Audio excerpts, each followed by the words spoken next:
Ladies and gentlemen, we are starting now in next 20 seconds. All of you are requested to please occupy your seat. And may I humbly request you to put your mobile phones on the silent mode, please.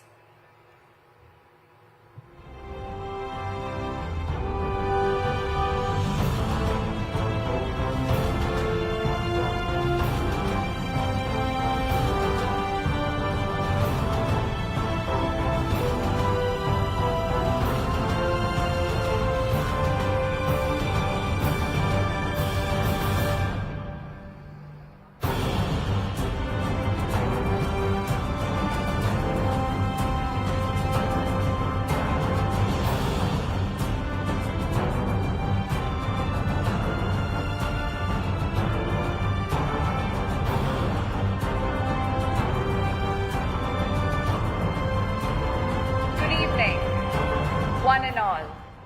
Ladies and gentlemen, welcome to Hindustan Petroleum Corporation Limited presents Times Drive Auto Summit and Awards 2025. My name is Namrata Sehrawat and I'm thrilled to be your host for this knowledge-packed evening. The automotive sector of India contributes approximately 7.1% to India's GDP.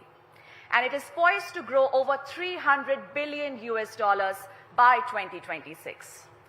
India's Automotive Mission Plan 2047 seeks to establish India as a global hub for automotive manufacturing and research and development. We are already the largest producer in two-wheelers, second largest in buses, third largest in medium and heavy commercial vehicles, and fourth largest car manufacturers in the world. The growth trajectory of this industry is supported by the missions such as Make in India, Automotive Mission Plan 2026, National Electric Mobility Mission Plan 2020. India's drive towards EV is gaining momentum. The Government of India aims to have over 30% electric vehicles by 2030. And with India leading the EV revolution, it stands as a beacon of opportunity for both domestic as well as international players.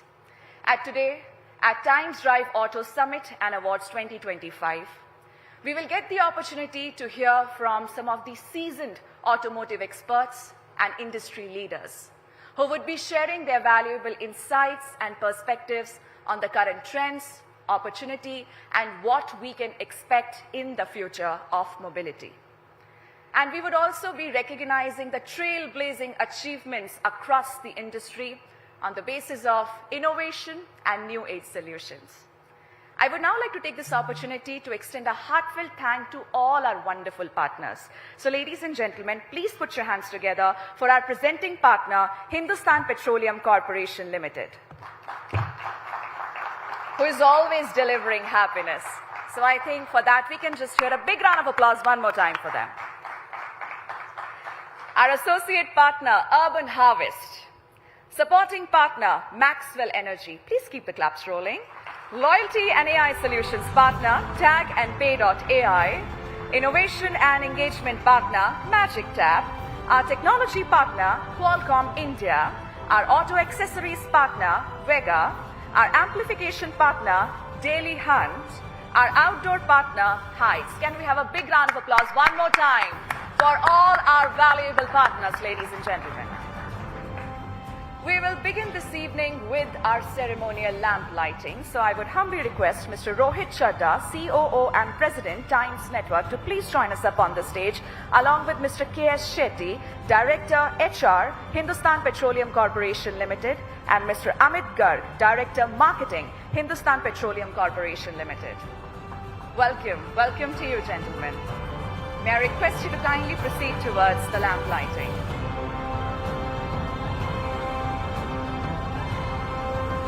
Ladies and gentlemen, there is a very crucial significance why we light the lamp at the beginning of any auspicious occasion. It's a symbol of victory, the victory of positivity over negativity, of light over darkness, of knowledge over ignorance. So as we light this auspicious lamp, we pray to the deity to bless us all with abundance of health, wealth, knowledge, and prosperity. Please put your hands together as we light the ceremonial lamp.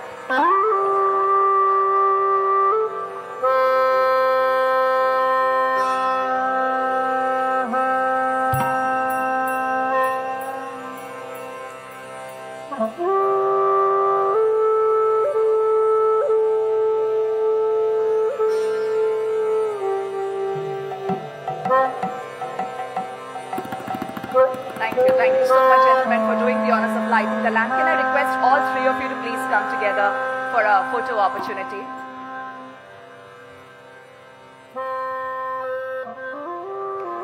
Thank you, Mr. Shetty and Mr. Garg. May I request you to please have a seat? And Mr. Chadda, may I request you to kindly stay back on the stage for the opening address. Ladies and gentlemen, I believe we can put our hands together one more time because we just had a very auspicious start to this day. Over to you, Mr. Chadda.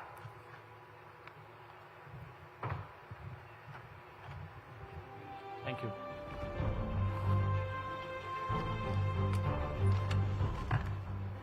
Ladies and gentlemen, good evening and a very warm welcome to the esteemed auto industry leaders, awards jury members, mobility innovators, and sustainability champions. Honorable Union Minister of Road Transport and Highways, Shri Nitin Gadkari ji, will be joining us very shortly.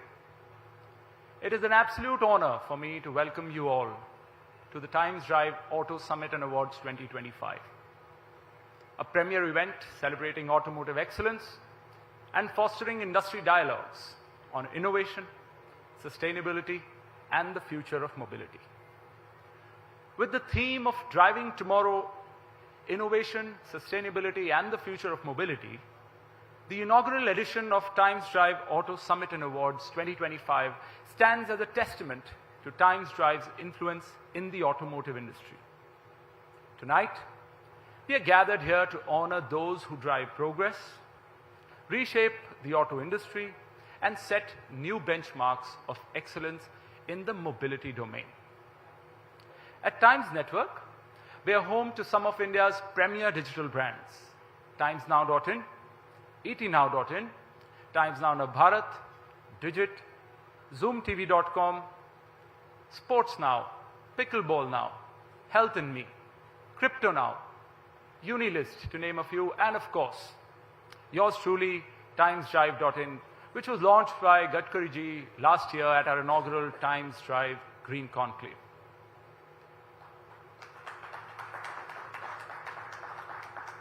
As a next-generation digital automotive platform, Times Drive is the ultimate destination for authentic and insightful automotive reviews.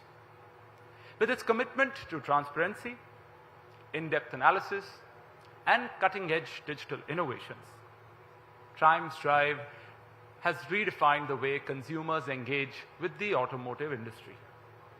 We take immense pride in Times Drive's unique approach towards automobile consumers, which is why in less than a year, Times Drive directly touched the lives of more than 50 million website users and generated over 200 million video views, helping users across all of their automotive needs.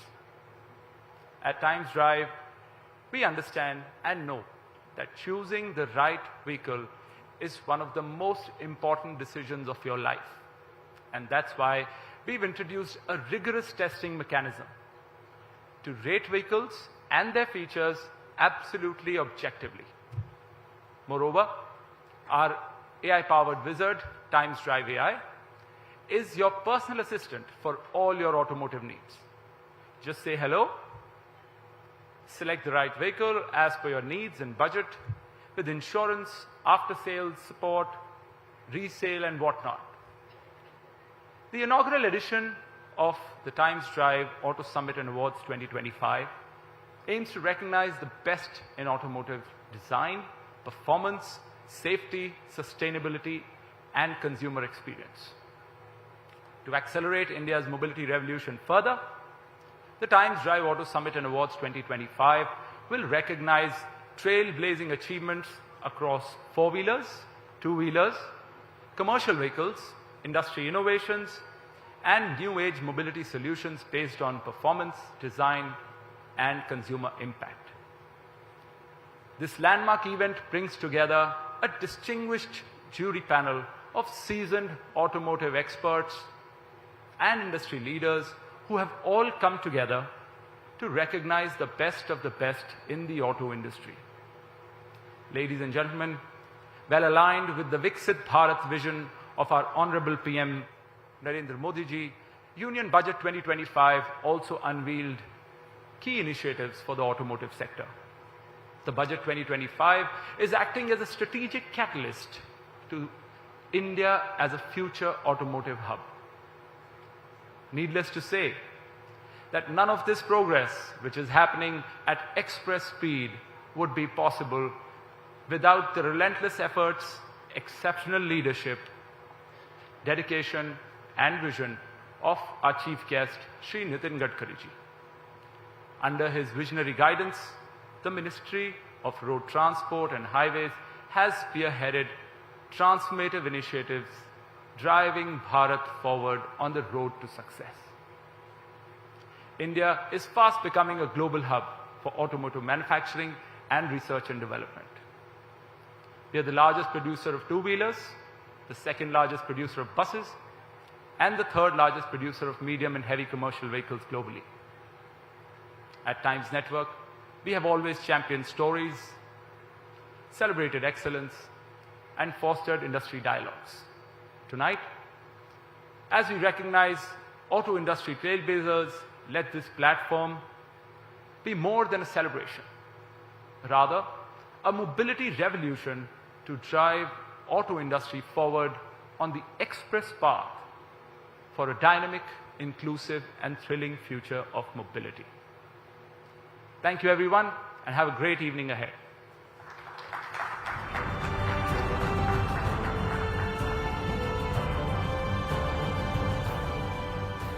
Thank you so much, Mr. Chadha, for that really inspiring address. Well, now, ladies and gentlemen, we are proceeding towards our first keynote. For the same, I would like to invite on stage Mr. Prashant K. Banerjee, Chief Executive Director, Society of Indian Automobile Manufacturers, SIAM. Welcome to you, Mr. Banerjee.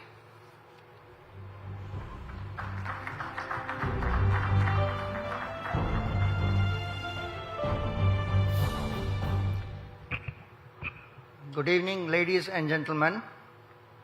It's my profound privilege, honor, and pleasure to be part of this very innovative Times Drive Auto Summit, recognizing the excellence in automobile industry with the title Future of Mobility. Looking at the time where India is asserting itself, rising, aspiring India, assertive India, having a dream of becoming Viksit Bharat by 2047, the mobility is a must. The contributions of mobility industry has already talked about, it's a sunshine sector, and India has become the third largest market in the world. And very soon, we hope to become from fifth largest economy to the fourth largest economy in the world.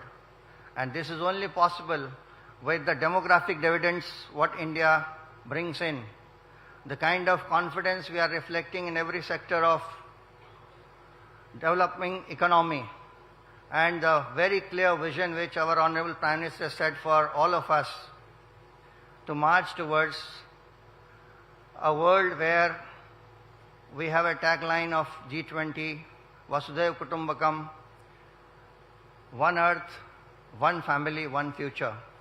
So sustainability is a talk of the town, and it's given that energy security, climate change mitigation, GHG reduction, air pollution management of different cities, as we have a big challenge in our cities, self-reliance, Atmanirbhar Bharat, the geopolitical uncertainty bringing the national priority to the fore, and it's very important that we recognize what is the need of Indian populace. And we are very happy that SIAM has a tagline, building the nation responsibly, and that's where the nation comes first, auto sector priorities come second, and of course the individual company representations become the third relegated priority for SIAM. SIAM is very proud that the Panchamrit goals and the COP26 targets given to us, we are well on course to achieve the same with the collaboration, cooperation and communication with stakeholders. We are very happy that the wheels of mobility is given by the energy provided by oil marketing companies, and we are very happy that here Mr. Garg, representing HP, is very closely collaborating with us in our journey towards decarbonization. SIAM has a very clear three-pillar sustainability advocacy. The first pillar is the decarbonization. As you know that 45% carbon intensity reduction is the COP26 target given by 2030. 2070 carbon neutrality net zero target given to us. We need to decarbonize, and that's where Indian automobile industry, SIAM members, is proud to share that the advanced biofuel policy by 5 years with E20 target 2025 given by our Honorable Prime Minister, we are very proud to say that we have complied with and we are ready. Going from E20 pan-India, we are also ready to adopt the flex fuel vehicles and 19 vehicle models of across category, two-wheeler, three-wheeler, four-wheeler, we have demonstrated in Bharat Mobility Global Expo, and we are well on course to adopt flex fuel vehicles adoption in our country based on the vision and the direction given by Government of India. So one side, we are in agrarian economy, we have the blessings of rain, shine, sunshine, and of course the biodiversity. Therefore, CBG plants, that is compressed biogas route, the route of providing ethanol through 1G and 2G, whether it's a sugarcane or grain route, we are well on course to decarbonize very big chunk of our conventional fuel gasoline. When it comes to biodiesel, we are working very closely with the Government of India to explore the possibility of replacing part of diesel, which is the largest consumption as part of the energy requirement point of view goes for transportation. We are looking how we can adopt biofuel in greater percentage in our diesel. So one story is about the adoption of biofuel for self-reliant India, farmers' income doubling, for becoming more diversified energy source for the country. The second part comes, how do we adopt CNG and LNG? And we are very proud to tell you that Indian automobile industry, we have presented to the world's first two-wheeler CNG, Bajaj Freedom. And that's a kind of reflection of Indian automobile industry's uniqueness, the engineering prowess, and we are very hopeful that we will be able to demonstrate that how innovative the Indian automobile engineering is providing the affordable, environmentally benign and safer mobility to all at a cost no one can imagine. So therefore, one side is CNG story is unfolding in categories which is never imagined anywhere in the world. We have the largest fleet of CNG buses. We have now more than 17% penetration of cars in CNG, and we are very proud to tell you that corresponding to each model of conventional fuel, our member companies have provided CNG option. So depending upon the availability of pan-India fueling stations, retailing stations, which is the target of Ministry of Petroleum and Natural Gas, that 15% CNG penetration in transportation by 2030, with more than 15,000 CNG stations being provided, is one story. The LNG, which is a very good option for the long haul diesel decarbonization option, there also we are working very closely with the Government of India, and we are proud that we will be able to demonstrate that LNG is a viable solution. While gasification is one story which we are bringing in, biodiesel, biofuel adoption through the Jaivik Pahal initiative of SIAM, we have accepted it. The third very important element, which is the talk of the town, is the electrification, and India is not behind in electrification. We are working very rapidly, and with the Government of India's PME drive initiatives, auto PLIs, the FAME 1, FAME 2 schemes, and of course the demand side, supply side interventions at different state and central level, the electrification journey is very, very promising in India. And that's where we are very hopeful that Indian automobile industry is all set with its Vidyutikaran electrification initiative to adopt electric vehicles in our fleet. Of course, the electrification is coming up with very clear mandate that where you have a return of investment TCI is justified, which is more of a commercial vehicle first, followed by the personal segment.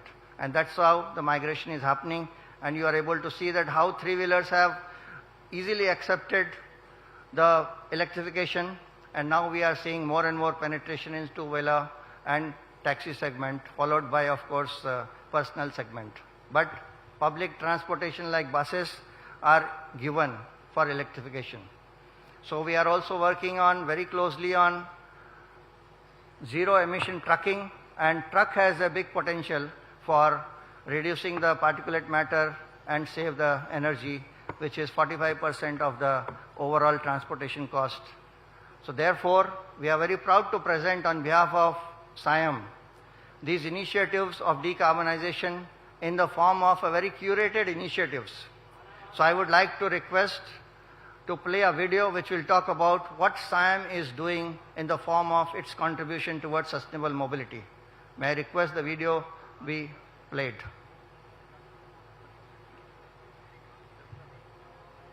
SIAM, an apex not-for-profit national body of indigenous and global major automobile vehicle and engine manufacturers in India, working for sustainable mobility advocacy with the motto of building the nation responsibly, aligned with the vision of Government of India.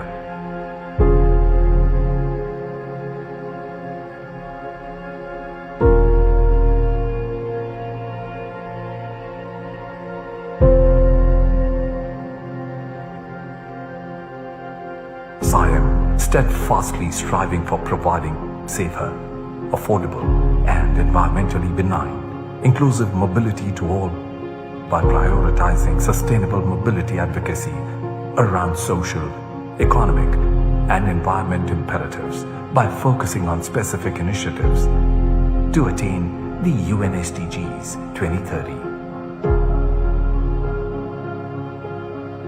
For SIAM, clarion call of our Honorable Prime Minister, Shri Narendra Modi, at COP26 UN Convention on Climate Change at Glasgow, announcing Panchamrit, 5 elixir goals together with Amrit Kaal at 2047 vision, sets the milestones on the path of sustainability. In alignment with rising India's vision and aspirations, SIAM has identified 2 key pillars of road safety and decarbonization, on which edifice of sustainable mobility rests.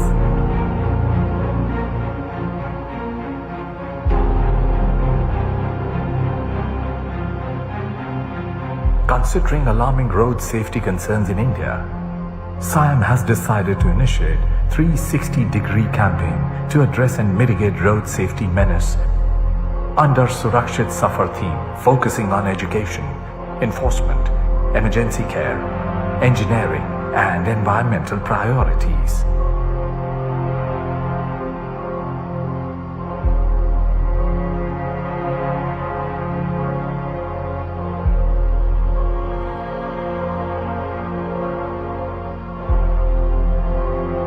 For decarbonization of transportation, aligned with the national priorities of energy security, pollution mitigation, Atmanirbhar Bharat, that is, self-reliant India, and international commitment towards greenhouse gas reduction, SIAM has curated 5 specific advocacy initiatives. Jaivik Pehel, Bio Initiative of SIAM to promote adoption of biofuels in transportation, including 1G, 2G ethanol, biodiesel and compressed biogas.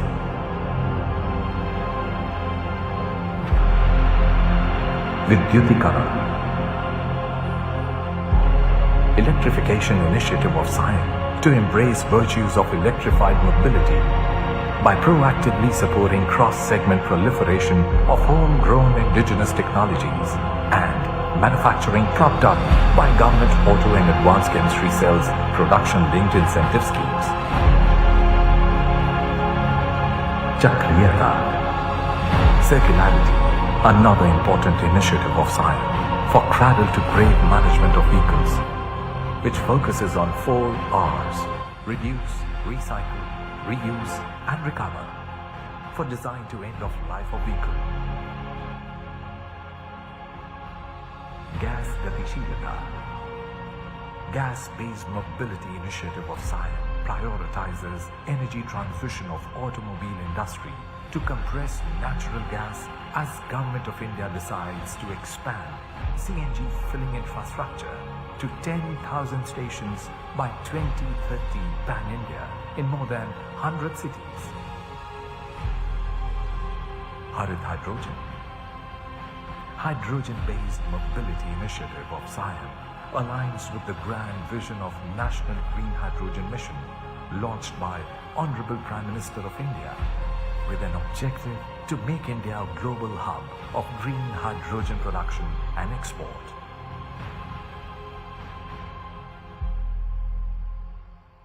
Unsatiated desire and unflinching pursuit of excellence with motto of building the nation responsibly have been the motivation of SIAM's relentless efforts towards sustainable mobility advocacy.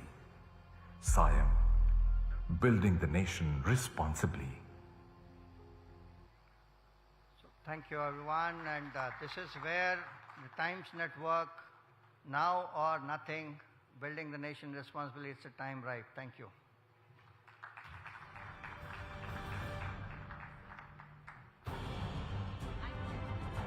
Thank you so much, Mr. Banerjee, for enlightening all of us with the great initiatives taken by SIAM towards building the nation responsibly. Thank you so much once again. Can we please hear a big round of applause for him one more time? May I now request Mr. Rohit Chadha to please join us up on the stage and kindly felicitate Mr. Banerjee with a token of appreciation. Thank you so much, sir, once again, for sharing all your valuable insights with us.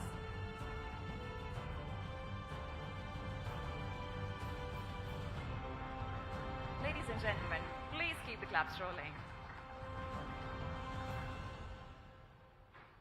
Thank you. Thank you once again, Mr. Banerjee. Thank you, Mr. Chadha. All right, so on that note, ladies and gentlemen, we are now proceeding towards a very exciting fireside chat on customer experience, innovative fuel solutions, and digitalization in oil and gas marketing. For the same, we have amongst us none other than Mr. Amit Garg, who is the Director Marketing at Hindustan Petroleum Corporation Limited. He has an experience of over 37 years in the oil and gas industry. He leads HPCL downstream verticals and infrastructure expansion while driving diversification into petrochemicals, biofuels, renewables, and EV charging. He also chairs Petroleum Corporation Limited. He has an experience of over 37 years in the oil and gas industry. He leads HPCL's downstream verticals and infrastructure expansion while driving diversification into petrochemicals, biofuels, renewables, and EV charging. He also chairs HPCL Renewable and Green Energy Limited and Bhagyanagar Gas Limited, serving on multiple boards. Sir, it is indeed a privilege to have you here amongst us, and we all are looking forward to hear your insights. May I request Mr. Amit Garg to please join us up on the stage. And this fireside chat is to be moderated by Ms. Pooja Sethi, Managing Editor, Digital Content, Times Network. Welcome, welcome to both of you. Ladies and gentlemen, please put your hands together as we welcome Mr. Amit Garg on the stage. Over to you, Ms. Sethi.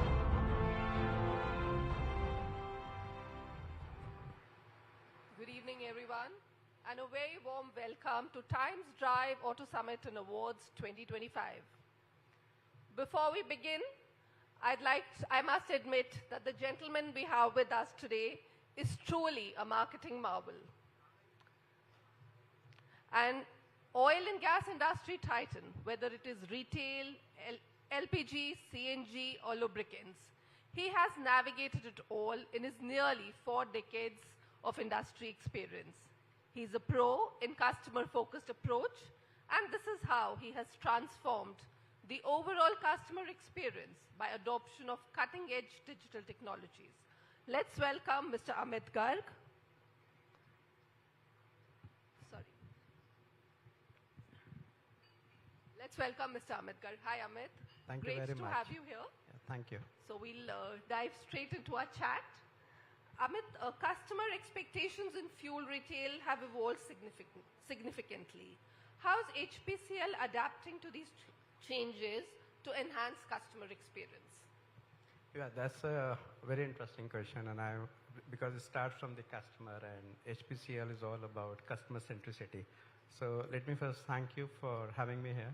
It's a unique privilege to be part of such an august gathering and a wonderful program. So my compliments to each one of you. Thank you. And talking of customers is something which is very close to our heart. So I mean, a tagline which you see all around says delivering happiness. Delivering happiness. And it's yes. to the customers. So what has evolved over the years, and it's about we provide mobility to our customers.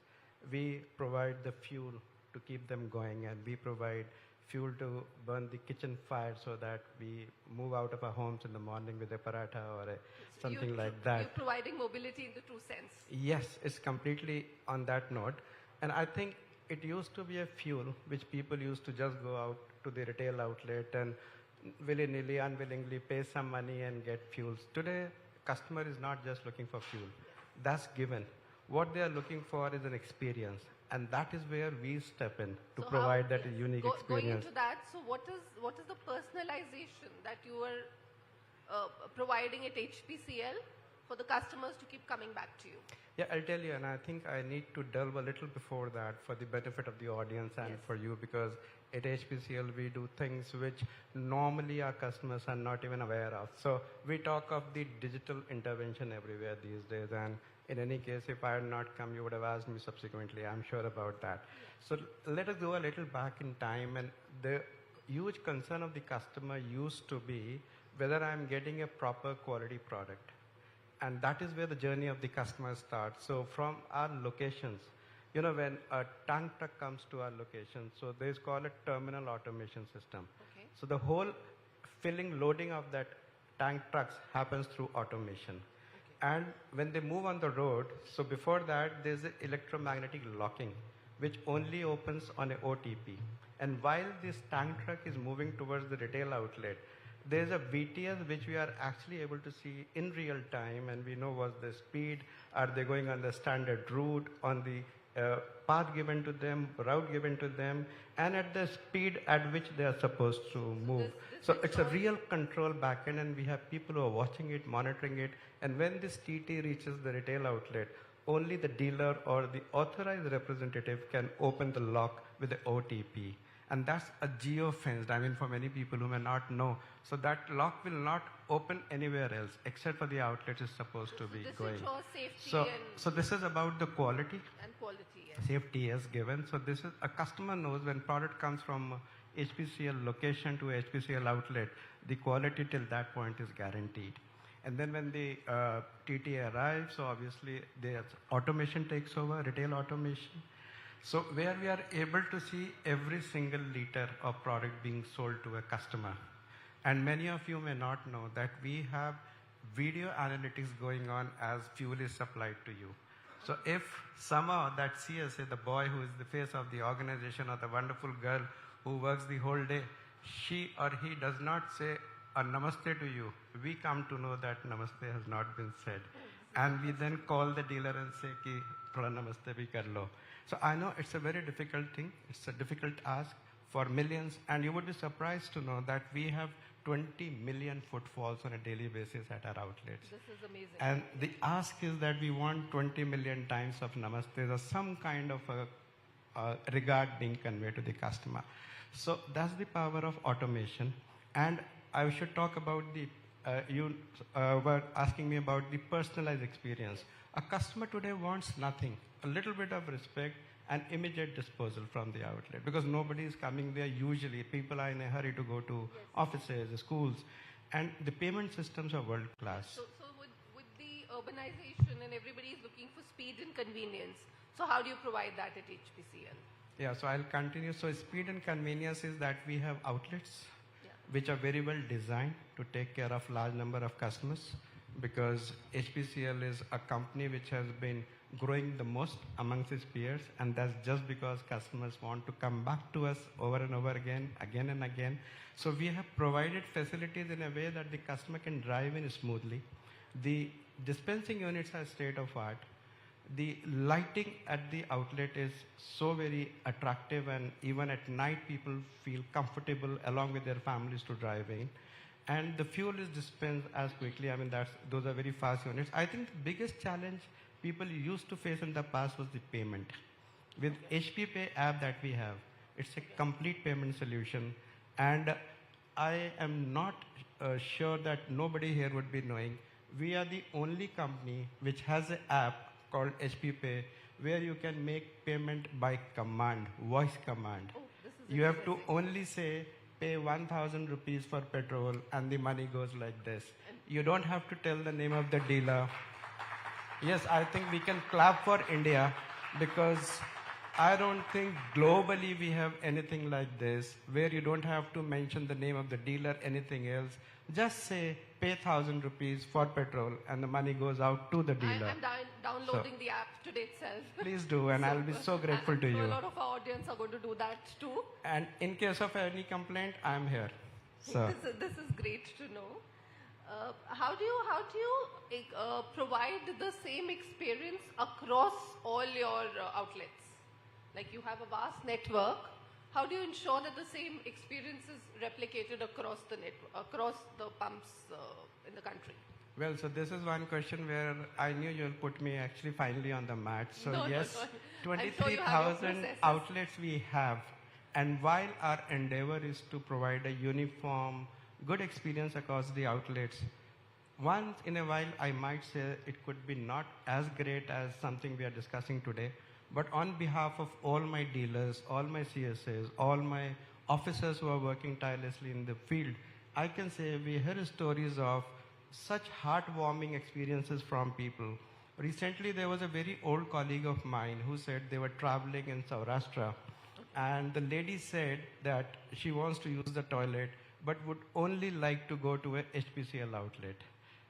And imagine, I mean, an outlet in Saurashtra catering to her bio needs, and she happily, used the outlet, obviously not buying fuel at that point in time, but using the facility and thanking the staff there that, yes, what was expected was delivered. So that's delivering happiness one more time. Huge compliment, yes.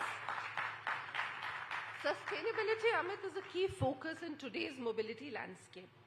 What innovative fuel solutions is HPCL working on to support cleaner transportation? Yeah, that's a great one. And I think all of us sitting here are responsible for a future where we are proud of handing over a legacy to our younger ones. Yes. And so far, India is a growing country, and our energy needs are going to grow year after year. And we all understand that as this country, the peak is still far off. So a lot of fossil fuels are going to be used, and there's space for all alternative kinds of energy. At HPCL, it's our endeavor that we continue to provide the energy needs to the people, but at the same time, they are lower carbon emissions, low carbon footfalls, and also sustainable future. So Mr. Banerjee covered a lot many things in his address. Ethanol is one thing, where in petrol, we are now blending 20%. And that's one of the highest, and HPCL again has been at the forefront. Fuels? Yeah, so hydrogen fuels is still in a nascent stage, but we would be opening our first outlet near Visakhapatnam, where along with Volvo we are working, and it would give hydrogen to the fuels. And also we have the first solid oxide electrolyzer technology in the country, where the energy demand is like 20 to 30% less than the other means of generating hydrogen. And I think hydrogen is one fuel which will slowly take off in the next couple of years. And I can also talk about one more initiative. Many of us are from Delhi, I would say. And in one of my earlier roles, we did a experiment where we gave HCNG, which is hydrogen blended CNG, to DTC buses. Okay. And it was through the SMR technology. So the disadvantage of that was, while the hydrogen was definitely coming into the CNG, but in the process, a lot of CO2, carbon dioxide, was getting generated. At HPCL, we have come out with an innovative solution where no CO2 goes out into the air, and rather we have carbon nanotubes which are usable in many forms and in short supply for the country. So it's a two-in-one process. You don't pollute the environment. This is a great initiative Yes. for the environment. So yes, so these are all initiatives in the direction of hydrogen. That's And at our R&D center in Bangalore, already a pilot plant is going on for last many years. And we have also commissioned one at our Vizag refinery. So we are into that space in a big way. Yeah. What other challenges do you foresee in this space? Well, challenges initially there are of capex. There would be something around the support. And I think one biggest challenge which many a times we do not mention purposely is basically the support of the customer. Usually we say policy intervention. I mean, we are very fortunate that we have a present dispensation which is all for sustainable fuels, all for new technologies. And the government is really supporting all of us on that path. Customer will have to slowly fall in line, and they will also have to take the onus of providing a cleaner future to their young ones. And for that, you'll have to pay a little more. You'll have to support new technologies.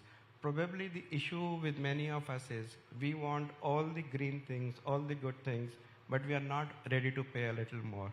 So that's my very personal take, but I feel it that many of us sitting here can easily support that 1 rupee, 5 rupees more, and that should be our endeavor. Absolutely, we need to do that for the next generation. Yeah. Amit, going ahead, what are your thoughts on the role of fuel retail players in supporting electric vehicle adoption? And does HPCL have any initiatives in EV charging infrastructure? Yeah, we are almost present all over the country. You'll be happy to know. And we already have more than 5,500 charging stations. That's quite a bit. Yes, that's quite a bit. And we have 2,300 fast chargers. By the end of next year, they more than double to 5,000. And I think HPCL has been moving quite aggressively in this direction for the last many years. We already have an app which is again HP Charge, where you are able to see all the charging stations. We have tied up with the OEMs, so when somebody goes to their app, they are able to see our charging stations. And we are also working with the government of Delhi and Mumbai to put up charging stations in their areas where they are asking us to put. So this space is pretty open, but yes, as of now, there are not many customers who are coming. So facilities are there. Normally we say the chicken and the egg. So I think the charges are there. And I would encourage people. So again, I mean, don't ask me that question, what happens to your fossil fuels then? Yeah. So that will be a difficult one to answer. But yes, especially for the urban towns and where we are promoting as a country to go for more EVs, HPC is fully prepared. And we are also ready with the swap solutions, wherever people don't have time and batteries need to be replaced, like you come for fueling within few minutes. Yeah. So we have already swap facilities in more than 90 outlets. Okay. And we have tied up with some of the biggest names, including Gogoro, which have millions of swap in a month. So we have some of the best big numbers. Yeah. tie-ups available on that front. Yes. Beyond fuels, are there any alternative energy innovations that HPCL is exploring to redefine the future of mobility? Okay, so I mentioned some of them. I mean, normally when we talk of fuels, we talk of diesel, petrol, but now as we move forward, so we have CNG stations, which are more than 2,000 across in the country. We have come up as a major CNG player now, almost in 24 geographical areas, along with our JV partners. Then we have LNG solutions, and we already have 3 outlets which are dispensing LNG, which is a long-haul solution for the truckers. And you'll be happy to know that recently we have commissioned our Chhara LNG plant, which is a 5 million ton capacity plant. So the vision of the country to move from 6% to 50% is now in the making, and we are doing our bit to make it happen. And we are in the HPCL space leading of, this yes, revolution. Very true. So we are in the space of EVs. We have some great research going out in Bangalore in the areas of batteries. Then I spoke about what we are doing in the area of hydrogen. CBG we heard in the speech earlier. Yes. So we are working on 28 plants right now, and already we have a plant which is commissioned at Badaयूं, which is a compressed biogas plant. And in line with the mandates, so we are doing our bit in terms of blending with hydrogen, blending with compressed biogas. So we are across the spectrum of all the new energies that one can think of at this point in time today. And I always believe myself that we provide mobility to our customers. So tomorrow, if say vehicles were to run on water, then HPCL would have a special water for that also. And we look forward to that with the cost of fuels going up. So yes, I think that was also my way of selling HP Pani to all of you. So you talked about how do you ensure customer convenience. And we realized a couple of years ago that a customer in India, because we are a warmer, hotter country, so they need pure water. And across the road, sometimes we are not absolutely sure of the quality. So we are the only company in this space which has its own pani, which goes by the name of HP Pani. And we sell them through our outlets, through our distributors, and some outage spaces also. This is great. Digital transformation is reshaping industries globally. How is HPCL leveraging digitization in marketing and operations to stay ahead in the competitive market? Okay. Again, I would say that I shared spoke about some your part app, of it, yes. but I would add a little more. If you remove 2 people from the system, the one who dispenses fuel into our vehicles and the person who brings cylinder into our homes, believe me when I say that everything else is digitally governed. And I'll give you an example. I'm sure you don't have a lot of time, but still I would like to tell you. Please go ahead.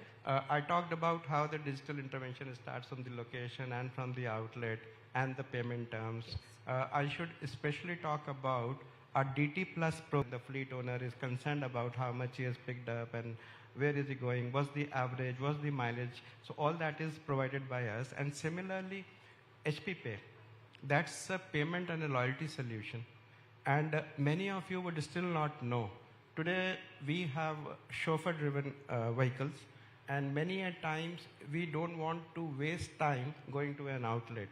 So we would like to send a driver to get the car fueled. But then, I mean, we are also not very sure inside, what if I give 5,000 rupees and the person, I mean, with all respect to the drivers, because they are actually the custodians of a life, so I have nothing against them. But sometimes we do feel, what if he gets only for 4,900? HP is the only app available where you can, at home, load in 5,000 rupees and just give a QR code to your driver. I mean, I have one of the finest driver who works for me, and I mean, my children also are under his custody all the time, so that's not the point. I give him that code, he goes to the outlet, shows the code, and gets the fuel. Not even a milliliter of fuel getting here and there, or money not coming here and there. Those are the kind of solutions we have when you talk of the digital journey. And I think that list can go on. And I would give you one more example, because these are two favorite things which touch our lives for everyone sitting here.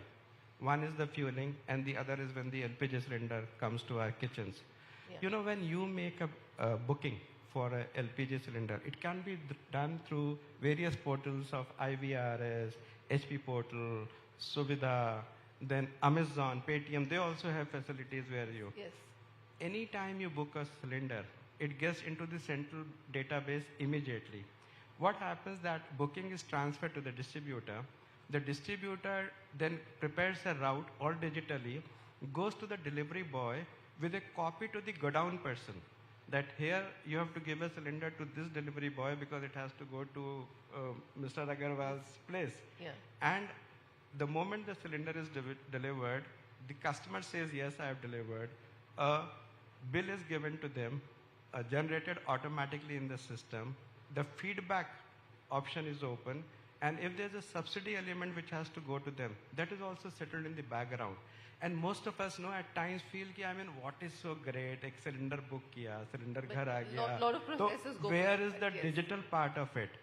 Except the actual delivery of the cylinder to your kitchen, everything else is digital, which is happening in the back end.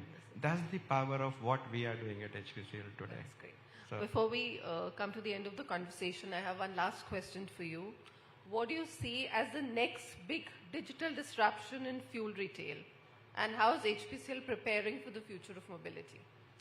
yes, that's something which keeps us on our toes all the time. And I think we'll have to take a leaf out of the book from China, from Japan, from Amsterdam, Netherlands, and a couple of other countries who have done a marvelous job, and Dubai for that matter. Who do you see as your biggest disruptor?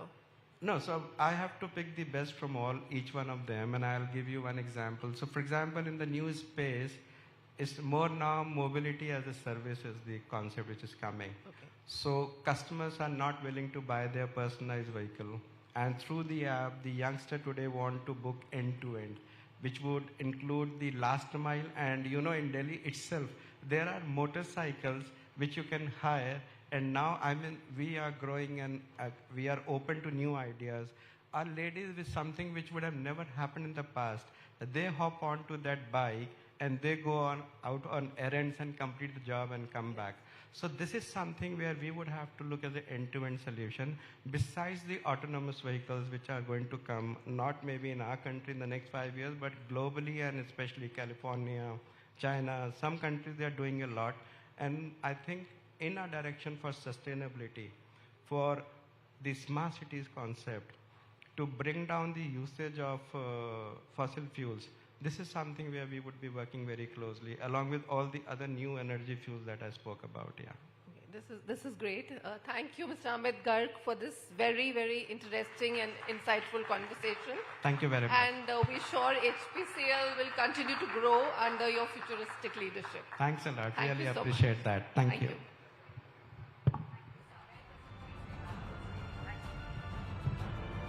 Thank you so much, sir, for sharing those great insights on how HPCL is working towards the cleaner and greener future of our nation and also contributing towards the EV revolution and digitalization. Thank you once again. May I humbly request Mr. Rohit Chadha to kindly join us up on the stage and felicitate Mr. Amit Garg. Thank you, sir. Indeed, a marketing marvel, very rightly said by Pooja. Can we please have a big, big round of applause for him one more time for those great insights shared. Thank you so much, sir, once again. It's a token of appreciation by Times Network. Thank you so much, sir, once again for sharing all your expertise and knowledge with us. And thank you so much, Pooja, for the wonderful moderation. Thank you. All right, so on that note, ladies and gentlemen, we are now proceeding towards our next keynote address. For the same, I would like to call upon stage Mr. C.S. Vigneshwar, President, Federation of Automobile Dealers Association, FADA. Welcome to you, sir.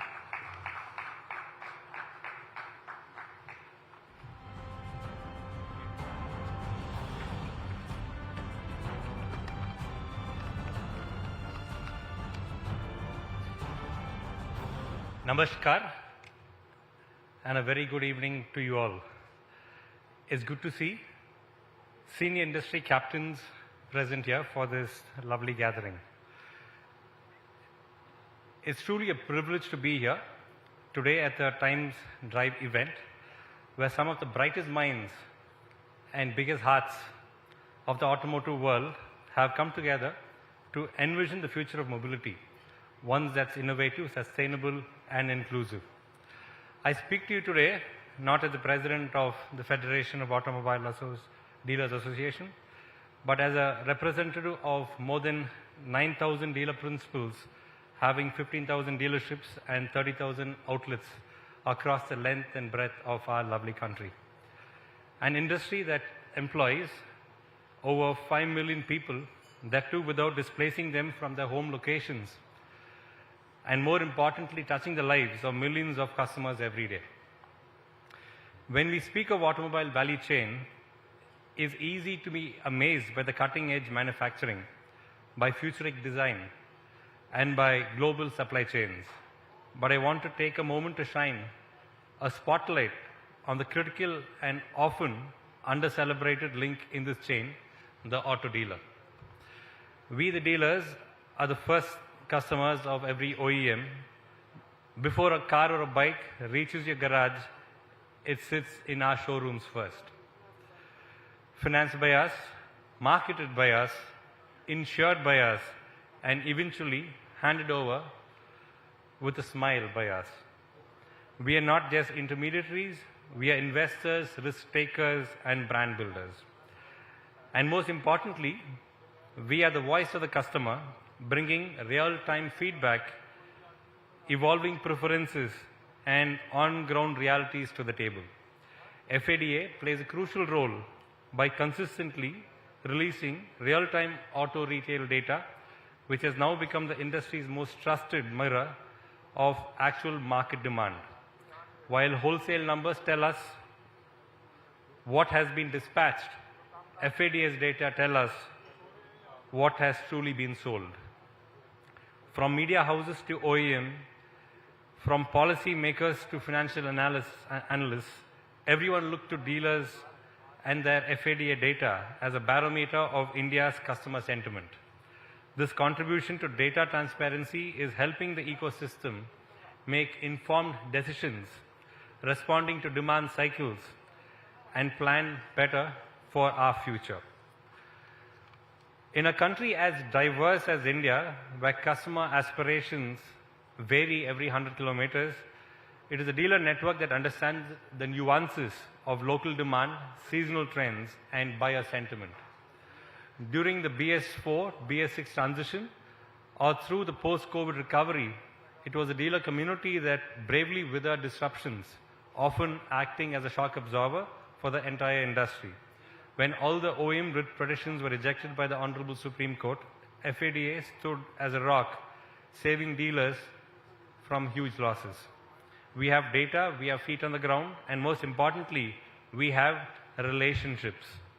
Trust is our biggest currency, and built on one customer, one test drive, and one service at a time. But our contributions don't end at business. Across India, dealers are deeply engaged in CSR initiatives, from plantation drives to road safety campaigns, from sponsoring helmets to organizing awareness rallies. These efforts are not headline-seeking, they are heart-driven, carried out in every community where we operate. Dealers don't just build businesses. We build relationships, we build safer roads, we build greener tomorrow. And in doing so, we make dealerships not just a place to buy vehicles, but a place that stands for values, responsibilities, and community spirit. As we move towards an increasingly complex future, FADA has proactively built new verticals that are future-facing, inclusive, and deeply empowering to the mobility of our country. Generation Next, or Gen X as we call it, was created to nurture the next generation of dealers, leaders by giving them platforms for innovation and to contribute. The women in FADA, or WIF, We believe that the future of auto retail must be inclusive, and women must play a strong role and have a strong voice in leadership and operations. Two-wheeler verticals, focusing on India's largest retail segment, addressing its unique needs and aspirations. And then there's the FADA Academy, our proud initiative to transform learning from the dealership ecosystem. FADA Academy is not just a training platform, it's a transformation platform. We are building world-class learning modules to dealers and the leadership teams on how to run more efficient, customer-focused and tech-enabled dealerships. Whether it's digital marketing, HR best practices, financial discipline or service excellence, FADA Academy is preparing dealerships for profitable and sustainable growth in a rapidly evolving market. With our tie-ups with IIT Delhi, Narasimhanji Institute of Management and Science, we focus not only on contributing learning, we are also ensuring that dealerships are not just ready for change, but they are ready to lead it. Across the globe, auto dealers are reinventing themselves. In the United States, dealer groups are becoming mobility solution providers, bundling EVs with home chargers, subscriptions, and fleet services. In Europe, we are seeing dealer network collaborate with OEMs to build the last mile delivery platforms powering electric micro-mobility. In China, dealerships are doubling as digital experience centers, blending online and offline in ways that enhance brand engagement. The Indian dealer community is no different. Today, we are embracing digital retailing, green technologies, skill development, and an unwavering commitment to customer centricity. If we truly want to build a future-ready, sustainable auto ecosystem, then dealers must be included as co-creators and not just endpoint executors. Every EV adoption to service excellence, from digital transformation to rural penetration, dealers are the ones who will turn vision into velocity. Let's not forget, we're not the ones who hand the keys of dreams to customers, but we are also taking part in the mobility journey. And at the moment of delivery is not a transaction, but a transformation. As we chart the course ahead for India's mobility journey, let's remember the road to innovation and sustainability doesn't start at the factory gate, it begins at the showroom floor. And the floor is held by unwavering spirit of India's automobile dealers. Together, with the OEMs and policy makers, tech disruptors, and media voices like Times Network, I'm confident that we will not just drive tomorrow, we will define it together. We thank Times Drive for this opportunity. Thank you. Jai Hind.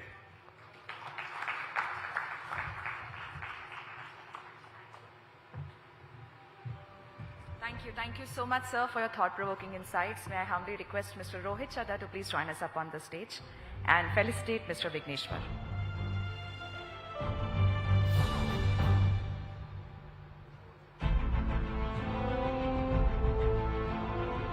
Thank you so much, sir, once again for enlightening all of us and sharing all your thoughts with us.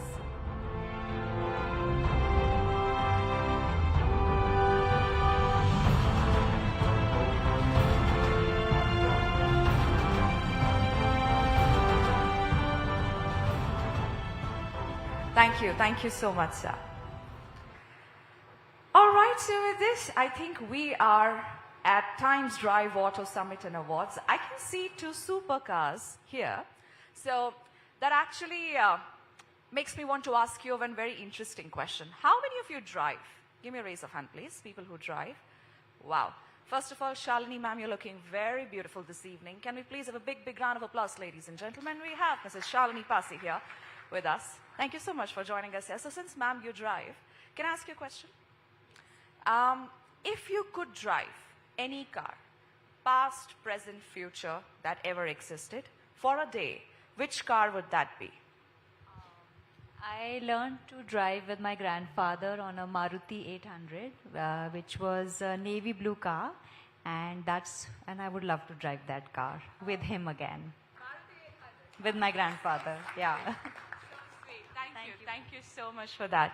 Well, indeed, I believe many of us must have learned driving on that car, right? How many of you did? Just give me a raise of hand. People who learned driving on Maruti 800. Fantastic. Even I did. Fabulous. Now, just passing this question to somebody else. One car which you would love to drive for a day. Past, present, future, ever existed. Anything interesting coming to your mind right now, sir? Yes? It would be the McLaren 720S. Okay, fantastic, fantastic. So, if you would like all the people who know here how to drive, if you had to describe your driving style, what would that be? There are people who are rash drivers, people who are not so rash drivers. So how would you like to describe your driving style? People who drive, once again, just raise your hand. Give me your hand. Okay, 1, 2, 3. Yes, sir, please go ahead. I drive very, at a speed of about 60, 70, that's it. Not more than So anybody here who has ever crossed 100, 120? Fantastic. So usually, or like, do you like driving? Do you like to drive at that speed? Or how is it? So basically, if the road permits and all, so the speed gives the thrill, and I drove around 210 at the max. Wow. Speed gives the thrill, and we all love to seek that thrill. Thank you so much. All right, so now that the ice has already been broken here in the room, now let me come to the main question. Can anyone tell me, since we have some of the seasoned experts of the industry sitting here, can anyone tell me the most exciting innovation you feel is going to completely change the game in the next 5 years? That is currently happening in the automotive industry. One innovation that is coming to your mind right now. Anything?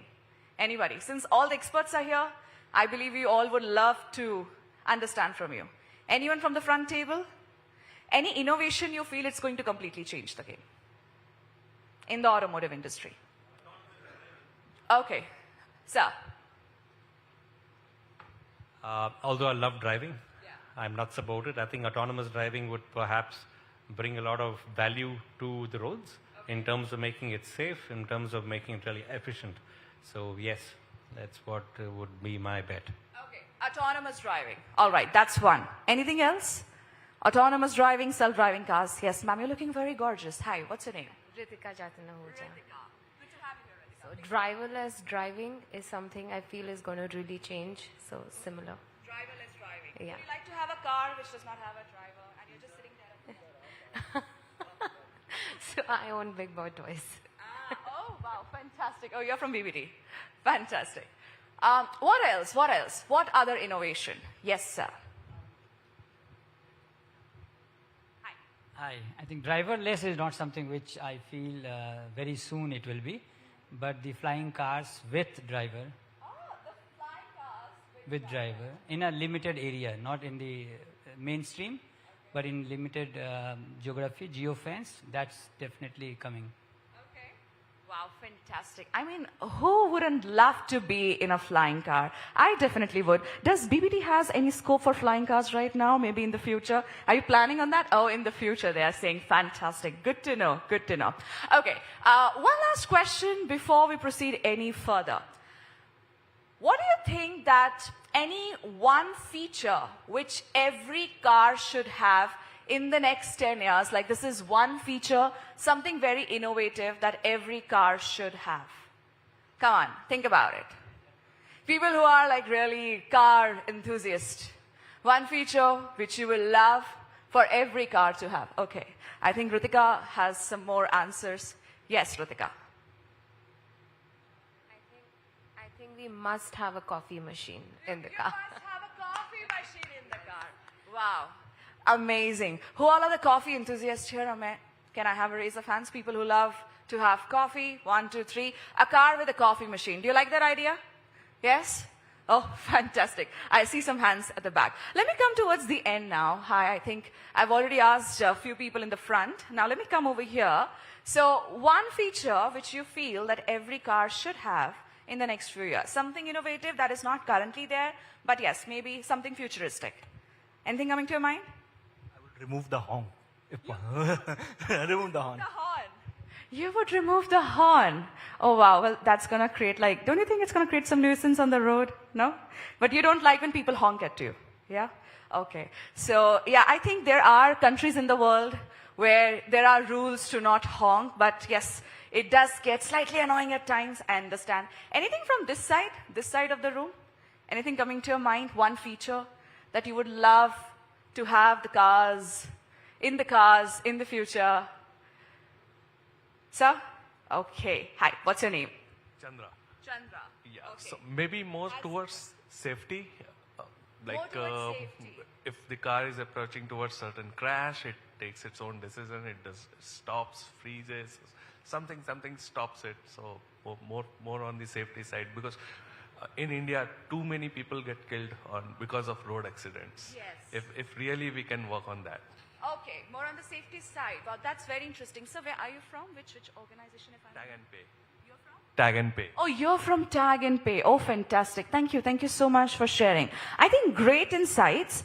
Anybody else who would like to just add on to it before I move further? Yes, sir. Hi. What's your name? Robin. Hi. Robin, where are you from? Bombay, Brandon-Tel. Bombay? Brandon. Oh, Yeah. yes. So I feel solar-powered cars would be something which is very interesting. Solar-powered cars. Wow, that's very interesting. And how do you like plan on imagining them here in India? I haven't thought about that. Okay, so I think, yes, we are having a lot of innovation in terms of solar energy. Solar-powered cars, another very interesting idea. Anything else? Anybody? Yes, sir. Hi, may I know your name, please? Hi, I'm Shubhashish from Bajaj Alliance. India needs more of a propeller in the car in the current traffic situation. If it propeller in the car, if it could fly when there's a traffic ahead, that's the need. So, you know what, my dad used to joke about it when I used to ask him that, Dad, we're getting late. So he used to tell me, yes, I'm just about to press the flying button. So just in case if it gets available like that, I mean, wouldn't that solve a lot of problems for us? Absolutely. A flying, you know what, I actually observed in the room, a lot of people have this, idea of having flying cars, the cars can fly. So definitely, I think that seems to be bringing to life very soon. How many of you attended the Auto Expo this year? Anybody? People who went to the Auto Expo? Did you see that flying car somewhere at the Auto Expo? In one of the pavilions it was there. So it does not seem to be a very futuristic idea anymore. I believe it is already here. And yes. It's launching in July. Okay. I think she's the right person to tell us about it. Please, I think, can you please rise up and just look at everyone? People have a lot of ideas about flying cars. Just let's. So it's going to be launching in July. They're going to use it as an airport transfer to the city in Bangalore. Oh, wow. Yeah.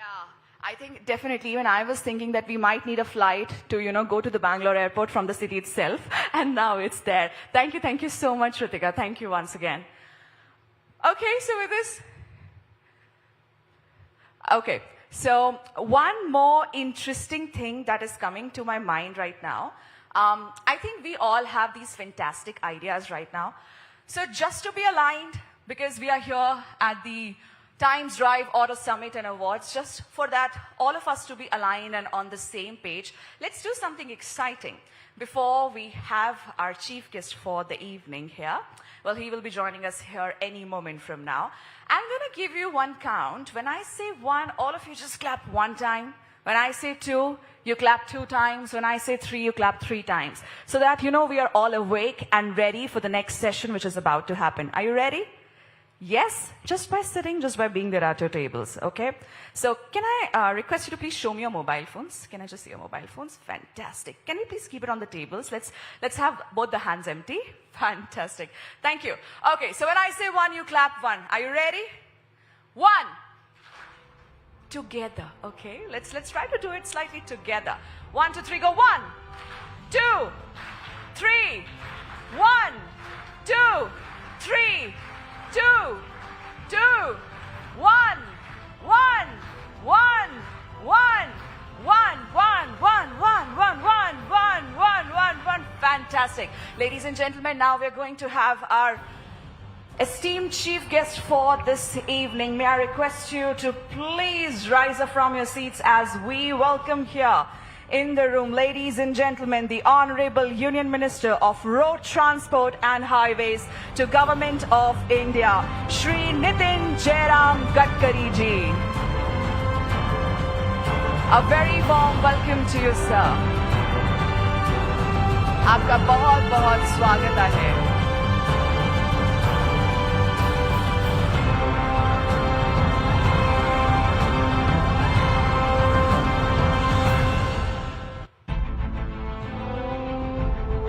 Welcome to you, sir.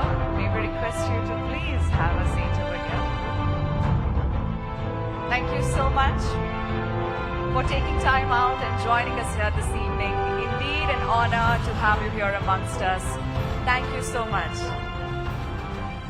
Ladies and gentlemen, please put your hands together one more time as we welcome the Honorable Minister.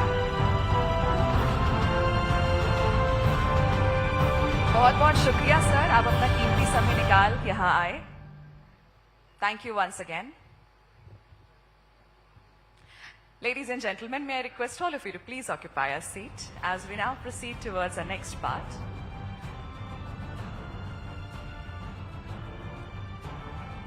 We now have a short audio visual lined up, so may I request all of you to please have all your eyes on the big screen.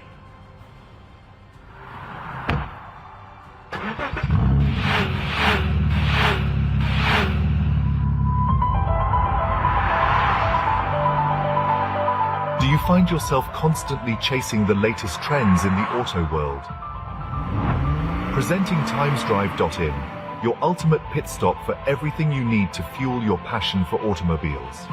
TimesDrive brings you closer to the pulse of the automotive industry. Whether you're following the latest news, seeking detailed reviews, or comparing the best deals, we provide insights that matter. From cutting-edge electric vehicles to the hottest new launches, timesdrive.in is your trusted source for reliable and comprehensive information, making your journey seamless and informed. We aim to empower enthusiasts and buyers alike, keeping you ahead of the curve in a world that's always on the move. As the world shifts gears towards sustainability, TimesDrive takes a bold step forward with TimesDrive Green, our commitment to cleaner and smarter mobility. This initiative focuses on electric vehicles, hybrids, and next-generation fuels like green hydrogen.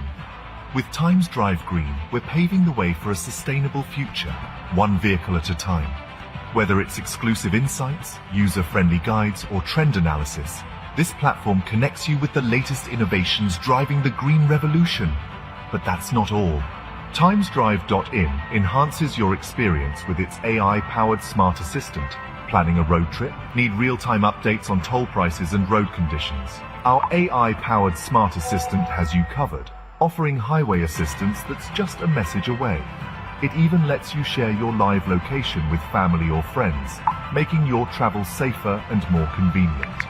Searching for your next vehicle? Just ask. The AI-powered smart assistant curates recommendations based on your preferences, whether it's budget, features, or style. It's your dedicated assistant, guiding you from exploration to purchase with ease. TimesDrive.in redefines how you engage with the automotive world. From staying updated to choosing the right vehicle and embracing green technology, it's built to meet every need. The future of mobility is here, and TimesDrive.in is leading the way, fueling passion, innovation, and sustainability. Discover what's next today.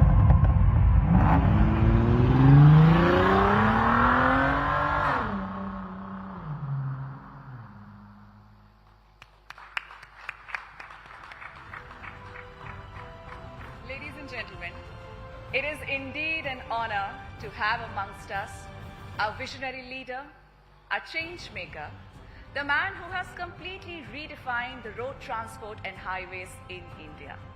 Not just as a means of connectivity, but as a testament to world-class infrastructure. Sometimes he is referred to as the highwayman of India, the expressway man of India, because his passion truly inspires all of us. Ladies and gentlemen, please join me in welcoming the Honorable Union Minister for Road Transport and Highways, Government of India, Shri Nitin Jairam Gadkari ji. Sir, आपका बहुत बहुत स्वागत है. I would also humbly request Mr. Munish Devgan, Video Content Head, Times Network, to please join us up on the stage for the fireside chat with him.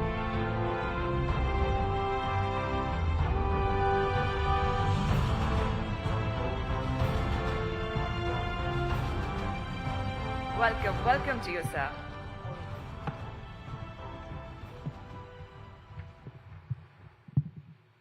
पिछले एक दशक में मोदी सरकार ने देश के विकास को नई ऊंचाइयों पर पहुंचाया है।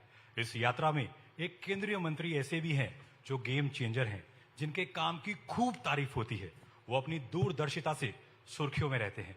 उन्होंने देश के हाईवेज को नया रूप दिया है और हमारा मानना है ये सिर्फ हाईवेज नहीं, ये भारत की तरक्की के रनवे है, जहां से अर्थव्यवस्था नई उड़ान भरती है। सोशल मीडिया पर उनके लिए अक्सर एक कमेंट हम देखते हैं, मैन विद जीरो हेटर्स। सच में भारतीय जनता पार्टी के इस दिग्गज नेता के मुरीद ना केवल उनकी पार्टी में है, बल्कि विपक्ष भी उनके काम का लोहा मानता है।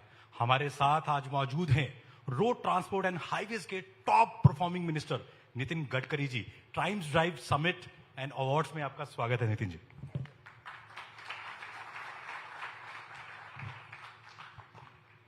भारत में लाखों लोग मेरे जैसे इलेक्ट्रिक कार खरीदना चाहते हैं, लेकिन चार्जिंग इंफ्रास्ट्रक्चर और की कमी और दूसरा महंगा होने की वजह से थोड़ा हिचकिचाते हैं। तो चार्जिंग इंफ्रास्ट्रक्चर पर गडकरी जी क्या क्या काम हो रहे हैं, क्या क्या कदम उठाए जा रहे हैं? देखिए, पहली बात तो ऐसी है कि जितनी कार आज मार्केट में आई है जी, उसकी रेंज 450 किलोमीटर तक है, और जो स्कूटर बड़े कंपनी की है इलेक्ट्रिक, वो 120 किलोमीटर है। अब इसका अध्ययन जब किया गया तो एक स्कूटर टीवीएस और बजाज ने अध्ययन किया, तो दोनों का अनुमान यह है कि एक स्कूटर मैक्सिमम 24 to 26 मीटर चलती है। तो स्कूटर जो है 26 to 24 किलोमीटर, तो रोज रात को घर आने के बाद चार्ज करेंगे तो वो चार्ज हो जाती है। इसलिए टू व्हीलर में तो कोई प्रॉब्लम ही नहीं है चार्जिंग स्टेशन का। दूसरी इम्पोर्टेंट चीज़ जो है वो कार के बारे में है। अभी जो कार आ रही है सबकी, मेरे अंदाज से सब 300-350 किलोमीटर के ऊपर है, और कार भी जो शहरों में चलाते हैं उनका भी रेंज बहुत होगा तो 80 से 100 किलोमीटर के ऊपर कार नहीं चलती। अब समस्या कहाँ है कि मुंबई से दिल्ली आना है, यहाँ चार्जिंग की आवश्यकता है, या दिल्ली से देहरादून जाना है, चंडीगढ़ जाना है, यहाँ ज़रूरत है। तो अभी NHAI के तरफ से हम 670 रोड साइड एमिनिटीज़ बना रहे हैं, और जहाँ चार्जिंग स्टेशन लग रहे हैं, तो मुझे नहीं लगता कि कोई प्रॉब्लम आएगी। सबसे इम्पोर्टेंट प्रॉब्लम ये कि जैसे पहले मोबाइल फ़ोन आए तो हर कंपनी का चार्जर अलग था, तो वो एक समस्या थी कि चार्जिंग सिस्टम हर कंपनी अलग अलग देती थी। बीच में हमने कानून भी तैयार किया, और लगभग अब एक चार्जर में हो जाएगा। जो इलेक्ट्रिक बसेस हैं, अब इलेक्ट्रिक ट्रक भी आ रही है, तो इसमें भी अब चार्जिंग में मुझे नहीं लगता कि कोई अड़चन आएगी। और अभी तो हमने नागपुर में मेरे कॉन्स्टिट्यूशन में पहला पायलट प्रोजेक्ट किया है, वो फ्लैश चार्जिंग सिस्टम है। अभी टेंडर कल रिसीव हुआ, 2 कंपनियों ने उसमें पार्ट लिया है। वो फ्लैश चार्जिंग सिस्टम है ना, ऐसा है कि 135 सीटर बस है। वो बस में विशेष रूप से यूरोप में ये बसेस हैं, इसमें इलेक्ट्रिक पर चलेगी, और इसमें हवाई जहाज़ में जो सुविधा है, जैसे एयर होस्टेस होती है, बस होस्टेस होगी, इसका टिकट रेट डीजल बस की तुलना में 30% कम होगा। और ये बस की विशेषता ये कि एक स्टॉप पर आएंगी तो ऊपर से जो फ्लैश चार्जिंग नीचे आएगा, और आधे मिनट में बस चार्ज होगी। तो ये फ्लैश चार्जिंग सिस्टम में इसमें टोयोटो, अपना सीमेंस और हिटैची की टेक्नोलॉजी है। टाटा और ये जो पूना में इक्का करके कोई कंपनी है मेहता जी की, वो दोनों ने भी इसके लिए टेंडर भरा हुआ है। और इसके साथ साथ और विशेष रूप से इलेक्ट्रिक बसेस, अब कोई भी शहर में जाइए, बड़े प्रमाण पर इलेक्ट्रिक बसेस आई। अब हमारी अड़चन ये है कि देश में कैपेसिटी इलेक्ट्रिक बसेस बनाने की 50,000 बसेस की है, और रिक्वायरमेंट 1,10,000 20,000 बसेस की है, तो बसेस ही नहीं मिल रही। तो आने वाले समय में इलेक्ट्रिक बस के साथ इलेक्ट्रिक बसेस भी बन रही है, इलेक्ट्रिक ट्रक्स भी बन रहे हैं, और इसका केवल डोमेस्टिक मार्केट में नहीं, तब इंटरनेशनल मार्केट में भी हमारे एक्सपोर्ट में बहुत बड़ा पोटेंशियल है। लगभग सबने बनाया है, और मुझे लगता है कि अब कोई इसमें जो मेरे पास अभी आप जो कह रहे हो उसकी जानकारी है कि ईवी कार की ग्रोथ 15.4% है, पेट्रोल डीजल की 4.2% है, ईवी टू व्हीलर्स की ग्रोथ 33% है, पेट्रोल डीजल की 14% है, ईवी थ्री व्हीलर की ग्रोथ 19% है, पेट्रोल डीजल की 6.8% है। फर्स्ट टाइम ईवी की ग्रोथ पेट्रोल डीजल की तुलना में बढ़ चुकी है। योगायोग से इसी होटल में मैं आया हूँ, और जब मैं इलेक्ट्रिक की बात करता था तो मैं चैनल का नाम नहीं बताता आपको, तो मुझे प्रश्न पूछा था कि इलेक्ट्रिक कार अगर आएगी और उसमें अगर चार्जिंग ख़त्म हो जाएगा तो धक्का मारने के लिए आप आओगे क्या? अब एक की भी कार कोई धक्का मारने की ज़रूरत नहीं, पोल्यूशन जीरो है। और सबसे अच्छी बात है कि जब हमने इलेक्ट्रिक कार और ये सब शुरू किया तब लिथियम आयन बैटरी की कीमत ये $150 पर किलोवाट पर आवर थी, अभी मेरे जानकारी से $100 तक आई है, और अब 6-7 महीने में मुझे लगता है कि इलेक्ट्रिक कार और पेट्रोल डीजल कार की कीमत सेम होगी। अभी हमने लिथियम आयन मैन्युफैक्चरिंग के लिए अडानी, टाटा, मारुति, एलजी, सैमसंग, अब इसमें स्पेशल स्कीम में इनको अनुमति दी है, और इसलिए इलेक्ट्रिक बैटरी भी हमारे यहाँ बड़े प्रमाण पर तैयार होंगी। और इसके साथ जो केमिस्ट्री डेवलप हो रही है, lithium ion, zinc ion, sodium ion, aluminium ion, उसका भी काफ़ी काम हुआ है। और जम्मू कश्मीर में 6 million ton 6% of world reserves हमको मिला है, जिससे 60 करोड़ हम लिथियम आयन बैटरी का यूज़ इलेक्ट्रिक कार के लिए कर सकते हैं। तो मुझे लगता है कि अब हिंदुस्तान कम से कम, वैसे भी हमारी ऑटोमोबाइल इंडस्ट्री इम्पोर्टेंट इंडस्ट्री है, देश के जीडीपी में बहुत बड़ा इनका कंट्रीब्यूशन है, और अभी तक 4.5 करोड़ लोगों को जॉब्स दिया इंडस्ट्री में। भारत सरकार और राज्य सरकार को जीएसटी के रूप में सबसे ज़्यादा GST as a tax revenue देने वाली इंडस्ट्री है। और अभी जब मैं मंत्री बना तो ये 14 लाख करोड़ की इंडस्ट्री थी, हम 7वें नंबर पे थे। अभी एक 4-5 महीने पहले हम वर्ल्ड में 3रे नंबर पर पहुँचे। हमने जापान को पीछे डाला और हम 3रे नंबर पर हैं, और यूएसए फर्स्ट नंबर पर है जिनका साइज 78 लाख करोड़ है, चाइना सेकंड नंबर पर है, वो 49 लाख करोड़ है, और हिंदुस्तान 22 लाख करोड़ है।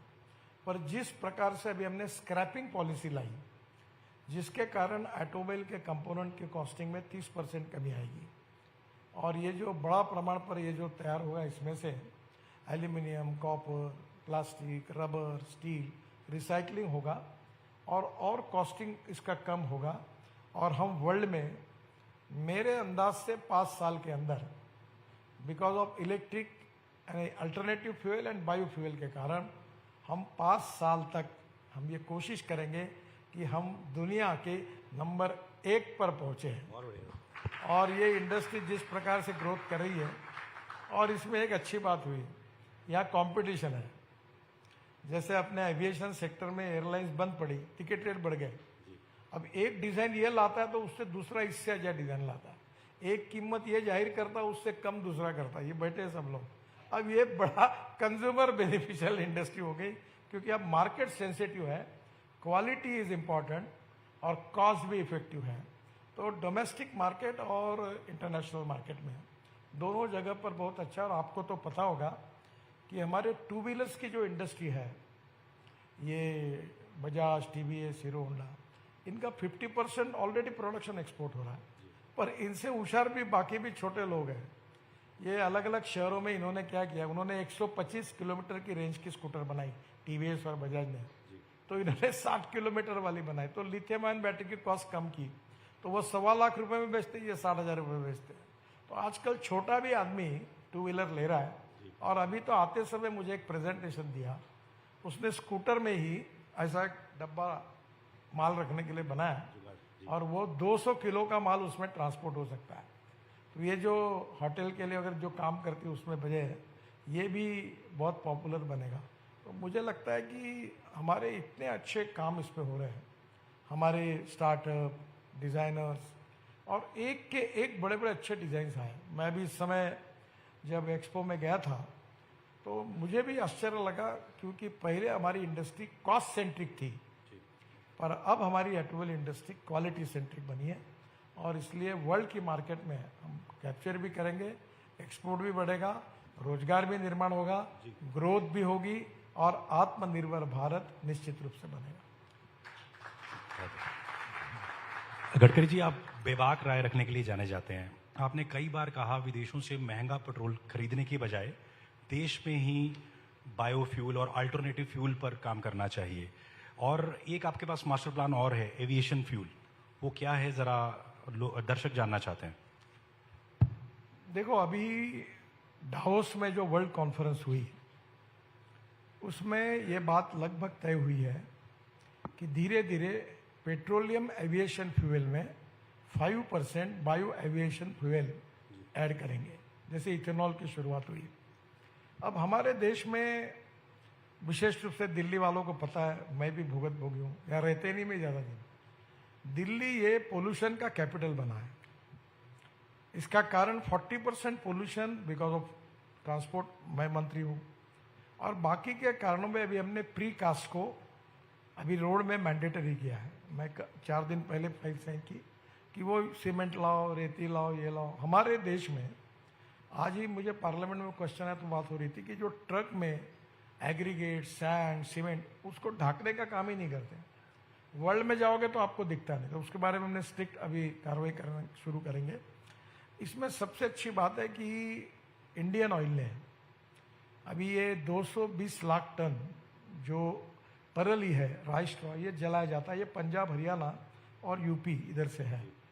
तो इसमें उन्होंने पानीपत में 1 lakh litre bio ethanol per day, 150 ton bio bitumen और करीब 78,000 ton per year sustainable aviation fuel यानी हवाई ईंधन, ऐसा प्रोजेक्ट डाला है। अब ये जो प्रोजेक्ट डाला है इसमें थोड़ी बहुत अड़चनें थी वहाँ, वो मशीन के साइज वगैरह टेक्निक पहली बार डाला है। इसमें से जो बिटुमिन तैयार होता है, जो बाय प्रोडक्ट होता है, वो है लिग्नेंट। और हमारे पंजाब, हरियाणा में और देश में 400 प्रोजेक्ट पर काम शुरू हो गया है। मैं उस एसोसिएशन का अध्यक्ष हूँ। उसमें से 60 ऑलरेडी शुरू हुई है। वो सीएनजी बनाते, बायो सीएनजी परली से, और उसमें 35% लिग्नेंट निकलता है। हमने अभी वो लिग्नेंट को ये बिटुमिन में डालकर अभी नागपुर जबलपुर रोड पर 1 किलोमीटर हाईवे बनाया, और वो सेंट्रल रिसर्च रोड ऑर्गेनाइजेशन और प्राज दोनों ने मिलकर प्रोजेक्ट किया, और उसके टेस्टिंग के बाद पता चला कि पेट्रोलियम बिटुमिन से ये 50% ज़्यादा अच्छा है। और अभी हमने ये कल मेरे एक 15 दिन पहले मीटिंग हुई, पेट्रोलियम मिनिस्टर थे, प्रहलाद जोशी जी थे, सभी ऑयल कंपनी के चेयरमैन थे। तो हमने उनको ये मैंडेट दिया है कि ऑलरेडी हमारे देश में 90 लाख टन बिटुमिन इंपोर्ट होता है, तो उसके बजाय हम केवल हमारे रिफाइनरी की कैपेसिटी 45 से 50 लाख टन है। तो हमने अब तय किया कि अब बिटुमिन में ये 35% जो लिग्नेंट निकलता है, जो सीएनजी तैयार करता है, उसका स्टैंडर्ड फिक्स करके वो ऐड करें। जो टायर हमने बनाए, रबर टायर जो अभी ख़त्म हो गए, वेस्ट हो गए, उसकी पाउडर यूज़ करें, 5 से 7% प्लास्टिक डालें, और ये करने के बाद हम बिटुमिन का स्टैंडर्ड जो एनएच और बाकी उस हिसाब से बनाए, तो मुझे लगता है कि हमारे देश में हम करीब 15 लाख टन हमारा इंपोर्ट कम होगा। और इसमें परली का भाव अभी जो जलाते थे अभी 2200 से 2500 टन हुआ है, तो किसानों को भी पैसे मिलेंगे, परली जलेगी नहीं, और परली से वेस्ट टू वेल्थ ये कंसेप्ट उसका पूरा होगा। अब एविएशन फ्यूल भी आगे दूर नहीं है। बहुत बड़ी चीज़ है।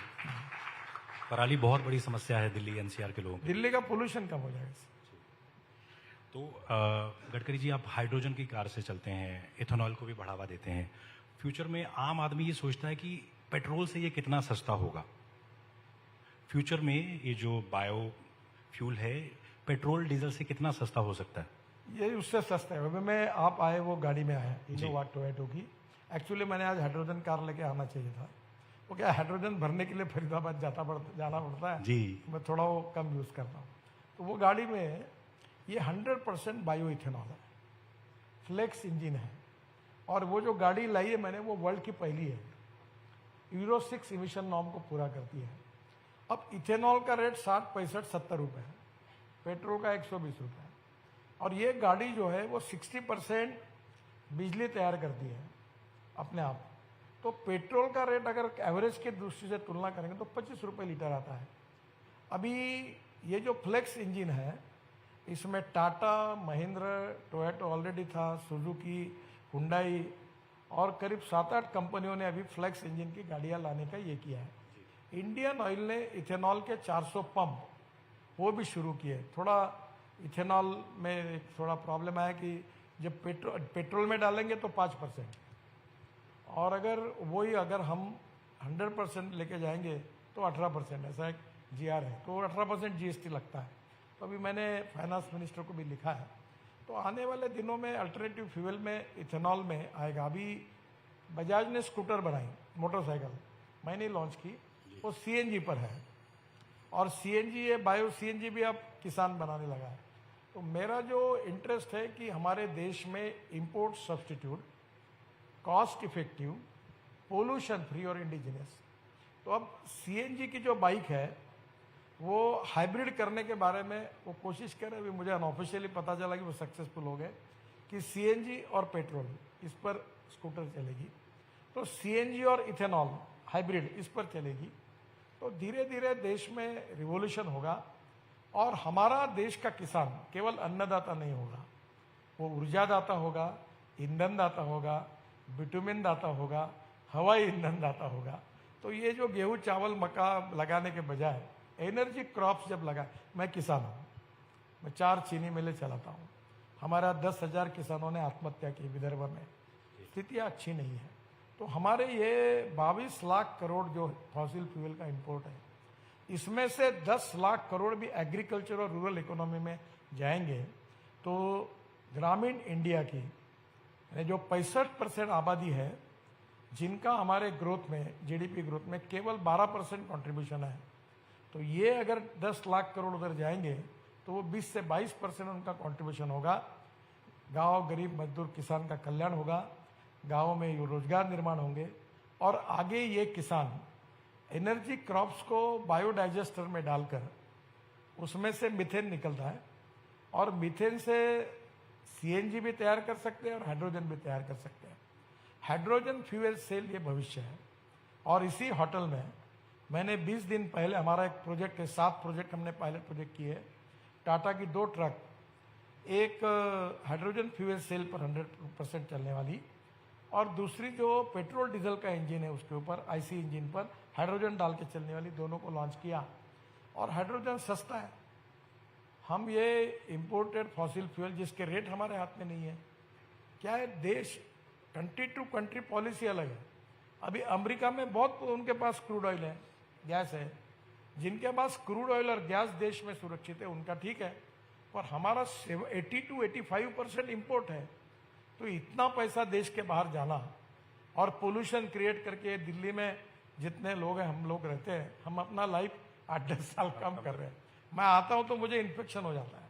तो दिल्ली जैसे शहरों को, देश को प्रदूषण से मुक्त कराना, स्वदेशी और स्वावलंबन के आधार पर ग्रामीण और कृषि क्षेत्र को मजबूत करना और किसान को ऊर्जादाता बनाना, यही सरकार की भूमिका है। और मुझे लगता है अब उसको सबको कन्विंस, पहले मैं बोलता था, मुझे कन्विंस करने में अड़चन जाती थी। अभी लोग कन्विंस हो गए। ऑटोमोबाइल वाले भी तैयार नहीं थे। बहुत बार मैं मीटिंग करता था। तो अभी ट्रैक्टर वालों को मैंने कहा कि अब मैं यूरो 6 के इमिशन नॉर्म लगाता हूँ। सब आए, बोले 1-1 लाख रुपए कीमत बढ़ेगी। मेरा एक ऑप्शन है, आप 1 साल में इलेक्ट्रिक और CNG का ट्रैक्टर लॉन्च करो, मैं विड्रॉ करूँगा। एक ट्रैक्टर अगर CNG पर जाएगा तो 1 लाख रुपए उसके बचेंगे। और मेरे पास इलेक्ट्रिक ट्रैक्टर है, वो मैं ट्रायल करता हूँ, प्रॉब्लम है वो 1.5 घंटा ही चलता है। अगर वो ट्रैक्टर में अगर कैपेसिटी तैयार हो गया और चलेगा तो मेरी कॉस्ट ही कुछ नहीं। तो मुझे लगता है आने वाले समय में टेक्नोलॉजी का उपयोग करके जो गरीब हमारे देश में एग्रीकल्चर, रूरल, ट्राइबल, फॉरेस्ट में जो लोग हैं उनके लिए हम लोग इसका उपयोग कर सकते हैं।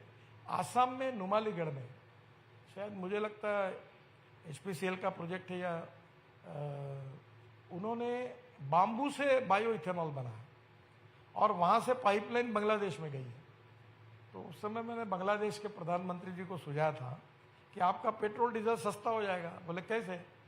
तो मैंने कहा ये इथेनॉल जो पाइप है आपका, इसमें जो पेट्रोल है उसमें 18% इथेनॉल डाल के आप डायरेक्ट मंगाओ, तो इथेनॉल और पेट्रोल के रेट में जो कम है उसके कारण आपका पेट्रोल सस्ता हो जाएगा और पोल्यूशन भी कम होगा।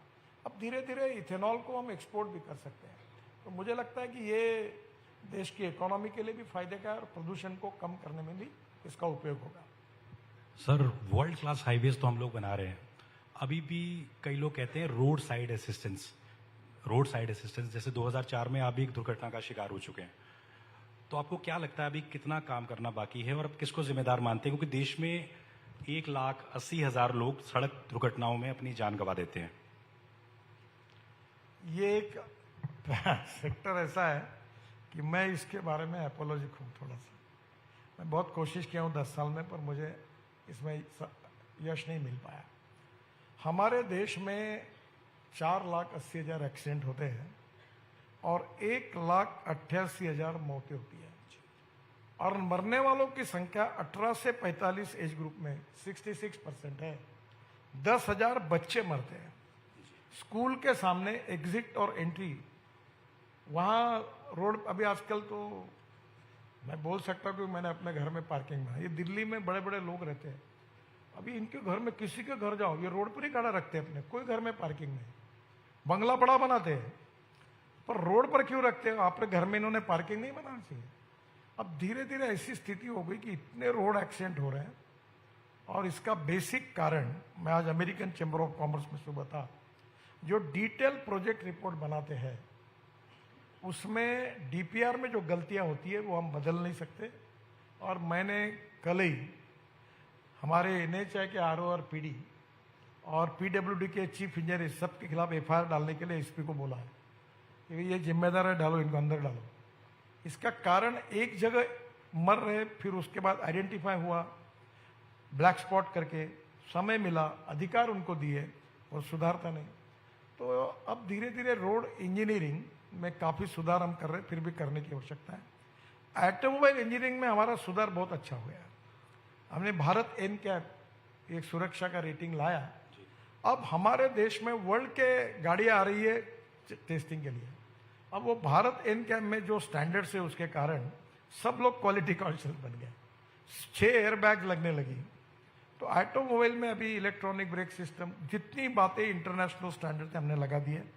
ऑटोमोबाइल इंजीनियरिंग और रोड इंजीनियरिंग में काफ़ी कमियां हैं, हम उसमें कोशिश कर रहे हैं। और तीसरी इन्फोर्समेंट, वो कानून भी कड़क कर दिया, कैमरे भी लगाए, लोग फाइन भी भर रहे हैं, चिल्लाते हैं मेरे नाम से। अब थोड़ा थोड़ा एक प्रॉब्लम है ह्यूमन बिहेवियर, कानून के प्रति डर भी नहीं और सम्मान भी नहीं। कोई रेड सिग्नल दिखा घुस जाते हैं। अभी मैंने परसों हमारे इंजीनियर्स की मीटिंग में कहा कि हमारे देश का हर व्यक्ति ये ओलंपिक स्टैंडर्ड का प्लेयर है, एथलेट से ऐसा समझो। और रोड के बीच में ऐसा बच्चों को लेके वो महिला ऐसे कूद के जाती है। मैंने बोला इतना बड़ा बना दो कि कोई टांग ऊपर करके कूद नहीं सकता। तो अभी इतनी प्रॉब्लम है कि फोन पे बात करना गाड़ी चलाते हुए, रेड सिग्नल होगा तो नहीं रुकना, हेलमेट नहीं पहनना। आज ही मैंने एक फाइल पर साइन किए कि अब 2 व्हीलर्स वाले जब 2 व्हीलर बेचेंगे तो 2 हेलमेट वो कॉस्ट में उनको देंगे ताकि हेलमेट पहनो। ये वाकई काफी इतने लोग मर रहे हैं और ये कोई लड़ाई में नहीं मरते, कोई कोविड में नहीं मरते, कोई दंगों में नहीं मरते। 1,80,000 और कोई यंग लड़के, IIT का स्टूडेंट है, कोई MBBS के लड़के, बहुत दुर्भाग्यपूर्ण है। हम कोशिश कर रहे हैं पर अब आने वाले समय में निश्चित रूप में इससे मार्ग निकलेगा। हाईवेज के किनारे कई ढाबा मालिक कहते हैं जब आप एक कार्यकर्ता थे बीजेपी के, तब आप ढाबों में जाते थे, घाट पर खूब दाल तड़का खाया करते थे। अब आप मंत्री हैं, अब आप जाते हैं तो हाईवेज किनारे ढाबों में और हाईवेज में आपको क्या फ़र्क नज़र आता है? सर, ये हमारा कानूनी डिफेक्टिव है। वो क्या होता है कि ये रोड के बाजू में लोग होटल डाल देते हैं और होटल डालने के बाद वो धंधा शुरू करते, पार्किंग नहीं करते, कुछ नहीं करते। अभी मैंने ऐसा तय किया है कि एक हम सफ़र करके एक योजना लाई है। हमारे पास हज़ारों जगह पड़ी है।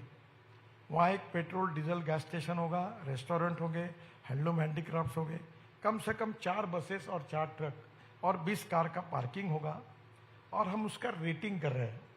वो टाइम्स ग्रुप की एक कंपनी है, वो मेरे पास आए थे, आज ही मैंने उनको भी बुलाने के लिए कहा है कि मैं ढाबे पे रेटिंग करूँगा। और दूसरा मैंने उसमें रखा है कि हमको पैसा नहीं कमाना है, पर जो टॉयलेट्स होंगे उसमें हर व्यक्ति जाने के बाद साफ करना चाहिए। एक महिला और एक लेडीज, दोनों, इसके लिए उनको रोजगार मिलेगा, तो क्लीननेस रहेगा।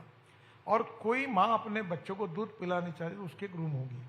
तो अब उसका छोटा डिज़ाइन किया है और रोड साइड एम्यूनिटीज़ में भी हमने अच्छा रखने के लिए कोशिश की है। इसका रेटिंग करेंगे, जो खराब करेंगे उनके ऊपर कार्रवाई करेंगे। तो मुझे लगता है इसके कारण ट्रक ड्राइवर्स की और बाकी लोगों की भी काफ़ी सुविधा उसमें होगी। सर, टेस्ला की भारत में एंट्री साफ हो गई है। आम मिडिल क्लास आदमी सोचता है कि भैया मेरी पहुंच में होगी ये, और कब तक ये पॉसिबल होगा, और इसका भारत के ट्रांसपोर्ट इकोसिस्टम पर क्या असर होगा टेस्ला के आने के बाद? देखिए, मैं ज़्यादा कॉमेंट्स नहीं करता इसके ऊपर। ओपन मार्केट है भाई, जिसमें दम है वो बनाओ और कॉस्ट में कंपटीशन करो। पर मैं आपको एक बात बताता हूँ, ये जो लोग बना रहे इलेक्ट्रिक कार, सब कंपनियों का नाम नहीं लेता, सभी है, ये कोई कम नहीं है सर, और इनकी कॉस्ट भी कम नहीं है। बेस्ट डिजाइन है। अभी आप देखोगे कार के डिजाइन्स, एक जमाना ऐसा था कि मैंने एक कार मालिक को कहा था, कंपनी वाले को, कि तुम्हारे गाड़ी के साथ अमृतांजन की बोतल भी देते जाओ एक, ताकि इतने उड़ती है। पर अब हमारी सभी इंडिया में मैन्युफैक्चरिंग कंपनी वो कॉस्ट सेंट्रिक नहीं, क्वालिटी सेंट्रिक है। मेक इन इंडिया सर यही है, बहुत अच्छी बन रही है। और वो कंपटीशन में कम रेट में अच्छी गाड़ियां देंगे, लिथियम आयन बैटरी की कीमत कम हो जाएगी, और कंपटीशन है, जो आना आए, कोई फर्क नहीं। सर, अभी आपने तीर्थ यात्रियों के लिए एक खुशखबरी दी कि कैलाश मानसरोवर जाने के लिए अब आपको चीन और नेपाल नहीं जाना होगा, आप भारत की सड़कों से ही पूरा कराएंगे। थोड़ा इसके बारे में विस्तार से बताइए। ये जो पिथौरागढ़ से हमने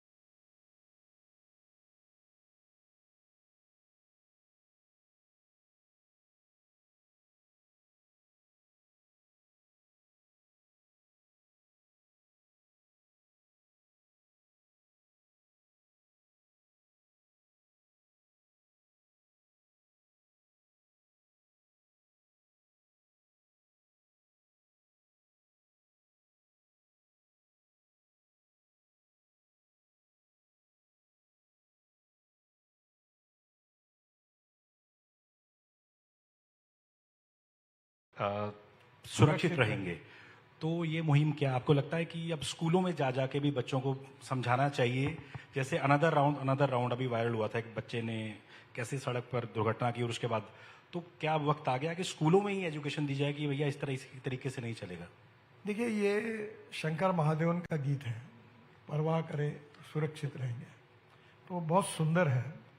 कभी आप उसको देखिए, अभी मैंने मीडिया में हमने सब जगह भेजा है, और उसको 12 लैंग्वेजेस में मैंने शंकर महादेवन को कहा वो आप तैयार कर रहे हैं, और स्कूल में विशेषता बच्चों के लिए वो भेज रहे हैं। हम बड़े प्रमाण पर लोगों को जागरूक करने का काम भी हाथ में लिया है। बड़े बड़े सेलिब्रिटीज़, फिल्म एक्टर, क्रिकेटियर, सब हमको मदद कर रहे हैं। मीडिया के भी लोग मदद करें। मैं आपको भी कहूँगा कि रोड सेफ्टी, इसके लिए हमें निश्चित रूप से आप मदद करिए। अभी हम रोड का सेफ्टी ऑडिट भी कर रहे हैं, IIT और इंजीनियरिंग कॉलेज के लड़कों को साथ में लेकर, और उसमें से जो स्पॉट्स हैं वो निकाल कर उसको सुधार रहे हैं। ये बहुत बड़ा काम है, कोशिश कर रहे हैं, पर हमें अभी तक जितनी चाहिए उतनी सफलता नहीं मिली है। 2014 से अब तक आप 1 लाख किलोमीटर से ज़्यादा की सड़कों का जाल देश में बिछा चुके हैं। सबसे ज़्यादा कोई ऐसा रोड या हाईवे जिसमें आपको सबसे ज़्यादा दिक्कत पेश आई हो, जो पिछली सरकार मुमकिन नहीं कर पाई, नामुमकिन था उसके लिए, आपने मुमकिन कर दिखाया हो? देखिए, मैं उस सरकार को कोई आरोप नहीं लगाता जी, पर मैं जब मंत्री बना तो 3,85,000 करोड़ के 406 प्रोजेक्ट बंद पड़े थे। बंद इसलिए पड़े थे कि लैंड एक्विजिशन की केसेस कोर्ट में गई थी, इन्वायरमेंट फॉरेस्ट ने क्लियरेंस नहीं दिया, रेलवे के आरओ भी अटके हुए थे, कई कोर्ट में लोग चले गए थे, डिस्प्यूट थे, अतिक्रमण नहीं निकाला गया था। और हम लोग उस समय, मैं रात को 12 बजे तक बैठता था, अधिकारी, कॉन्ट्रैक्टर, कंसल्टेंट, बैंकर्स, ऐसी पब्लिक बड़े प्रमाण पे बैठती थी हमारे ट्रांसपोर्ट भवन में, और प्रोजेक्ट टू प्रोजेक्ट में बुलाता था। हमने 40,000 करोड़ के प्रोजेक्ट टर्मिनेट कर दिए, और मुझे बताते हुए इस बात की खुशी है कि हमने भारतीय बैंकों को 3 लाख करोड़ के एनपीए से बचाया। बहुत कंपनियां बड़ी बड़ी, मैं नाम लूंगा तो आप विश्वास नहीं रखोगे, दिवाला पिटने की स्थिति में आई, कुछ लोगों ने पिट दिया, हमको बचाया। और अभी हमने ये तय किया कि 90% लैंड एक्विजिशन किए बिना, फॉरेस्ट एनवायरनमेंट क्लियरेंस साथ में रहे बिना हम अपॉइंटमेंट डेट ही नहीं देंगे। अभी वो प्रॉब्लम नहीं है, बहुत कम है, पर अभी ये दिल्ली जयपुर, ये बड़ा कॉम्प्लिकेटेड था, इसको करते करते मुझे बहुत पसीना छूटा। मुंबई गोवा, यहाँ बहुत तकलीफें आई, और ये किताब लिखा जा सकता है, इतनी तकलीफें आई, पर मुझे किसी को ब्लेम नहीं करना है। अब दोनों भी, ये दिल्ली जयपुर का भी काम चालू है, और वो अभी जयपुर से किशनगढ़ वो भी करने का है, उसका भी मंजूर हुआ है। अब कॉन्ट्रैक्टर 3-3, 4-4 बार बदले, कुछ दिवाले पीटे, बैंकों ने पैसा खत्म ये कर दिया, अब बहुत से प्रॉब्लम्स आए, पर हमने पॉजिटिविटी रखकर लोगों की मदद की, जो हो सकता है उसको चांस दिया, जो बिल्कुल बेकार था उसको टर्मिनेट करके बैंक गारंटी जब्त की, और हमने काफ़ी सुधार किए हैं। तो मुझे लगता है कि अब रोड सेक्टर में कोई प्रॉब्लम नहीं, और अभी इस साल में और अगले साल में तो इतना बदल हो जाएगा कि मैं उम्मीद रखता हूँ, मैं कहता था कि हमारा हाईवे रोड नेटवर्क अमेरिका के बराबर रहेगा, पर मैं अब ये कहता हूँ कि 2 साल के अंदर हमारा हाईवे नेटवर्क अमेरिका से भी अच्छा होगा। अभी दिल्ली से देहरादून 8 घंटे लगते, आप 4-6 महीने के बाद 2 घंटे में जाओगे, हवाई जहाज बंद हो जाएगा। दिल्ली से जयपुर 2 घंटे में, दिल्ली से मुंबई 12 घंटे में। अभी मेरठ से दिल्ली 4 घंटे लगते थे, 45 मिनट हुआ। बेंगलोर से चेन्नई 2 घंटे में, मैसूर से बेंगलोर अब 1 घंटे में, पहले 4 घंटे लगते थे। ऐसे 38 ग्रीन हाईवे बना रहे हैं, और इसके कारण जो लॉजिस्टिक कॉस्ट है, जो हमारी 14 से 16% है, जो चाइना में 8 से 10% है, और अमेरिका और यूरोपियन कंट्री में 12% है। मेरा विश्वास है कि इस साल के अंदर जब हमारे हाईवे पूरे हो जाएंगे तो और फ्यूल, अल्टरनेटिव फ्यूल और बायोफ्यूल का उपयोग बढ़ेगा, और इलेक्ट्रिक पर ट्रक आएंगे, तो मुझे लगता है कि हमारी लॉजिस्टिक कॉस्ट सिंगल डिजिट यानी 9% पे आएंगी। We will be more competitive for export, और हमारा एक्सपोर्ट 1.5 गुना बढ़ेगा। और जो प्रधानमंत्री कहते हैं कि आत्मनिर्भर भारत, ये इंडस्ट्री हमें आत्मनिर्भर भारत बनाने के लिए उपयोगी होगी। एक आखिरी सवाल आपसे पूछना चाहते हैं। 2014 से पहले एक दिन में जो एवरेज सड़क बनती थी वो 12 किलोमीटर के इर्द गिर्द में, अब आपने 3 गुना कर दिया है। पूरी मिनिस्ट्री का जोश हाई हो जाता है जब नितिन गडकरी जी मिनिस्टर बनते हैं। सर, मेरा मिनिस्ट्री से नाराजी है, मेरे पास पैसे की कमी नहीं है। अभी हमारे मिनिस्ट्री में 50,000 करोड़ NHI को हमने इसलिए दिए कि तुम अपना लोन वापस कर लो, कोई जरूरत नहीं थी। अब आप पैसे का करेंगे क्या, पैसा खर्चा नहीं होगा तो क्या करें। अभी मैं रोड को मॉनिटाइज कर रहा हूँ, 5 लाख करोड़ का मॉनिटाइजेशन पड़ा है मेरे पास, तो करके बैंक में थोड़ी डिपॉजिट करूंगा, मतलब खर्चा करो। तो खर्चा करने के लिए रोड में अप्रूवल्स चाहिए, लैंड एक्विजिशन चाहिए, तो अब कोशिश है कि और इसकी स्पीड बढ़े। 40 किलोमीटर का टारगेट है मेरा। टारगेट जो है, डिक्लेरेशन नहीं बने तो आप न्यूज़ लगा दोगे कि गडकरी जी ने कहा 60। ये मेरी कोशिश है, कि हमारा road network 60 kilometre per day पर जाए। अभी हम 36, 38, अभी इस साल का हिसाब होगा तब पता चलेगा, पर हम लोग 60 किलोमीटर का टारगेट रखकर मेहनत कर रहे हैं। निश्चित रूप में उसमें सफलता मिलेगी। दिल्ली में, केवल दिल्ली के आजू बाजू में हम 1 लाख करोड़ रुपए के काम कर रहे हैं। हमने दिल्ली का पेरिफेरल रोड बनाया, अभी द्वारका एक्सप्रेस हाईवे आधा ओपन हुआ। हम अब 1 महीने में हमने टनल बनाई है, वो डायरेक्ट T3 पे जाएगी। जो वहाँ से आप UR2 से पानीपत से निकलेंगे तो पानीपत से एयरपोर्ट आने के लिए 3.5-3 घंटे लगते थे, अब 25 से 30 मिनट में हो गए एयरपोर्ट के अंदर। सर, दिल्ली से गुड़गांव वाले के भी ट्रैफिक का दर्द आप कम करने वाले हैं, ऐसा पता लगा? ये जो रोड बनेगा तो ये तो बहुत कठिन है। ये जो 2 लाख वाट वाले सर, ये बहुत ही प्रॉब्लमेटिक है। इसका 25-30% का मत तो भी एक है। मेरा व्यक्तिगत उसके ऊपर मत है कि ये पूरे ब्रिजेस को तोड़ देना चाहिए। और अभी पूना में और चेन्नई में, पूना में हम 50,000 करोड़ के ब्रिजेस बना रहे हैं, चेन्नई में बना रहे हैं। एक ही पिलर पर नीचे में रोड, ऊपर में फ्लाईओवर, उसके ऊपर में फ्लाईओवर, उसके ऊपर में मेट्रो। अभी नागपुर में हमने 4 लेयर बनाई। दिल्ली मुंबई, दिल्ली मद्रास और मुंबई कलकत्ता रोड, फिर वो रेलवे लाइन को फ्लाईओवर, फिर और एक फ्लाईओवर, फिर उसके ऊपर में मेट्रो, 4 लेयर बनाए। तो अब आने वाले समय में इसको सुधारना पड़ेगा। दूसरा, अभी मैं यहाँ आ रहा था तो मैं स्पेन गया था, तो स्पेन में मैंने देखा कि रोड के अंदर में ऐसे बड़े बड़े रोड से 3-3 हजार, 6-6 हजार गाड़ियों का पार्किंग है, और वो पूरे टनल से उन्होंने ब्रिजेस बनाए नहीं।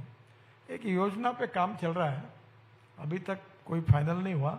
ये जो 11 मूर्ति ना, इधर कौन सी मूर्ति है ना, ये रोड पे आखिरी में है। हाँ, वहां से आगे जाकर वो स्टेशन है, पार्लियामेंट से आते थे, उससे अंडरग्राउंड टनल बनाकर डायरेक्ट गुड़गांव के बाहर निकले, ताकि ये डायरेक्ट ट्रैफिक जा सके। क्योंकि दिल्ली से गुड़गांव आने जाने वालों का ट्रैफिक का दर्द कम करने की बड़ी बात वैसे गुड़गांव का प्रॉब्लम पूरा दूर नहीं होगा, पर एक 6 महीने के अंदर 40-50% कम हो जाएगा।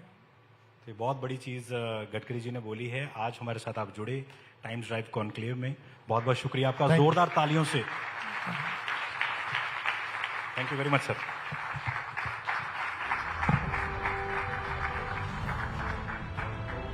Sir, may I request you to please stay back on stage? Sir, you are requested to please stay back. अपने बहुमूल्य विचारों को हम सभी के साथ साझा करने के लिए आपका बहुत बहुत धन्यवाद।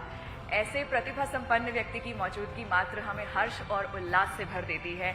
Ladies and gentlemen, can we please hear a big round of applause one more time for Shri Gadkari ji. Thank you so much, sir, for enlightening us with your words of wisdom. Now, ladies and gentlemen, we are proceeding towards our Times Drive Auto Awards 2025. For the same, I would like to request Mr. Rohit Chadda, COO and President Times Network, to please join us up on stage, along with Mr. Amit Garg, Director Marketing, Hindustan Petroleum Corporation Limited, and Mr. K.S. Shetty, Director HR, Hindustan Petroleum Corporation Limited. Gentlemen, you are requested to please join us here on the stage.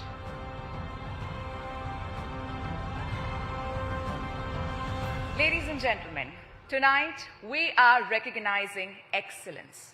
And behind every prestigious award, there is a panel which dedicates countless hours to evaluate, analyze, and deliberate to select the most deserving winners.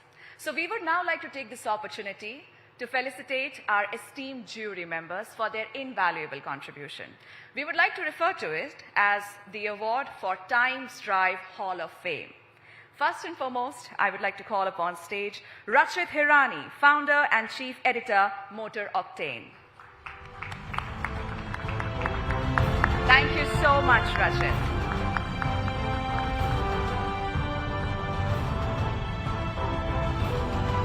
Ladies and gentlemen, please bring in some energy for our jury members.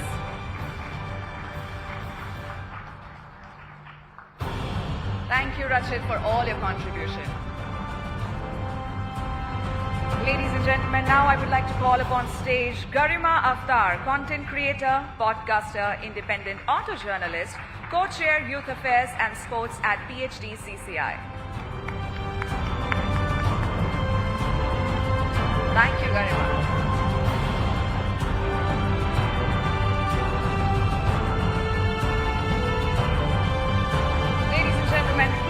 claps rolling. And now I would like to call upon stage Dino, two-wheeler auto influencer. Thank you so much, Dino.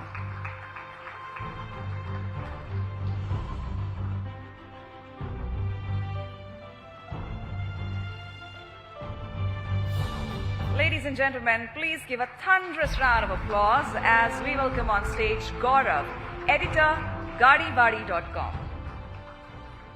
Thank you so much, Gaurav, for all your efforts and contribution.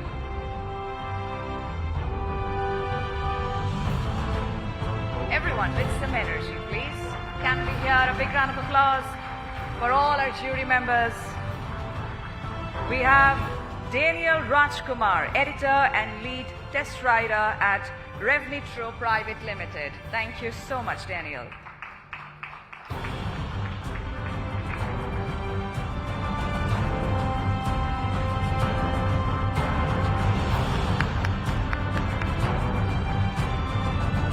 With that, ladies and gentlemen, we would now like to take this opportunity to recognize the individuals as well as organizations who have achieved excellence in the automotive industry with innovation, path-breaking designs, and sustainable mobility. So we are first starting with our Dealer Personality of the Year. And this award goes to none other than Sanjay Pasi, Chairman Pasco Group. Congratulations to you, Mr. Sanjay.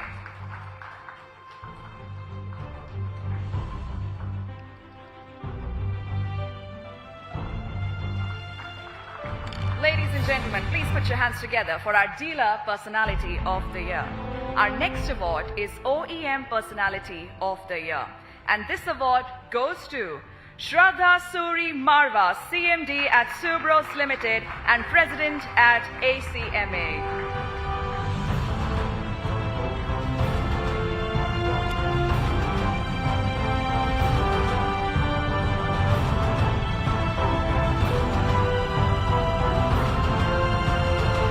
Gentlemen, our next award is Best in Class Automotive Parts Manufacturing, and it goes to Binbo Auto India Private Limited. I would request MS Rekhi, the chairman, and Mandeep Singh Rekhi, the CEO, to please join us up on the stage.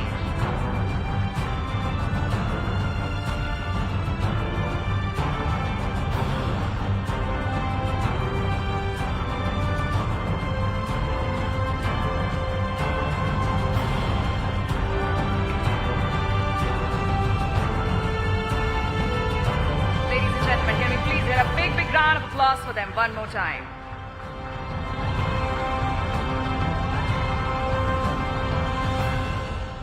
Well, our next award is for Dealer Personality of the Year, Supercars.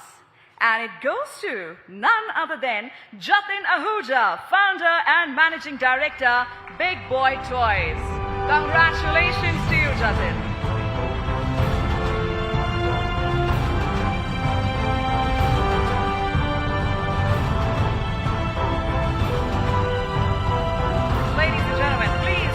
For Big Boy Toys. Moving towards our next award, which is Electric Commuter Motorcycle of the Year. And it goes to Urban Roar EZ. Congratulations to you.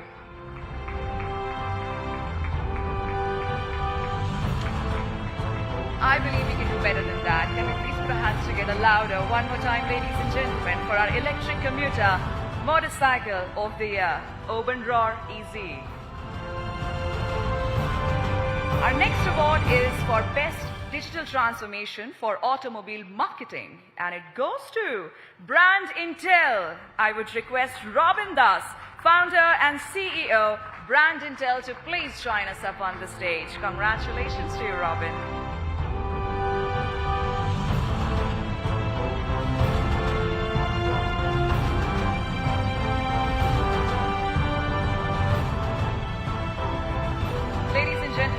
Our next award is for Best Motor Insurance 2025, and it goes to none other than Bajaj Allianz General Insurance. Congratulations.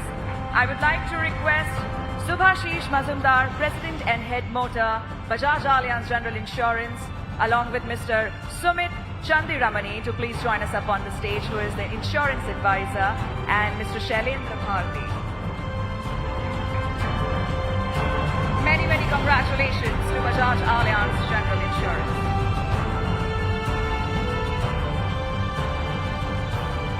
With that, thank you so much, sir, for giving us your time today. I would like to humbly request Mr. Chadda, Mr. Garg, and Mr. Shetty to kindly felicitate the Honorable Minister on the stage.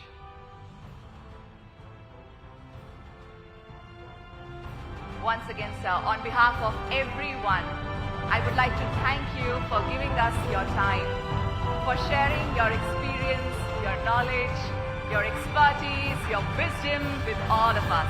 Ladies and gentlemen, one more time, can we please have a big, big round of applause for Shri Nitin Jairam Gadkari ji.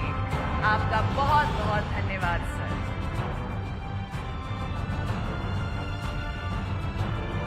Thank you so much, sir, once again for joining us here. Can we please take a group photograph with all four of you here on stage? Yes, let's take one more photograph. Thank you. Thank you. May I now request Mr. Chadda to kindly escort the Honorable Minister. Thank you. Thank you. Thank you so much, Mr. Garg. Thank you, Mr. Shetty. All right, on that note, ladies and gentlemen, all of you are requested to kindly remain seated, as now we are proceeding towards our first panel of the evening. You're requested to kindly occupy a seat. I believe all of you must have been taking a lot of pictures here this evening. So just in case if you're planning to post it anywhere online, please make sure that you use the hashtag #TimesDriveAutoAward. That would also help us know that yes, you have posted about this event. So let the world know you're here. So we're going to wait.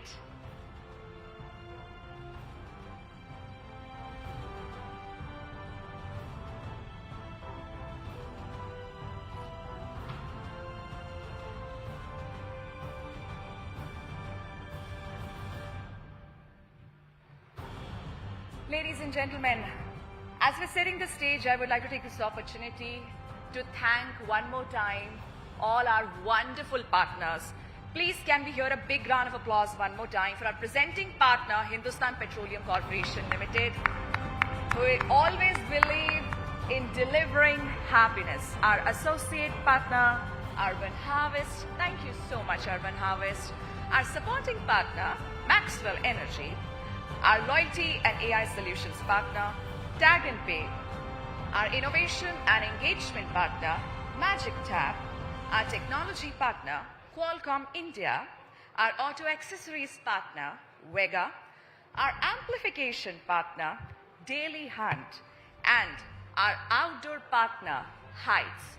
Once again, a big thanks to all our incredible partners for helping us in organizing this summit. Ladies and gentlemen, can we please hear a big, big round of applause one more time for all the partners? And can we request all of you to occupy your seats back again? I can see a lot of people are standing over that side. So in the paucity of time, we have to delve into our first panel discussion. So may I request you all to please be seated. Please make yourselves comfortable. Back to your seats. Ladies and gentlemen, humble request to everybody on this side as well. Please be seated. Thank you so much. So ladies and gentlemen, we are now proceeding towards our first panel, wherein we will gather a lot of valuable insights on innovation in automotive technology and future trends. But before I invite all the esteemed panelists here on the stage, one more time I would like to request, I can still see a lot of people standing.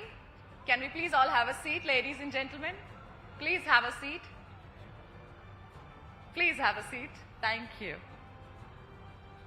All right, on that note, everybody please join me in welcoming on the stage with a big round of applause, Mr. Puneet Anand, AVP and Vertical Head, Corporate Communication and Social, Hyundai Motor India Limited. Welcome to you, sir. We have Mr. Vijay Kumar Mishra, Technical Director, JK Tire and Industries. Jyoti Malhotra, Managing Director, Volvo Auto India Private Limited. Ravi Bhatia, President, Jato Dynamics. And this session will be moderated by Ashish Masi, Editor, Times Drive. May I request all the esteemed panelists to please join us up on the stage, and over to you, Ashish.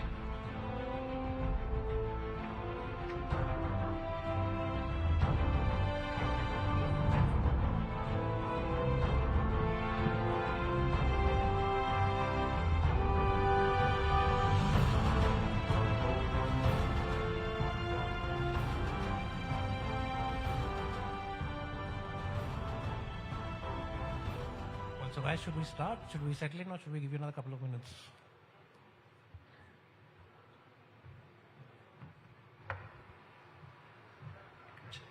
Okay, people on this side of the room, can we please request you to have a seat? Ma'am, sir, thank you so much.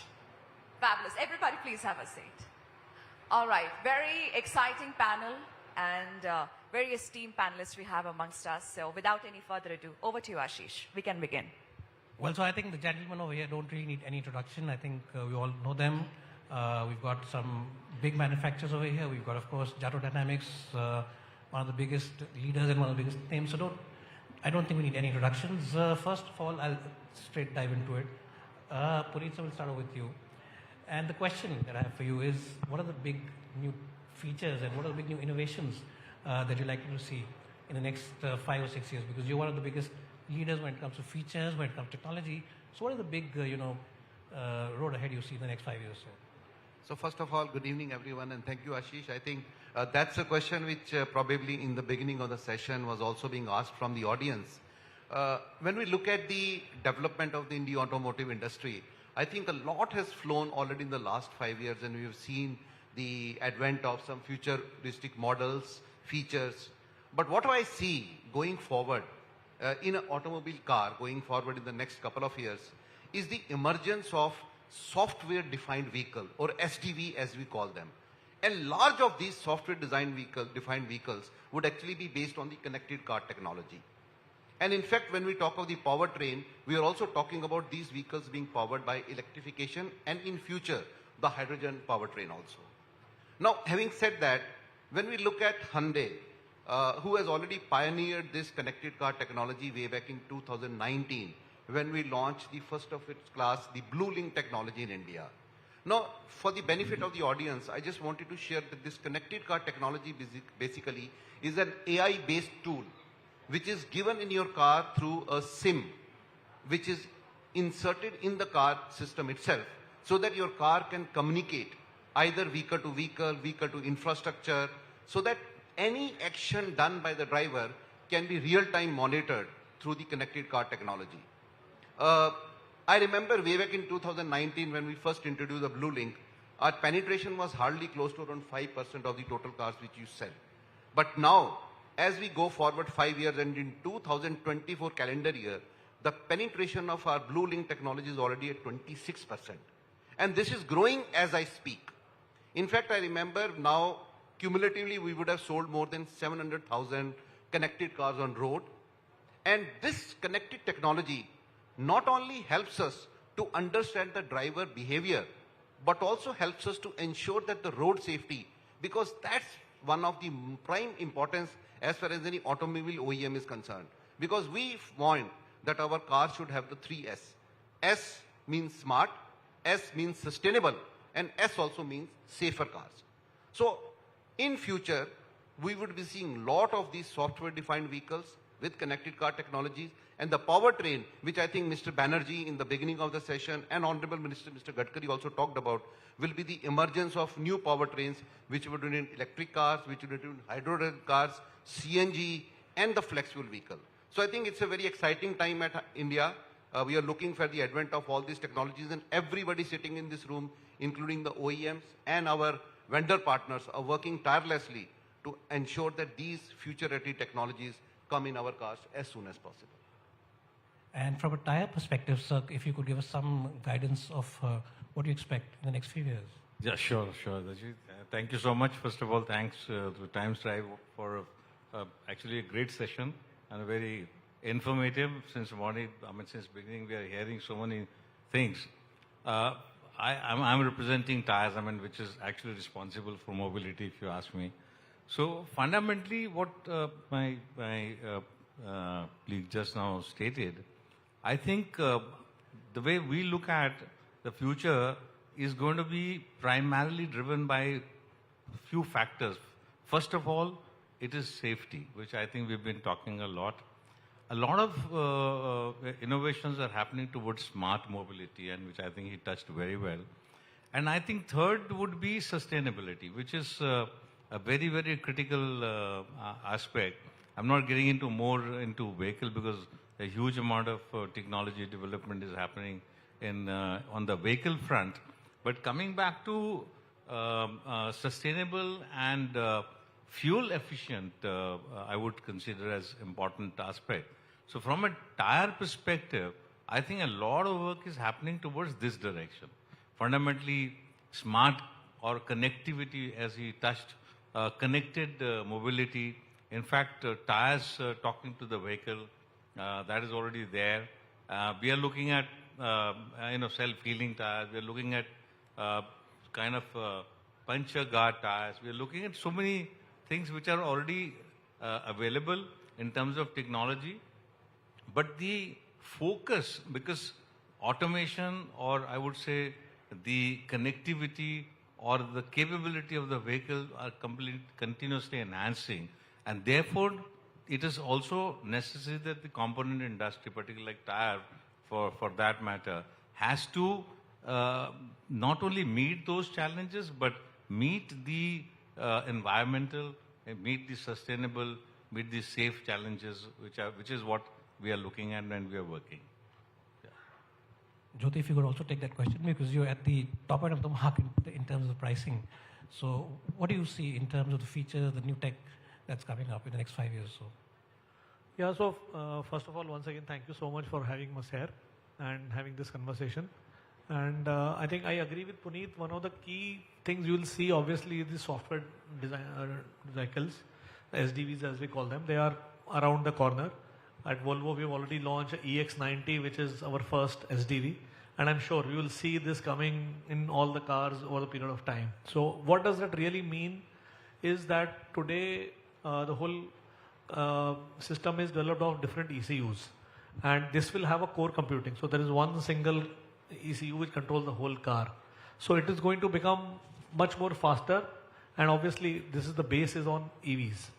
And beyond that, I think what I see coming out is also regarding AI. AI will play a very important role when it comes to providing safety to the whole system. It's not about providing safety only to people who are inside the car, but it is also takes care of, let's say, through recognition, animal recognition, pedestrian recognition systems will have ability to recognize. And through AI power, you can actually diagnose what is likely to happen and take whether it is emergency braking. So you will see a next generation of AI.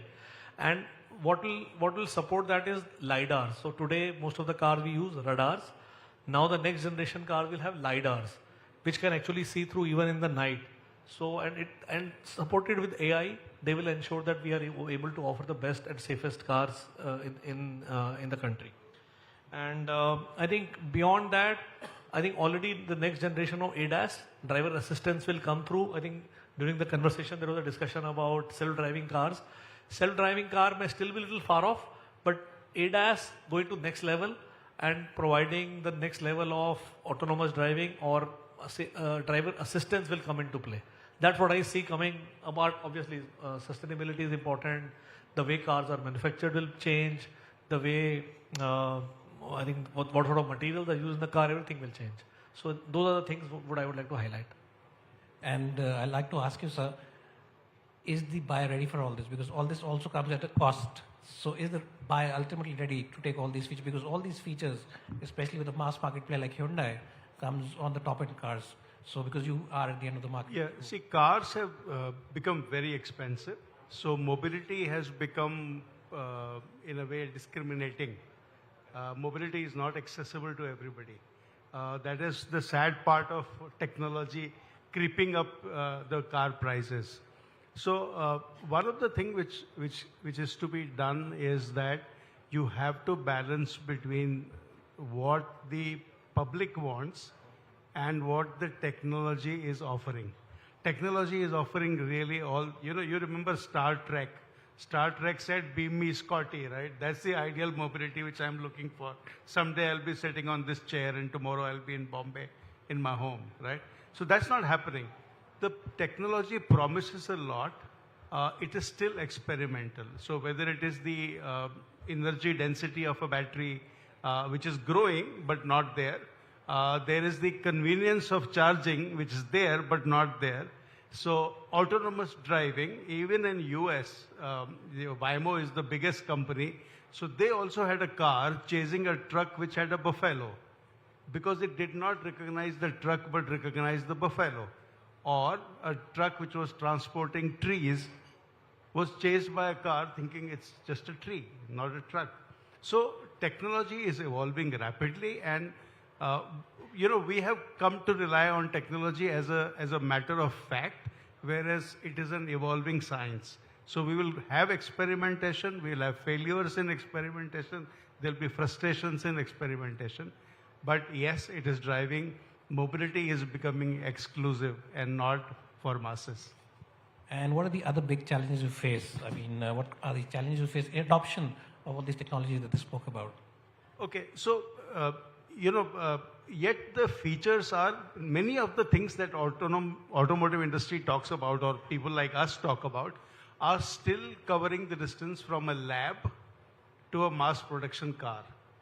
Not all has come to a mass production car. So this transition of features as they grow in adoption is one of the challenge. How to make them cheaper? So battery, for example, we are talking about 100 kilowatt. Yes, it'll come below that. But today, electric car is 40% more expensive. And I think the minister made a statement also that within 6 months, it'll be all right. So yeah, mark the date. Puneet sir, I'll have the same question to you. So I think I'll also add to what Mr. Ravi also said. Definitely technology comes at a cost. But at the same time, when OEMs try to democratize technology, then the adoption rate of those technologies also start increasing. A case in example, India is a very warm country, very hot country. And, who would have thought that people in their car would love to have a panoramic sunroof? That was considered to be a luxury.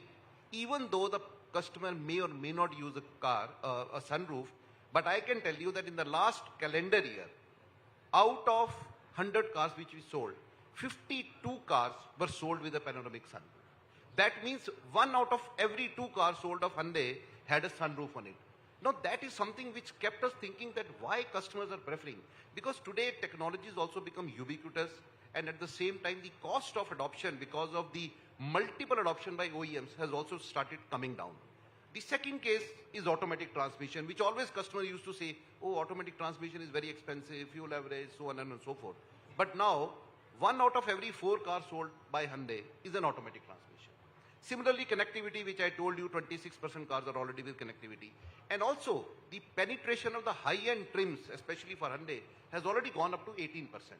So yes, technology comes at a price, but I am very happy to share that the auto industry has become quite responsible, and that's where the cost of technology, when spread over a larger mass, and that's where we see the proliferation of 4.3 million cars, passenger vehicles, which we sold in India last year, has actually led to the democratization of these technologies. And the days will come when future technologies, which I think Mr. Jyoti also talked about, ADAS. Now, out of 14 models which we offer in India, 12 models are already with connected technology, and 9 models out of the 14 are already with ADAS. So ADAS as a technology itself is becoming very much penetratable in the Indian market, and I'm sure with the times to come, with the coming of these modern roads, which Mr. Gadkari talked about, the adoption of ADAS and these technologies will increase, because safety is paramount importance. OEMs, customers, and the government will be working together to see that the adoption of these life-saving technologies become more affordable and also more meaningful for the people. Mr. Mishra, is that something you also face, the high cost? Because when you offer green tires, EV tires, costing is much higher. A lot of customers, when they change their tires, they actually don't want a green tire on their car. They say, normal wala tire laga do, meko nahi kharcha karna hai. Is that something, it's a big challenge? Do you see that? You see, this is I think somebody said chicken and egg. So the point is that there is a need. I mean, on the one hand, we are talking about net zero government of India says net zero by 2070, and companies are announcing. So how do you achieve that? So therefore, the technology will drive it. And of course, even from task perspective, like he rightly said, but we believe that over a period of time, the value proposition or the customer's understanding or the person who's buying probably will go through a change. Today, of course, the technology is costing more. When we want to, anything you are developing new, it is at an added cost. But also, as he said it, that over a period of time, as it grows or multiplies, probably the cost will also come down, because also the material which you buy, because the future is also going to be lighter material which is going to offer better sustainability and better fuel efficiency, but it is today more expensive. But the way when we discuss with many of the manufacturers, I think gradually this will come down. But yes, this challenge is there, and some of the customers or some of the people who are interested in taking the technology forward are paying. But yes, there is a challenge as far as adopting new technology is concerned. And Jyoti, I'll come to you. Do you see the same kind of challenge? Because your cars are, as it is, expensive, of course, being luxury. But in terms of when you sell an EV, is it easy to sell an EV or do you sell an ICE car? How is the difference over there when it comes to at the top end of the market? See, as a company, we are pushing towards electrification. I think already even India itself, we are selling almost 25% of our cars, we are selling electric cars. And I think going forward, the adoption of EVs is going to pick up. It's not that 100% will be EV, but I think today in the overall market, it's only 2%. For us, it is 25%, but I think in our industry, it is already 6-7%. This will continue to grow. But obviously, there are challenges. I think we heard from the minister and others also. Obviously, there are 3 C's. There are many, but I think on top of my mind, I would say one is the charging infrastructure. And we heard HPCL setting up chargers, and there are many others who are setting up chargers. So I think having the right sort of fast chargers available, which are compatible with all type of cars, and having it in the right places is first. Related to that also is making it easy for customers to put home chargers. Today, it's a bit of a challenge, especially in high-rise societies. It's not easy to install a home charger, because with the technology, the long-range cars will come, but still you will need a home charger. So I think charging infrastructure will remain a challenge. We need to address that very quickly. Second, obviously, is cost. We need to ensure that very quickly, how can this become more accessible? EV technology, overall cost of ownership is quite low, but initial cost of acquisition is still higher. How can we bring it down so that it becomes accessible to everyone? And third thing is also consumer mindset. From the perspective that, see, it's not about you have to pay more for something which is sustainable, but it's about EV or this new technology also crossing a line of fear of unknown in your mind. Customers need to travel that line and say, okay, I've been using IS, this is a human habit, how do I change that? And I think education will play an important role. And I think government incentives, policies are supporting that. We heard how it is important for our country that we should move in that direction. So I'm sure in our country, we will have EVs moving forward, and all these challenges can be overcome. And I think what we heard from the minister and from others beforehand, I'm very confident that these challenges will be overcome very fast. And Ravi sir, I'll ask you, basically, this big challenge, as you said, EV penetration is a big challenge. There are lots of hurdles. What do you think can be done, to ease the pressure on the mind of the fence sitter? A lot of people are sitting on the fence. Should I buy an EV? Should I not buy an EV? EV sales have slowed down this year. So there are 2-3 things have to come because human beings mimic other human beings. So first of all, if I see my neighbor buying an electric car, and I walk into my society parking, and I see green lighting chargers coming up, my behavior will probably change. One thing to encourage that mimicking approach is to do what China did. They selected some cities and went whole hog into converting everything into electric. So whether it is the charging infrastructure, whether it is buses, whether it is cars, so just take one city and make an example out of that. So Delhi is a perfect case study for that, right? Imagine if Delhi was to say tomorrow, 100% taxis will be electric. Now, taxis on a day will do at least 10 trips. So you have electrified 10 trips for a taxi. For the personal mobility, as Gadkari ji was saying, 50 kilometers is the maximum, right? So why not do plug-in hybrid incentivization? So you have to pick a city and make it a role model for other states to look at that. If that is not done, we are spreading few resources very, very thin. Also, do you think that, you know, when a buyer is buying a car, he has that green conscience behind, or do you think he's just buying it because paise bach jayenge? He does all that calculations? Because as he said, you know, people are buying a sunroof. They prefer a sunroof over some other features in the car which might actually be beneficial. So do you think that is also missing, that education is missing? Yeah, education is definitely missing. But more than education, I think the TCO is still not favorable. You know, somebody said scooters, three-wheelers, it started happening. Why? No education happened in three-wheelers, but TCO shifted. So whenever the TCO will shift, you don't need to train people. Money will teach them. Puneet-san, coming back to you, you know, lots of benefits you told us about ADAS and the other features which you think are going to become very commonplace in the next few years. But do you think that ADAS is a very relevant feature for India because our roads are very populated, over-dense, you know, heavy density? A lot of people don't buy a top-end version because they say, "Mujhe ADAS nahi chahiye, mujhe sunroof chahiye." So again, about customer education, how do you think that can be? So, you know, as I mentioned, that always technology will always be initially very challenging for the people to adopt. And I think rightly mentioned, education is something which is very important. But at the same time, now the customers also realize that for them, safety is also of paramount importance. We have seen a couple of years back what happened in the country and the world in terms of COVID, you know, spread, and how people adopted personal transport over shared transport, and how the family values have started coming in. Now we have also seen people traveling long distance with their families, 6 and 7 people put together. So that's why the advent of bigger cars and the SUVs also we are seeing. So ADAS is a technology which will encourage the people to adopt safety. And that's where, as I said, that 14% of our cars, almost 9 cars out of 14 cars are with ADAS. And I'm seeing that these adoptions will further continue to increase because the cost of technology itself is also coming down. Jyoti mentioned about the radars and the lidars which are coming, and with the coming up of these volume players, all these technologies are actually coming at a very good price, and the OEMs are passing on these costs as the benefits to the customer so that they can adopt more and more. But you know, whenever there will be a new technology, there will be challenges. Like for example, EV penetration itself today we are talking is a big challenge in this country. You know, one of the statistics which I wanted to share with everyone over here is that currently in India, in terms of our installed capacity, we have close to around 25,000 chargers.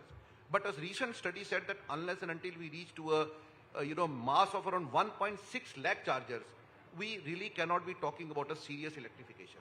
Now that difference from 25,000 to 1.6 lakh chargers is a humongous task. So everyone put together, OEMs, we have taken an initiative therein. We are going to install 600 only fast chargers, ultra fast chargers across the highways of the country, which includes 100 chargers, especially in the state of Tamil Nadu. Now, why we are doing this is because if you are setting up a fast charging station with a capacity of 60 kilowatt or 150 kilowatt, one station can actually give you 3 guns and 3 cars can simultaneously charge over there. So even if you have more and more chargers, but if these are not fast chargers or ultra fast chargers, then also the customer psychology of, you know, fast charging will also be defeated. Therefore, it is now a matter of time, and I think the PM e-drive scheme, which was recently announced, also allocates 2,000 crores towards the setting of this charger infrastructure.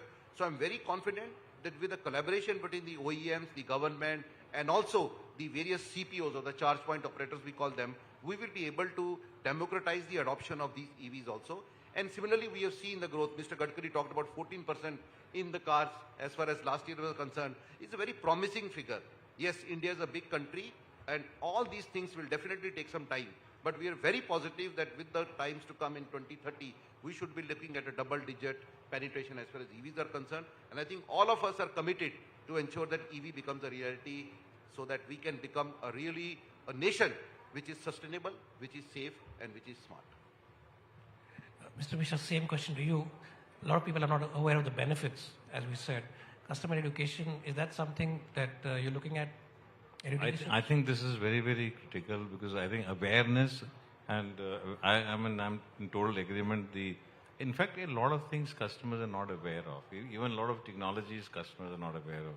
So that is something which is very important. In fact, Gadkarji's talked so much about safety and the first, in fact, many times we've heard he admits that this is one area I have not been able to succeed satisfactorily. So now that is because I would call it as a education or customer awareness. I think second is also regulation, regulations and regulation compliances. Third, I would also consider some kind of a lack of infrastructure or those kind of things which are also leading to these kind of problems. But if efforts are made, and in fact many we as an organization and also one of the associations which is Tire Association Atma, we are doing a lot of work on safety, on sustainability all over the country, on many expressways. And it is surprising to see the complete lack of awareness of people and safety aspects. From a tire standpoint, you'll be surprised to see that almost 60 to 70% of the cars we find are underinflated. Now that is very unsafe. You go to expressways, you'll see the tires which are completely worn. There is a regulation in the country that the tire must be replaced after certain, there is a indication, there are indicators on the tire, everything, but the education is missing. Information is, awareness is missing. So I would say that I think as each one, we need to work on this particular area, try our bit, I would say, to educate and make customers aware about all these aspects, certainly. Jyoti, you mentioned a new technology that's coming up for ADAS. Can you just elaborate on that? Because I wanted to... So I think let's look at ADAS as something which can actually work to avoid collisions, right? Because end of the day, humans are driving the car today. I think we all agree that it's not going to change, so that suddenly there will be autonomous drive. Those cars will come later. So right now, let's assume humans are driving the car and technology can only help. So ADAS is a great technology which can help avoid collisions. So there are things like cross traffic alert. There are things like blind spot identification. So before a human can identify, technology can tell you that something is coming and actually push the lane so that you are avoiding the collision. It's already available in our cars, and I believe the next generation of ADAS will further work. I'm sure a lot of our dealer partners sitting here, they will not like it, but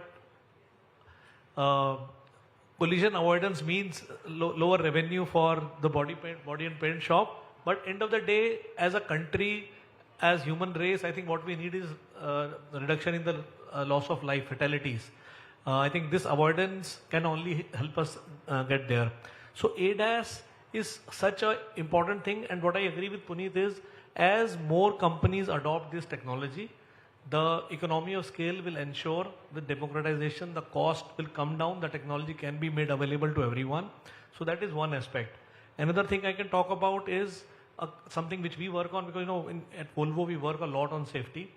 We have been working on doing a 3D mapping of all the collisions which have happened over the year. Now all that data is available, which has been now mapped into 3Ds, and together with AI. Earlier it was not possible to convert that data into some action. Now with the data that is available, the AI can really predict what is going to happen. And those algorithms can be built into the ADAS. That's where the next generation of technology will evolve. And end of the day, the whole idea is to ensure that the technology predicts the driver behavior and takes the right action at the right time so that we can avoid the collisions and obviously reduce the fatalities. India, I think we heard 180,000 lives are lost every year. This could be a great way by which we can avoid. Because end of the day, humans will make mistakes, and I think technology can help avoid those mistakes. Let's use the technology to the best possible way. And Ravi sir, we've spoken a lot about the challenges, but there are definitely a lot of opportunities as well. So can you just elaborate what big opportunities lay ahead for us, and then we'll get back. Yeah, I think one of the opportunity of reducing the friction to electrification, we talked about that. There is one is the battery cost and battery energy density, but the other side is how convenient it is to charge. So not only the charging speed is becoming very important. So can I do in 5 minutes, like what BYD recently announced? The claim is yet to be validated. It's not a validated claim, but they said in 5 minutes you can do 400 kilometers worth of charging. So that's a convenience, right? Or I can have a battery swapping infrastructure. That is another area of convenience. The other thing is, the other opportunity in this is insurance cost reduction, which has not been touched in this discussion.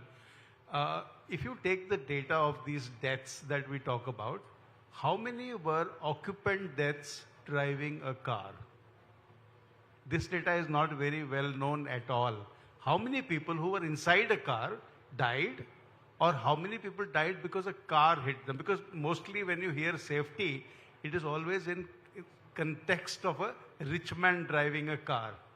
But if you see, the car-related accidents are very far and few. Despite that, car has a huge burden of regulation. And despite me buying a more safer car, I still pay the same insurance that an unsafe car buyer also pays. So our insurance policy is an opportunity to incentivize people to, first of all, change their driving behavior and buy more safer cars. These are a few of the opportunities which come top of the mind. It's the same question for you. What are the big opportunities? So, so first of all, let us look at the recent, study which I wanted to share. Couple of years back, EV adoption was considerably very minuscule. Now, in a recent study, what has come across India and globally is that the intent of an Indian customer to buy the next car of his or her as an EV is 49% compared to 34% globally. Now, that means that yes, the people of the country are aware of the benefits of EV because of various things like the sustainability and also because of cost of ownership and also things related to environment. This is an opportunity which now is very important for the OEMs to cash upon and see that how that intent of 49% can be converted into a real purchase intention. And that's where I think education will play a very, very important role. The other day we were sitting with Dr. Harif Qureshi from Ministry of Heavy Industries and also in a FICCI discussion wherein it was decided that as an organization we will start a pan-India education drive which will help the customers to understand the importance of EV, sustainable driving, and how over a period of time the cost can be amortized. Now, if such kind of educational material is shared with the customers through various government machineries, also with the corporates, also with the OEMs and with the vendor partners, I think that mindset of the customers will change. I do agree with what Mr. Ravi also mentioned, that as in two-wheeler, the TCO played a very important role. But somewhere in the car industry, I think still people feel that since they have a, ICE car available, the petrol and the diesel, okay, let's go for that also. But at the same time, if you are able to bring that hidden intent out in the public, I think that is one area which we can really improve upon the penetration of these future modes of transport. Another area, as we mentioned together, is ensuring that we are able to bring that range anxiety out of the consumer mind. And that can be done if we are, like what Mr. Gadkari mentioned about supercharged highways. Now the government is doing a lot of things, OEMs and everyone, if put together, if you are able to give an assurance to the customer that every 100 kilometers there will be a charger which will be available, I think that range anxiety also for the persons to drive an EV will definitely go from that mind. And the third thing, which is the democratization of these technologies, is basically adoption of these technologies through a central government body. So the government is working upon various policies. Cafe 3 is coming, we are looking at BS7 systems coming, we are looking at BNCAP which was launched 2 years back only, the seat belt rules which came into picture. I think all these are regulations which will be very important for us to define the next phase of automation for the Indian auto industry also, and that's where everyone will collaborate to ensure that this technology becomes affordable, meaningful, safe and sustainable. And Mr. Mishra, same question to you. What are the big opportunities that lay ahead? So I was very intently listening to this gentleman. I will also have another view, also one more in addition to which we are internally looking at. But there are certain technologies which are unavoidable. In fact, looking at the future needs and, we just talked about. So we are also looking at, are there options available by which you can adopt technology? At the same time, the burden is minuscule on somebody to buy. So that means, how do you optimize? I cannot challenge the automobile industry, but I'm looking at from a purely different perspective.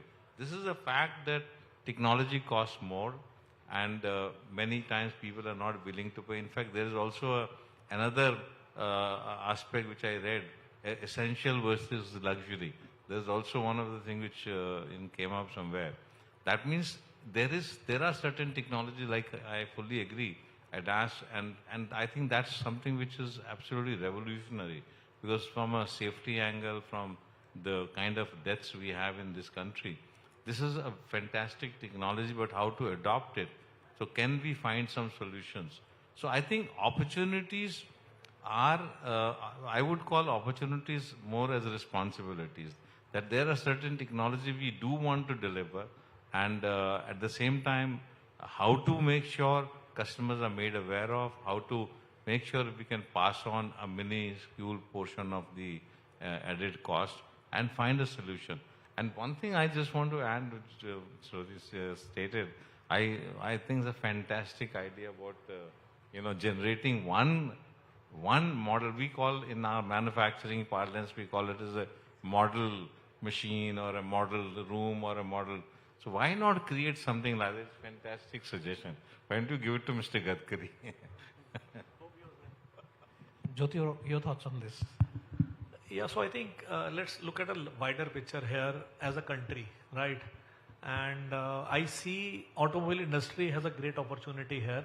Our country has a great opportunity here, and Mr. Gadkari sort of talked about it as well. I would like to sort of elaborate on that. So number one, we are already number 3 globally. But if you see, I think it has taken us a long time, and our aspiration is to become even bigger. And I believe the world is moving towards electrification. I think that is known. I think if you look at the stories about BYDs and others is coming because they are the pure EV players and they are gaining numbers and traction globally. So EV is here to come.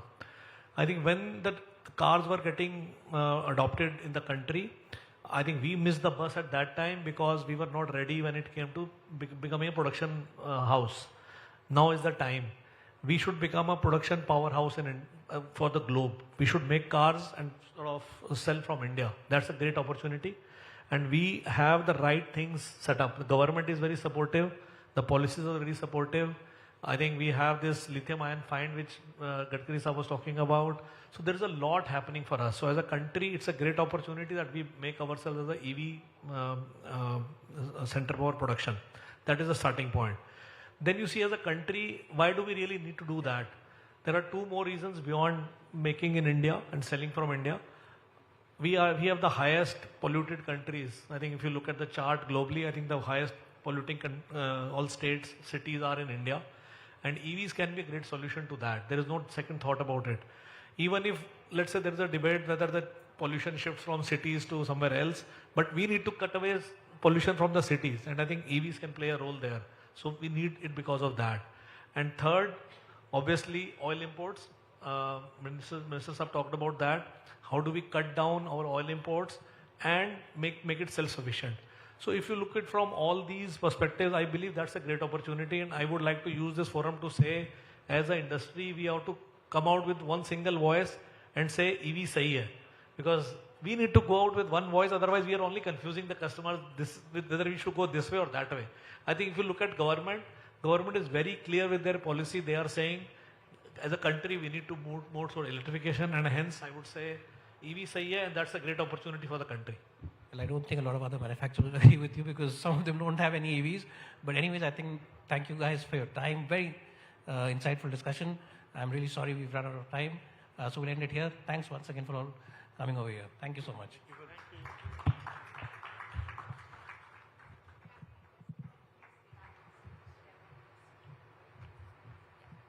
may I request all the panelists to kindly stay back on the stage. And I would now like to invite on stage Mr. Rohit Chadda to kindly felicitate all the esteemed panelists. Yeah, before that, can we just take a group photograph together?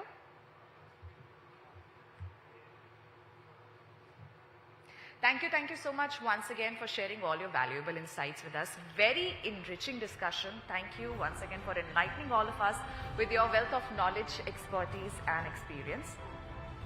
Thank you so much, Mr. Chadda. May I now request you to kindly felicitate all the panelists. We have amongst us Mr. Puneet Anand, AVP and Vertical Head, Corporate Communication and Social at Hyundai Motor India Limited. Vijay Kumar Mishra, Technical Director, JK Tire and Industries. Jyoti Malhotra, Managing Director, Volvo Auto India Private Limited. And Ravi Bhatia, President, Jato Dynamics. Thank you all once again for sparing time and enlightening all of us with your thought-provoking insights. And thank you, Ashish, for the wonderful moderation.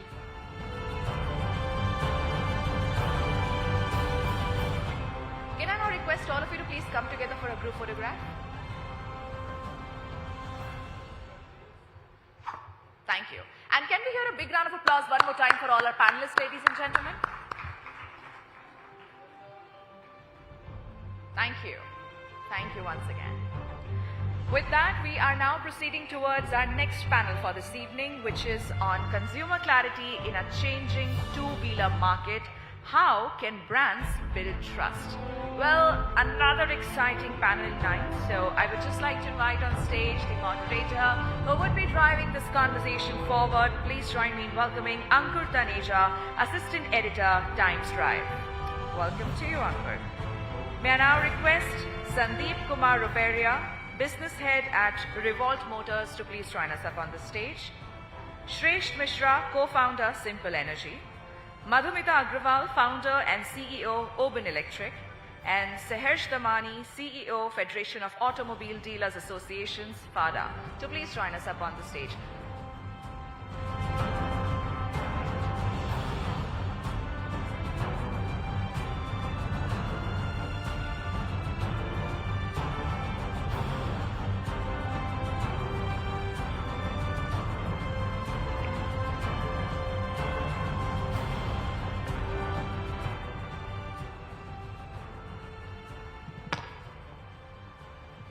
Consumer trust is key to any brand's reputation and growth.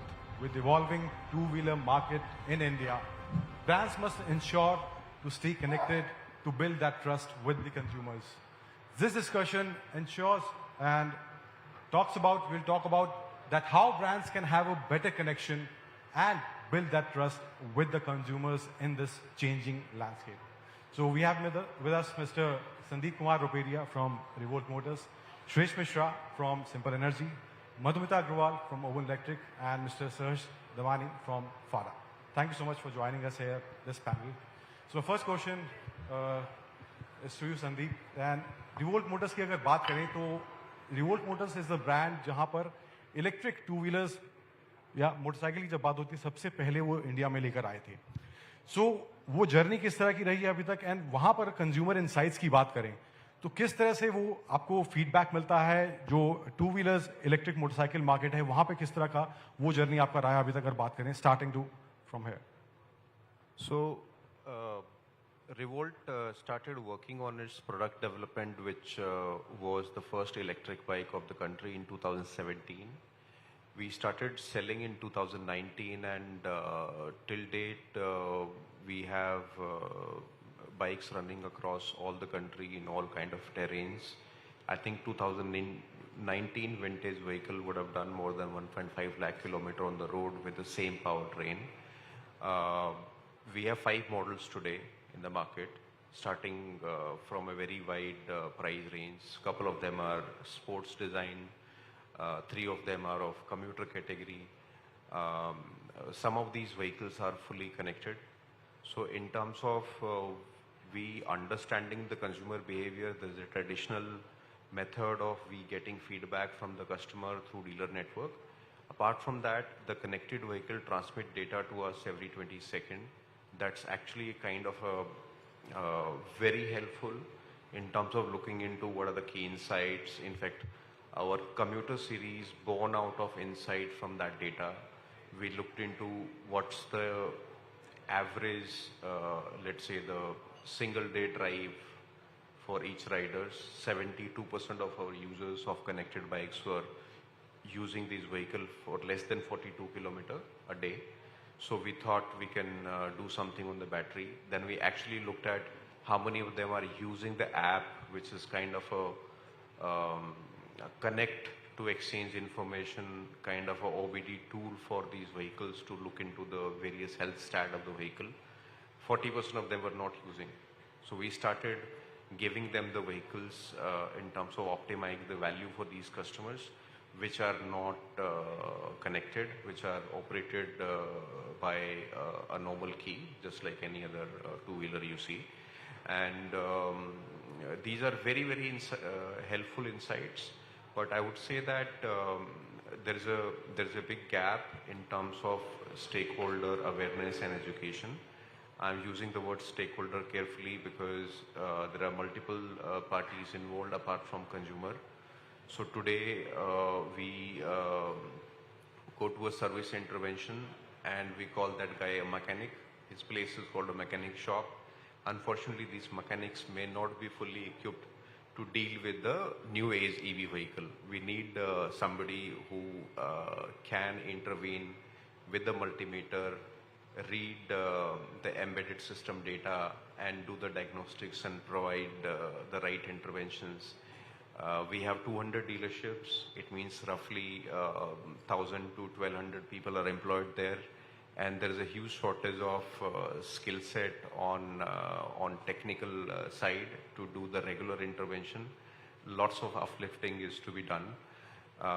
Apart from that, our consumer segment today, as far as the two-wheeler, EV two-wheeler are concerned, still have lots of doubts about what can be expected from EVs.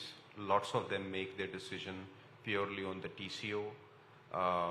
They need to be educated in a time-bound manner, right early days of uses, what to expect, what not to expect from these vehicles.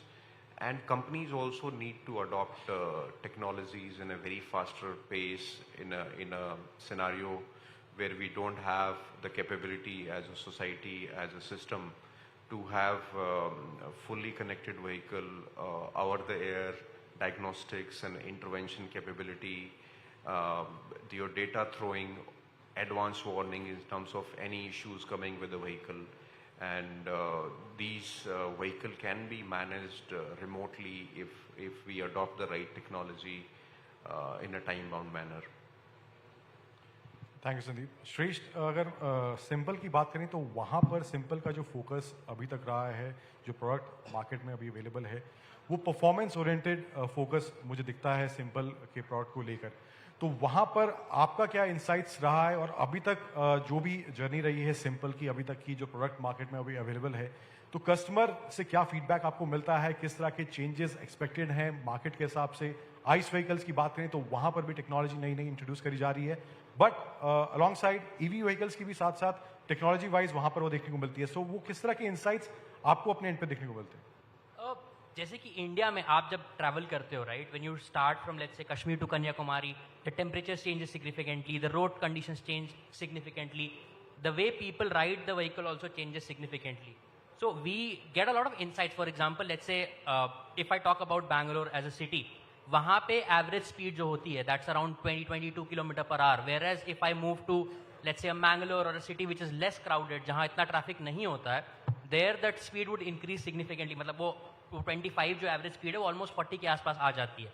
तो customers का जैसे क्योंकि हमारे vehicle में 4 modes हैं specific हर use case के लिए, Eco, Ride, Dash and Sonic, तो हर मार्केट में अलग अलग रिक्वायरमेंट आती है अलग अलग तरीके से. For example if I talk about, we thought कि हमारा जो प्रोडक्ट है that will be more of a youth centric product, की प्रॉब्ली 18 से लेके 30 तक की एज में ज़्यादा बिकेगा. But it has turned out कि नहीं, ऐसा नहीं है. It's also people above 45 which are also buying the product and willing to take that extra thrill और extra punch in the performance that the scooter gives. So जैसे कि India में 150 करोड़ लोग हैं, तो अगर हर किसी की रिक्वायरमेंट अलग होती है, हर किसी का यूज केस अलग होता है. प्रॉब्ली आप एक ब्रॉडर पर्सपेक्टिव में आप समझ सकते हो कि किसका क्या क्या यूज है, बट फिर भी लोगों की एक्सपेक्टेशन अलग होती हैं. तो of course it is not possible to build a customise product for everyone, but we are trying to build everything performance and the range part into a single product. That is where our product has come out as the result of the problem statement that we got from the customers. Thank you. Madhumita, अगर oven की बात करें तो वहाँ पर जो oven का product अभी मार्केट में है, सो उसके हिसाब से आपको लगता है कि जहाँ पर आइस व्हीकल से जो माइंडसेट कस्टमर का शिफ्ट होने में थोड़ा टाइम लगता है इलेक्ट्रिक को लेकर, जो थोड़े बहुत डाउट्स हैं पहले से बहुत कम भी हुए हैं, लेकिन अभी भी अगर जो हैं तो वहाँ पर किस तरह का आपको शिफ्ट देखने को मिल रहा है, जो कस्टमर की तरफ अप्रोच है वो आपको किस तरह से ट्रांजिशन देखने को मिल रहा है वहाँ पे? So, first of all, thank you so much for having me here. When you say this customer, या आप ये बोलेंगे कि two-wheeler customer, I'll be very specific because I'm founder of Oben Electric, which is an electric motorcycle. And Bharat जो है विश्व का सबसे बड़ा मोटरसाइकिल मार्केट है, right? So एक consumer and auto industry itself is a very large industry, whether as a consumption, employment, technology, in all ways. So अगर वहाँ कस्टमर को डिफाइन करें, इंडस्ट्री पहले डिफाइंड है कि अगर हम टू व्हीलर देखें, आपका 70% मोटरसाइकिल अगर है उसमें 100 सीसी, 125 सीसी, 150 सीसी, उसमें प्राइस ब्रैकेट भी है, वो भी फिक्स है. So customer is set with that mindset कि मुझे ये परफॉर्मेंस मिलेगा, ये डिज़ाइन एंड देन ये प्राइस में मिलेगा. So that is something which is very fixed in the mind.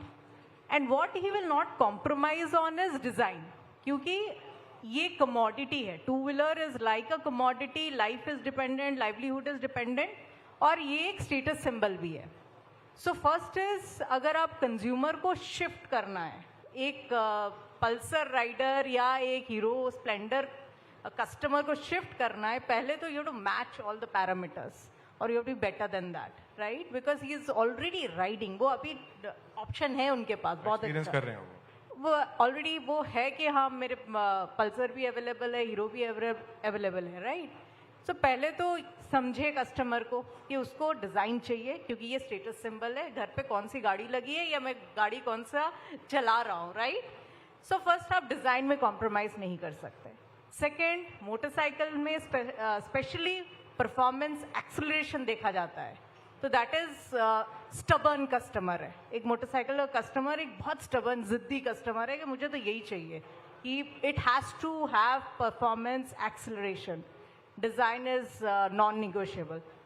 फिर आप सेफ्टी, ईवी में जो सबसे बड़ा मतलब मुद्दा है वो सेफ्टी का है कि क्या ये सेफ है, क्योंकि रिलायबिलिटी, मैकेनिकल कंपोनेंट्स उसमें हम बहुत मैच्योर्ड हैं एज अ इंडस्ट्री, राइट? सो वहाँ सेफ्टी का एक बहुत बड़ा कंसर्न है कि क्या टेक वहाँ पे यूज़ हुआ है, क्या ये सेफ है, एंड क्या मेरी पूरा फैमिली डिपेंडेंट है उस पर, right? The person is dependent. So वो एक बहुत बड़ा इंपॉर्टेंट एस्पेक्ट है to take care, to shift the consumer. Then all of this you package आपका जो भी न्यू टेक जो बोलते हैं IoT सिस्टम, टच स्क्रीन या कनेक्टेड व्हीकल, वो तो देना ही है ईवी में. You package all of it in that price bracket. That is the innovation I would rather say which OEMs have to crack. That ये सारा चीज चाहिए कस्टमर को, but you have to package it in that cost. अगर आप 150 CC का गाड़ी बना रहे हैं, देन आपको 1.5 लाख के अंडर पे ही रखना पड़ेगा, उतने में ही बनाना पड़ेगा. Exactly, and that's the innovation. Tech तो करना ही करना है, but you have to package everything within that price bracket. I think that is what will shift the consumer. मुझे लगता है charging is not for this customer, he is looking at that price benefit, right? वो घर पे second floor से putting extension, he is very fine to charge. Parents are happy, यार petrol का खर्चा डेली मांगता है बच्चा, घर पे चार्ज करेगा, right? As we have also driven, right, vehicle, and daily का रहता है कि पेट्रोल का दे दीजिए पापा. So I think that mindset is there. Charging के लिए they are not worried, they are fine, they'll कुछ जुगाड़ लगा के they will do. But getting that product, at that price point and everything, non-negotiable. Which matches to their personality Yes. and all. I think that's the key to get this customer shifted from ICE to EV. Mister Tamani, अगर dealership level की बात करें या new age vehicles जो आ रहे हैं, साथ साथ आइस व्हीकल्स ऑलरेडी अभी साथ में दोनों चल रहे हैं, कुछ ब्रांड्स जो हैं फुल ईवी मैन्युफैक्चरर्स हैं, कुछ ब्रांड्स जो लेगेसी प्लेयर्स हैं वहाँ पे ईवी के साथ आइस व्हीकल्स भी हमें देखने को मिलते हैं शोरूम्स में। तो आपको क्या लगता है डीलरशिप लेवल पे अब इन किस तरह का इंफ्रास्ट्रक्चरल चेंज देखने को मिल रहा है, या अगर जो ट्रेडिशनल आइस व्हीकल्स वाला स्पेस होता है अभी के हिसाब से, जो आने वाले शोरूम्स होने वाले हैं, आने वाले डीलरशिप्स होने वाले हैं, किस तरह से आप वहाँ चेंज एक्सपेक्ट कर रहे हैं और किस तरह की ट्रेनिंग वहाँ पर आपको लगता है डीलरशिप लेवल पर होनी चाहिए?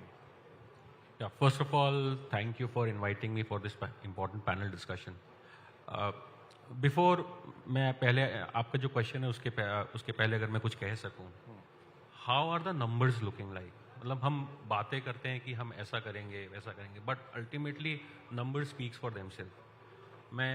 हमने जनवरी में कैलेंडर ईयर 24 का नंबर्स रिलीज किया, एंड अगर ईवी की बात करते हैं तो 24 में या 23 से कंपेयर करते हैं, 23 में कैलेंडर ईयर 23 में EV market share in two wheelers was 5%.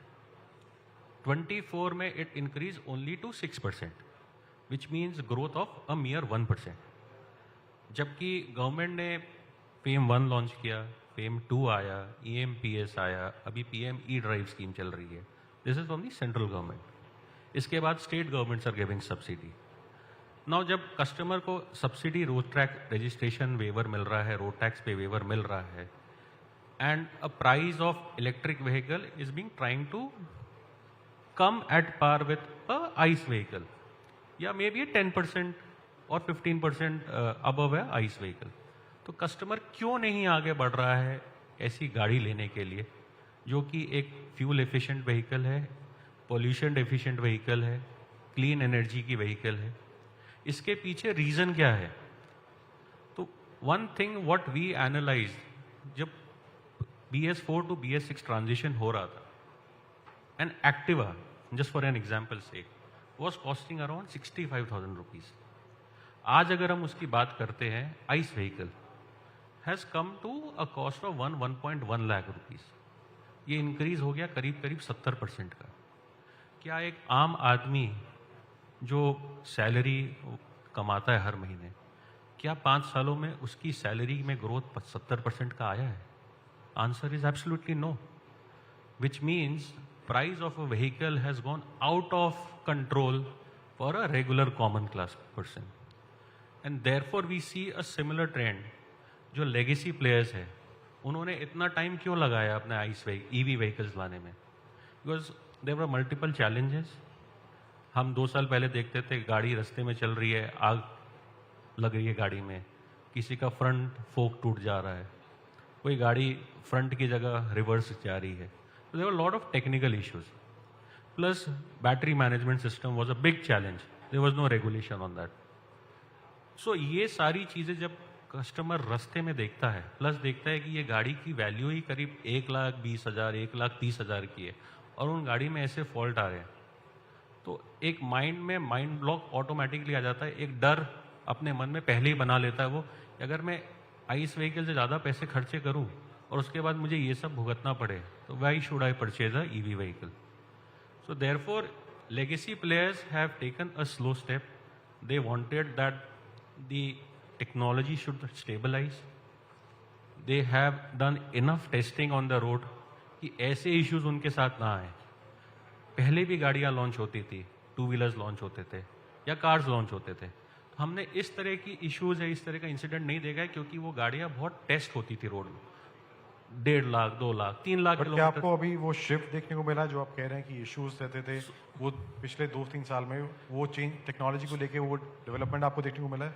सो आप देखेंगे there are new age companies on one side, legacy players on the other side. Legacy players are taking it slow and stable steps. New age players are coming out with multiple models, while legacy players are coming out 1 or 2 models, and they are therefore dependent on their large infrastructure and network which is already on the ground. Now that is their power. But because new age models have to also, companies are wanting to make it a success, they are launching varieties. Ultimately, customer दो तीन चीज़ें अभी देख रहा है, क्या product viable है उसके प्राइस पॉइंट से, क्या उसकी आफ्टर सेल्स बढ़िया है, अगर कल को कोई इशू आता है क्या ये नेटवर्क जो OEM का है क्या वो उसको स्टेबली करेक्ट कर पाएगा. हमने ऐसे बहुत सारे केसेस देखे न्यू एज EV कंपनीज़ में या स्पेसिफिक EV कंपनीज़ में जहाँ पर गाड़ियाँ हमने ऑलरेडी गराज में दे दिया है बट हमें पता ही नहीं है कि वो गाड़ी रिपेयर होके कब आएगी. तो it is a very new age technology plus two wheeler is a very sensitive market. They want to, जैसे हम बोलते हैं ना, फूक फूक के कदम लेना. टू व्हीलर का कस्टमर वैसा है जो फूक फूक के कदम ले रहा है. And therefore on the dealership side also, see we are ultimately traders. जो हमको गाड़ी या हमको प्रोडक्ट आएगा वो हम आगे बेचेंगे. बट अगर हमको OEMs की तरफ से अगर वो प्रोडक्ट कम आएगा तो हम कम बेच पाएंगे. एंड कस्टमर्स ऐसा देखते हैं कि जो उनको दिखता है वो वही बेसिकली प्रोडक्ट इज़ लाइक जो दिखता है वो बिकता है. और अगर लेगेसी प्लेयर्स के पास प्रोडक्ट्स EV में कम है, which means customers also think कि it has not stabilise yet. So stability is very important क्योंकि इट्स एन एस्पिरेशनल प्रोडक्ट, रोटी कपड़ा मकान के बाद, plus it's an hard and money for him. वो आउट ऑफ वे जाकर अपना पैसा लगाकर गाड़ियाँ लेना चाह रहा है. So therefore as a dealership also we are seeing slow and steady changes are coming up. Obviously with new age technology हमें ट्रेनर्स, हमें टेक्नीशियंस की ज़रूरत पड़ती है जो EV हैंडल कर पाए. And as FADA we are having training centres internally also at dealership. Plus we have done tie-ups with institutes like Bharati Skill Development University based in Jaipur, where they are doing courses, plus we are getting trained manpower. So as the technology curve moves ahead, we'll keep getting manpower, but maybe at a bit slower pace. That's what I would want to say. मेरा अगला सवाल आप सभी panelist से है. So basically अगर ice vehicles की जब बात होती है तो एक लाइफ साइकिल होता है हर प्रोडक्ट का, कि प्रोडक्ट लॉन्च हुआ, फिर अगर प्रोडक्ट चला तो उसका एक अपग्रेड आया, नया मॉडल आया, और अगर बहुत ज़्यादा चला तो लंबे समय तक चलता रहा. सो आपको क्या लगता है कि जो EVs का लाइफ साइकिल रहने वाला है वो आइस के तरह ही रहने वाला है, या वहाँ पर किसी तरह का हमें चेंज देखने को मिलेगा मार्केट में, या प्रोडक्ट्स जो अभी आ रहे हैं उसके हिसाब से उसी तरह का कोर्स EV व्हीकल्स भी लेते हुए दिखेंगे आप? I think if you look at the composition of the EV vehicle, there are mechanical systems, there are mechanical parts and other parts which are very traditional, which have been used for many decades, right? They have the similar life cycle. EVs are constrained by how its powertrain or battery is used, right? So that, depending on what chemistry do you use and what's the user's pattern, we can look at, let's say, 1200 cycles to 2000 cycles of battery life, which on a daily commuting of, let's say, 40-50 kilometer, which easily translate into 5 to 8 years, if this is maintained well. So in terms of life cycle, this is comparable. But as other panelists were mentioning, that its reliability among the customers, among the society is building up, and that will lead to creation of a market for second use vehicles. So once that is clear, more and more people would be confident on the life cycle of the product. And as rightly said by other panelists, lots of hard work need to be done by all the stakeholders, specifically OEM, to focus on testing the vehicle in a right manner, making sure, because it is when you sell a vehicle, it's an 8-year commitment to somebody, and he is dependent on your vehicle. वो रोजी रोटी है उसकी. So if he is standing on a road and you are not even responding, so that will kill the brand. That will be a dent on the industry. So it's a joint responsibility to everybody that we become responsible in our product development, in setting up our system processes, to listen to the customer and respond to any issues he or she is facing. Shresh, your take on that? So, as he rightly said, so at Simple, we believe that it's the three things that will make any company successful. It's the people who are building the product itself, and the partners. And when we talk about partners, it's the vendor and also the people who are on the ground, like our dealer partners who are on the ground working with the customers, understanding their requirements, or if there is any problem coming up, is there any feedback coming from the customers, to understand that and pass it on to the OEM, and then we can implement into the existing product lineup or probably the future line of products as well. And in addition to that, as sir likely said, that there were cases where people were selling products left, right and center and were not able to provide service, the right kind of support, because it's not just a commodity that you sell and take your hands off, right? So you have to provide support for the product till the customer is using it, or even if he's thinking to buy another product in the future as well. So that's very important. So you have to have the right set of people and partners working on the product to make sure that the customer's needs are met. Madhumita? My take here would be product-wise, I think the industry is seeing a bit of stability, right? I think dust is settling on that part. If you see the Vahan numbers and all that, the players, those who are having their own product and all, that story is settled. Now what has to play out is the after-sales service part, right?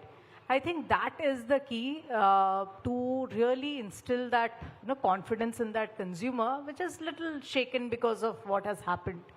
But as not just till date, I think here the entire industry is here. Field failures happen, right? Still, there are brands, OEMs. Still there are failure, and also in car also, I myself have personally faced that. So as a OEM, the consumer is not expecting कि मुझे अभी solution दो, but you are there to listen. You are there to address, and he feels that, okay, my problem is heard and it is getting addressed if there is a problem, right? So after sales service team, the customer experience team plays a very critical role here, and especially when you are a new brand, right? Because that comes a lot of onus on new brands like us, where the customer experience team, right, who's picking that first call, ये आपके गाड़ी में कुछ problem है, ये समझना है. Sometimes it is like more of education also. They don't know a lot of things. It's more of education also. I think that has to play out now. As company, we have more now a responsibility to make that segment very strong. And of course, as a technology, it will evolve. We cannot compare a 100-year-old technology versus EV who has come now. Everyone is expecting overnight sab ho jayega. It will not, right? That's a very, tech will evolve, the things will come, better technology will come, at better cost it will come, all that will happen. But what now we have to focus is the customer experience. The consumer is put as, I think vehicle is the two-wheeler या car भी आप ले लीजिए, घर और gold we don't buy very often, but घर के बाद that's the most expensive thing, right? It's an investment. So I think that is a very important part. I think what should play now is the customer experience, after sales service, that should be the focus. Mr. Namani, was sales and support की जो बात है, one of the brands also tried कि showrooms की ज़रूरत नहीं है, dealership की ज़रूरत नहीं है. But आपको क्या लगता है कि उस तरह का जो सुनने को मिला था, खबर सुनने को मिला था, तो वहाँ पर आपको क्या लगता है sales and service support जो on ground है, that is necessary and that is required, and that connect which should be there for the customer जो कि showroom जाके visit कर रहा है, product को देख पा रहा है, फील कर पा रहा है, एंड ऑल्सो उसको टेस्ट राइड एक्सपीरियंस मिल रहा है वहाँ पे जाकर. तो आपको क्या लगता है कि उस एरिया में किस तरह का कनेक्ट रहना चाहिए, वहाँ पर किस तरह के चेंजेस आपको लगता है कि हो सकते हैं? See, first of all, I would not want to comment on कि अगर जो कंपनीज बोल रही हैं कि हमें शोरूम या डीलर्स की ज़रूरत नहीं है, you know what is happening in today's times, and these are trying, testing times. Dealer is actually a linchpin between the brand, the custodian, and the customer. Ground पे क्या चल रहा है, मार्केट का पल्स क्या है, वो डीलर से बेहतर कोई नहीं जान सकता. In fact I would very aggressively say even OEMs don't know, because what dealers are facing on the ground are sensing the pulse of the customer, sensing the pulse of the market. That role only a dealer can do. अब आप जब गाड़ी खरीदते हो India में, आप सिर्फ एक गाड़ी नहीं लेते हो, आप एक रिलेशनशिप बाय करते हो डीलर से. आप फाइनेंस लेते हो, आप इंश्योरेंस लेते हो, and dealers one stop solution provides you everything. आपने गाड़ी ले ली, this is only the first step in terms of a relationship building. जब सर्विस की बारी आती है, अगर कोई टेक्निकल फॉल्ट हो गया, अब ईवी में अगर कोई इलेक्ट्रिक फॉल्ट हो गया, तो वो कस्टमर क्या भागे भागे ओईएम के एमडी को फोन करेगा? No, he will reach out to the dealer. और आज स्विगी एंड जेप्टो जो 10-10 मिनट में डिलीवरी करते हैं, तो कस्टमर इज सो इम्पेशेंट. अगर मैंने आपको फ़ोन किया एज अ कस्टमर और आपने मेरा फ़ोन नहीं उठाया, आपने डिस्कनेक्ट कर दिया 1 बार 2 बार 3 बार, आई बिकम वेरी एजिटेटेड. मैं तो, हम स्विगी वाले के ऊपर कस्टमर के ट्विटर पे कंप्लेन कर देते हैं कि भाई ये तो डिलीवरी नहीं कर रहा. तो जब आप 1 लाख की बाइक ले रहे हो, स्कूटर ले रहे हो, तो क्या आप इम्पेशेंट नहीं रहोगे? आप डबल ट्रिपल चौपल इम्पेशेंट हो जाओगे. तो therefore being on the ground, a dealer is always there to support the customer. आज हमने गाड़ी ली है, वो गाड़ी हम ऐसा नहीं है कि 2 साल 3 साल में बेच देंगे. जब कस्टमर, इंडियन कस्टमर स्पेसिफिकली गाड़ी लेता है, तो कम से कम 8 साल 9 साल 10 साल चलाता है. मैंने अपनी पहली गाड़ी 14 साल के बाद बेची. तो अगर 14 साल के बाद बेची तो 14 साल में मुझे सर्विस की रिक्वायरमेंट थी. और जब अगर मुझे रिक्वायरमेंट हो रही है, तो जो 2 व्हीलर का कस्टमर है वो भी रखेगा गाड़ी, उसे भी रिक्वायरमेंट होगी, वो भी अल्टीमेटली डीलरशिप के वर्कशॉप पे जाएगा जहाँ पे उसकी गाड़ी ठीक हो सके और टाइमली मैनर पे ठीक हो सके. तो therefore it is very important कि डीलर जो ग्राउंड पे है, कस्टमर उसे ब्रांड का फेस समझता है, उसके साथ डील करता है. और अगर कोई भी इशू आता है, फॉर एग्जांपल जैसे बहुत सारी कंपनीज जो इंडिया में बंद हो गई, मैं 4 व्हीलर की बात करता हूँ. फोर्ड ने अनाउंस किया कि हम क्लोज कर रहे हैं. किस दिन अनाउंस किया? On the day of Ganesh Chaturthi. Ganesh Chaturthi is an auspicious festival जिस दिन सबसे ज़्यादा डिलीवरीज होती है. तो कस्टमर ने फोर्ड को नहीं जाके पकड़ा, वो डीलरशिप पे आके हमें बोलने लगा कि आपको पता था फिर भी आपने हमें नहीं बताया. बट हमें भी उसी दिन पता चला. So therefore they presume that dealer is the face of the brand, और कोई भी अगर इशू है वो डीलर को आके बोलता है. तो therefore that is a helping hand to the customer कि अगर डीलर है तो हमें कोई भी इशू हो, हमें डीलर हमेशा सोल्यूशन प्रोवाइड करेगा. And therefore specially in the market like India, आप ये नहीं सोच सकते हो कि हम बिना डीलरशिप के चला लेंगे. आज जो डीलरशिप के यहाँ पे 60-60 दिन की इन्वेंट्री खड़ी रहती है, क्या वो ओईएम अपने ऊपर ले पाएगा? बिल्कुल नहीं ले पाएगा. लॉज इतने स्ट्रिक्ट है, जीएसटी रेगुलेशन है, क्या वो डिपो बना पाएगा? क्या वो जीएसटी रेगुलेशन हर जगह इस तरह से कंप्लाई कर पाएगा? बिल्कुल नहीं कर पाएगा. वो सारी सरदर्द डीलर अपने ऊपर लेता है, इन्वेंट्री फंडिंग करता है, चैनल फाइनेंसिंग कराता है, और अपने रिस्क के बलबूते पर वो कस्टमर के सामने खड़ा रहता है. तो therefore in India dealership will stay. No doubt companies आएंगी जाएंगी, बट डीलर वहाँ का वहाँ रहेगा और वो कस्टमर को अपनी अच्छी सोल्यूशन और सर्विसेज देता रहेगा. Dealer also provides a kind of a local, touch that is locally is present, personal relation. I think that. And I would add to what he just said. I think the way the EV technology is maturing, the trust is being built on the customer side, the dealer become much more important for EVs. It's actually the other way around. Maybe the Splendor can be sold without a dealer, but EVs need a dealer. I've been told to wrap up. I'm really sorry. We're running out of time. Thank you so much for being part of this panel. Thank you. Thank you. Thank you so much once again for this really interesting discussion. May I now request Mr. Rohit Chadha to kindly join us up on stage to felicitate all our esteemed panelists. We have Mr. Sandeep Kumar Ruperia, Business Head, Revolt Motors, Shresht Mishra, co-founder, Simple Energy. Ladies and gentlemen, can we please hear a big round of applause one more time for all the panelists as we're felicitating them here. Madhumita Agarwal, founder and CEO, Open Electric, and Saharsh Damani, CEO, Federation of Automobile Dealers Association, FADA.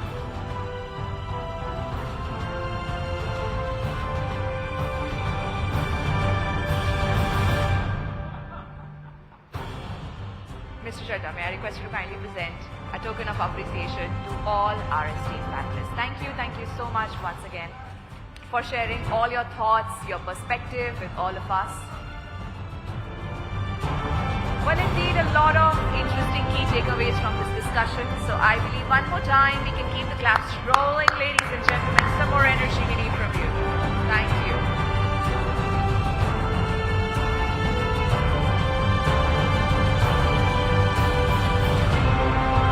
Thank you so much once again for being a part of this panel. Thank you.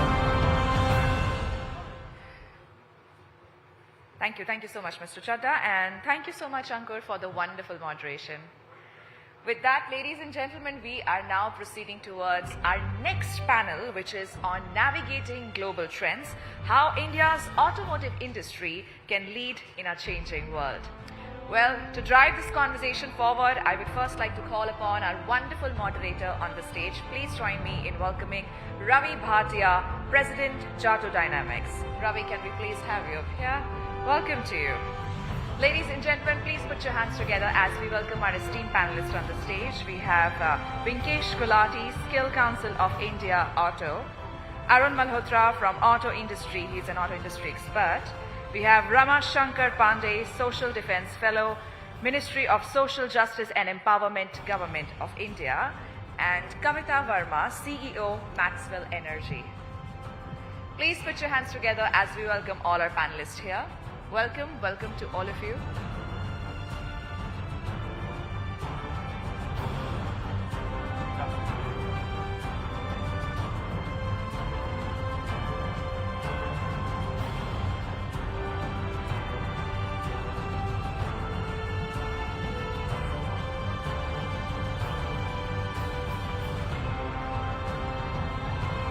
Mr. Arun Malhotra, may I request you to please join us up on the stage.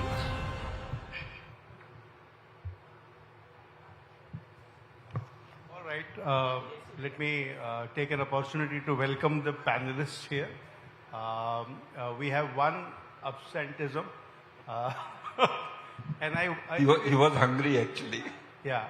So this is the Moti Baat panel, right? So we have very senior industry professionals here. So we'd like to make it a Moti Baat panel. So the first question straight away goes to, on my left, Mr. Vinkesh Gulati. Vinkesh, the All India Skill Council has a very big challenge in terms of ensuring that the industry creates world-class talent. So talk about the challenges and some of the key initiatives that the council is taking. So thank you. Real good question. Even the before two panels were talking about manpower and the issues of all those. And what I feel like Saharsh has said, FADA already employs some 5 million employees. And FADA on its own is working a lot on skilling, training and all those things. And the lower strata is job of the Automotive Skill Development Council. We agree. Even if EV wasn't there, then too, the reskilling part happens in an auto industry every 2 years. As a process, all OEMs want the employees to be trained every year and 2 year refurbish themselves because a lot of things have changed. So if I remember 20 years back, a Maruti 800 and today, wanting to name Maruti brand only, the WagonR, the kind of product and features there were and the ease of servicing that time and today would be fast different. And now we are talking of EV. And an ICE which has ADAS with it, which has all those connected car features and a lot of features, things, all that, which on its own needs a lot of reskilling. So yes, it's a big task for all of us on the reskilling part. And I expect, so what ASDC is doing as a job, we are making it 3-part. One is where we are reskilling people. Second is recognizing anybody who has, which is RPL. And third, obviously, skilling freshers. And what we have realized that people who come to auto industry after being graduates, their shelf life is very less and normally they don't enjoy working here. So what we have changed our stand now is we are finding people who have just passed out of 10th or 12th, which they want to go to ITIs and all, and then give them 2 years, 3 years diplomas so that they can come in our sphere in the manufacturing line if they want to go towards component, in the auto line if they want to become technicians or sales consultant and train them. And this will help us more in addressing retentions issues and making them loyal more because they haven't seen the world of deception in the after graduate joining 3-4 companies and all. And we have been successful. We have trained a lot. And in practically in EV, there are a lot of things which he has started, like there are skilling course on EV and hybrid technology. There are skills training QPs on battery management system. There are QPs on charging infrastructure and how to maintain that. So there are a lot of things what we are doing, but paucity of time. We are in the process, but yes, it's just in a nascent stage. We have done some thousands, which I feel is still very less. There are a lot of to do, and whosoever is sitting here from the EV manufacturing front and all, ASDC is there to support. Please come forward. We'll see how we can bridge the gap coming in future. Yeah, thank you, Venkesh. I think that was a very good, insightful response to the question about how challenging and how important it is for the industry to have highly skilled and relevant people available for moving this challenge of growth in the Indian automobile industry. Let me now move to Mr. Arun Malhotra, who's a veteran in the automotive industry and an active participant in the past in the automotive industry, and still very relevant as an insightful mentor and kind of an expert. So one thing which, Arun, the question to you is that manufacturing hub is a dream. India becoming a manufacturing hub. How realistic is the dream? What are the challenges for this dream? And how do you think government can support this dream? So, Ravi, thanks for the question. I think where we stand, if you see in the auto industry, if India has to become a manufacturing hub, electronics or software is an area where we need to be the leader. Whether we like it or not, in the last 15 years, China has moved far ahead. China was nowhere 20 years back, and now China is far ahead. So there is a focus on electronics coming in. Software is also related to it. Fortunately, our IT and software industry is there. So it's a combination, but it's driven by electronics. So the focus has to come back on electronics in a big way if we need to become the global hub. We've got these schemes like Production Linked Incentive Scheme and the Advanced Cell Chemistry Scheme, which focuses on the components which were required. But the challenge is, I think, we have set the bar too high. PLI schemes been launched in electronics, I would say, in telephones or in this area, and auto or pharma at the same time. And auto has not made much progress. Probably we put the bar too high, competition too high. So probably we need to nudge and make it sharper. The other positive part, which is happening, which is slightly under the radar, is the global capability centers, which are coming in a big way. Even auto majors who don't have any presence in India, they're also investing phenomenally high. So can they become the design development stage? Are we going to be only some company at the first stage? Or this global capability center, if you can combine it with electronics and software and only becoming a window to the world, that's the biggest opportunity at this point of time. The third is exports. Two-wheelers, we've done well in exports.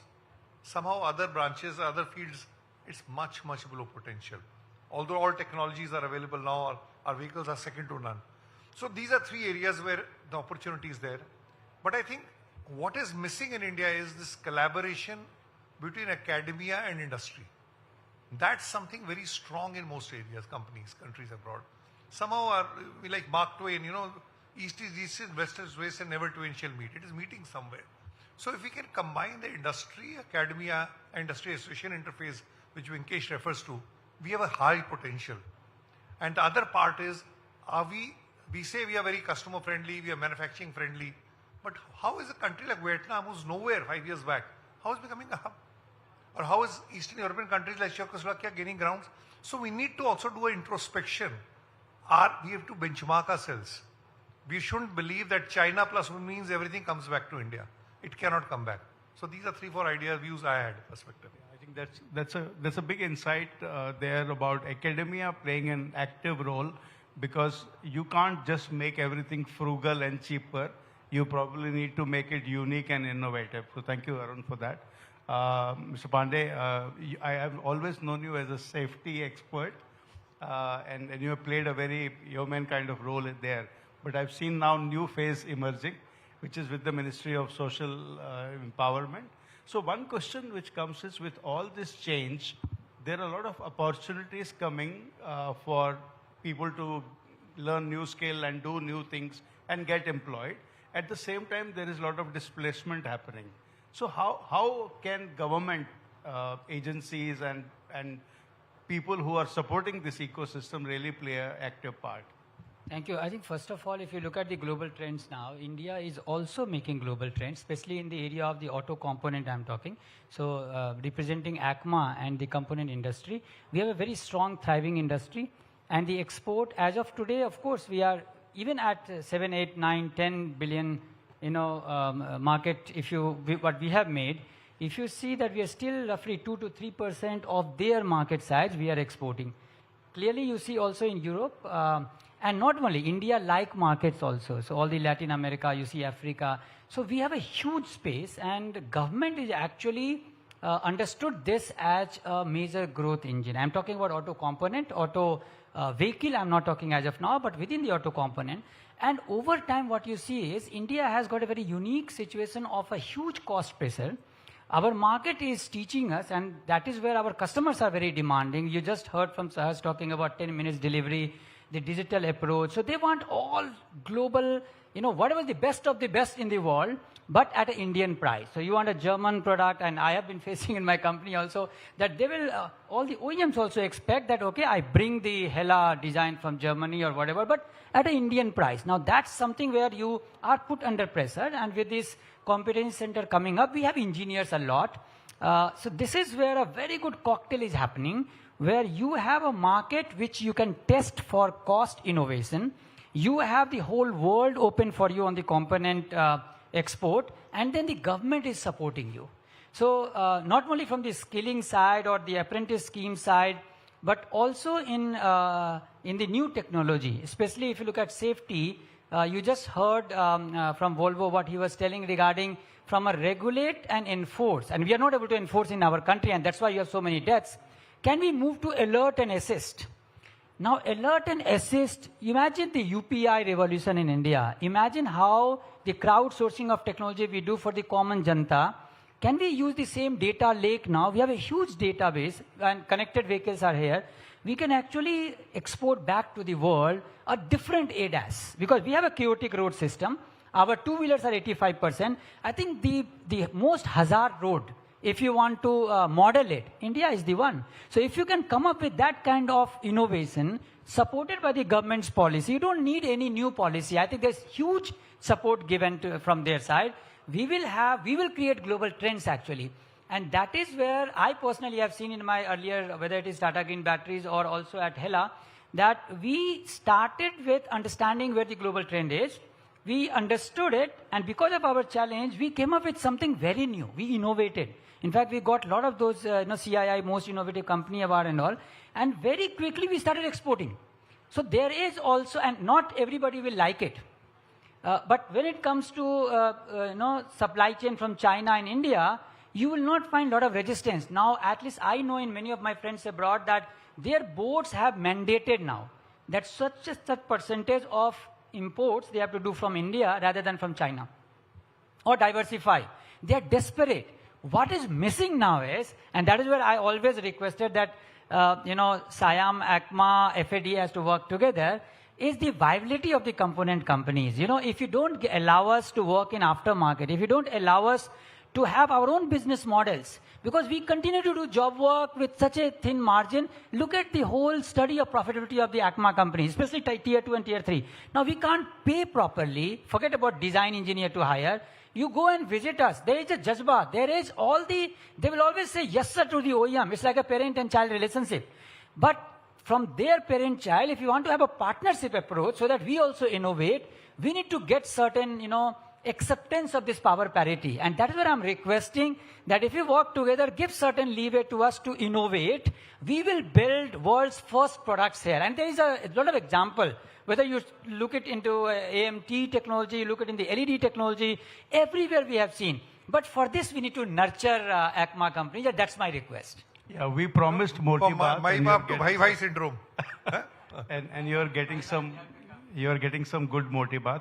My question to the lady here is that when we talk of batteries, everybody talks and complains about cost of lithium-ion batteries very high, therefore electrification is not happening. But the other aspect which gets less importance is the science behind battery management systems and the electronic components. So can you throw some light of what Maxwell is doing in this area and how it is making a difference in building a local capability for battery manufacturing? Sure. Thank you, Ravi. That's a very interesting question. And first, I will touch upon the lithium-ion batteries cost. Even today, India's reliance on importing the lithium-ion batteries is very high, very significant dependency we are having. But if you look into, if you would have noticed, every day we see one or the other news that one or the other top player or mid player is coming into the battery pack manufacturing business. So if we talk about like Ola announced the Bharat Cell manufacturing in India, and Reliance Industries, they are actually investing heavily into the Jamnagar for the gigafactory for the battery manufacturing. Amar Raja, they are investing heavily into the lithium-ion battery technology, and so is Excite doing the JV into those things. So all these big companies and even the smaller players, they are actually coming to the picture supporting the India's EV ecosystem, where we are becoming the self-sufficient in the battery pack manufacturing. So as it is growing, we'll see that the cost of the lithium-ion batteries will also come down. However, it's like Mr. Nitin Gadkari, he talked about that 6% of the world's lithium reserve is found in Jammu, which can power up more than 600 million EVs, right? That itself puts up India into a very significant position to lead its EV future. However, having the raw material is not sufficient. The ability to actually process the lithium and manufacturing the high quality cells and then integrating them into the efficient and the same battery pack, that's where a lot of technology comes into. So all our big Indian OEMs they are coming forward to actually invest more and more into those technologies. The EV ecosystem also requires a parallel focus on the power electronics, like Mr. Arun also focused on the electronics which we need to cater in-house as well, power management, as well as the localized supply chain. That's where the whole gist of the problem is. And the government policies, the recent PMA drive, which is actually encouraging the local production. And from 1st of May itself, it will be mandated that the battery management systems, the battery modules, they need to be produced locally. That itself is driving huge innovation locally. So that is where the Indian market is moving right now. And if we talk about our 400 plus EV startup ecosystem, right, they are doing a lot of innovation in the localization as well. So they are working across the value chain, right from the battery recycling to the charging infrastructures. So this is all happening, and if we talk about how Maxwell is supporting the EV ecosystem, when we talk about the battery manufacturing, it becomes a focal point of the discussion when we want to be self-reliant. However, a EV cannot function unless the underlying electronics that supports the efficiency, reliability, intelligence, and that's where Maxwell is actually playing a huge impact.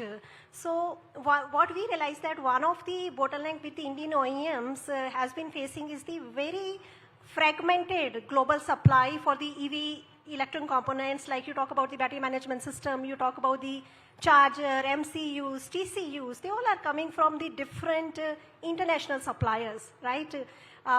So that is not only increasing the cost, lead time, but also posing us to the risk of the disruptive global supplies sometimes. And that's where at Maxwell, we have been designing and manufacturing all these EV components from the day of inception.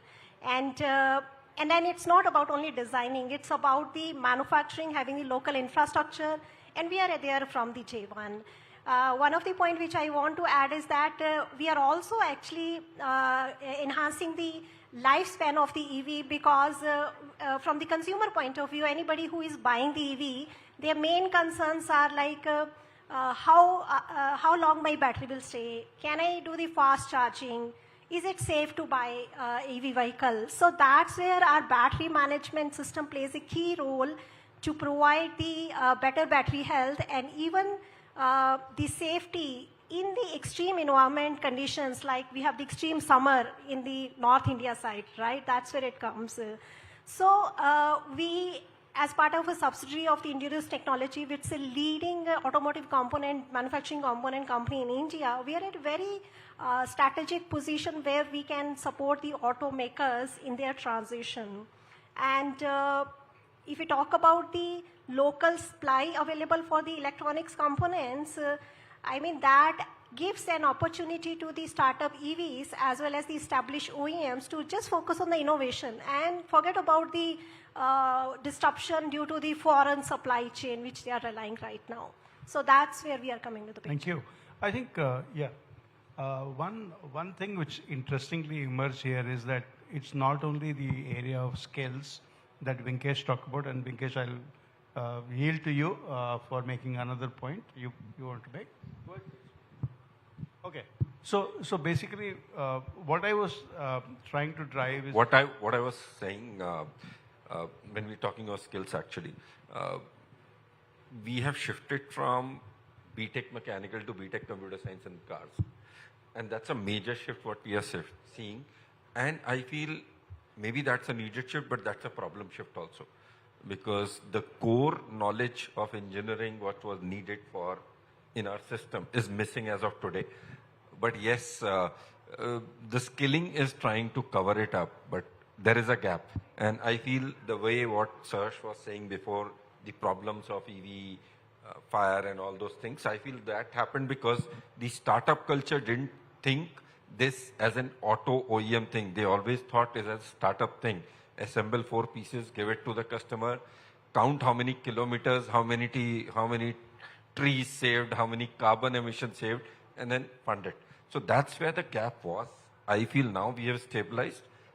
A lot of OEMs working and we are working, and things will improve going. In fact, there's a proof that this is working even in the manufacturing space. If you look at, of course, we're talking about EV, but also connected vehicle. Look at companies who just start up few years back. If you look at Netradyne's presence in US now, strong markets here. Look at RoadGen. Look at a lot of these with hardware as well as a software component is higher, because the whole game is changing. You just can't separate these two now. And if the supplier is the same, he can do a lot of proprietary things and innovation. Plus, we have the data which nobody has. Anybody who has a lack of vehicle on the connected, he can have 1 billion kilometer, to get the data. And with that learning, the AI engine is much superior, much better, and then they can export. And of course, the cost is also at our advantage. That's why I see that this whole component ecosystem has a chance to lead this global trend.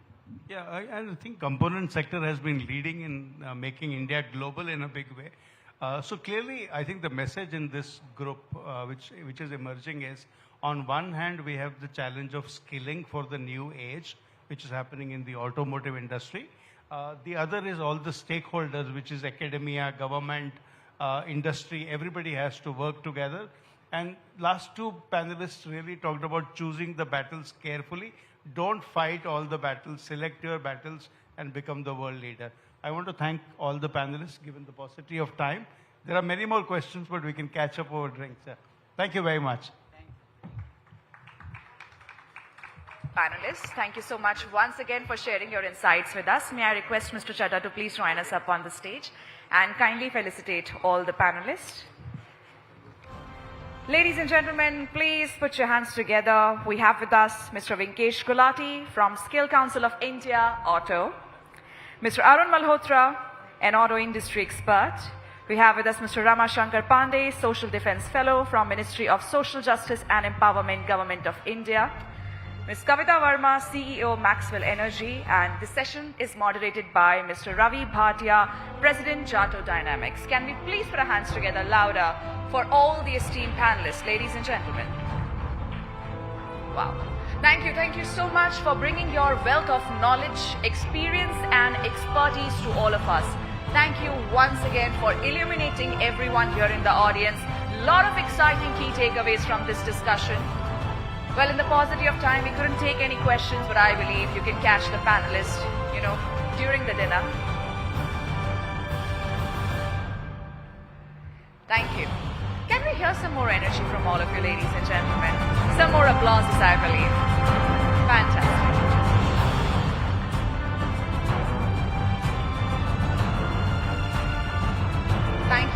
so much once again. Thank you so much, Mr. Chadha.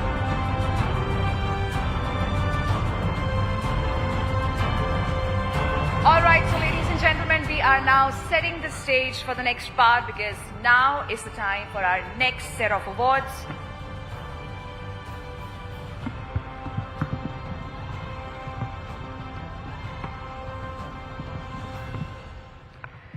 Ladies and gentlemen, before we continue with the next set of Times Drive Auto Awards 2025, I would now like to take this opportunity to thank all our wonderful partners one more time. So can we please get a big round of cheers one more time for our presenting partner, Hindustan Petroleum Corporation Limited, who believes in always delivering happiness. And you know what happens when we put our hands together?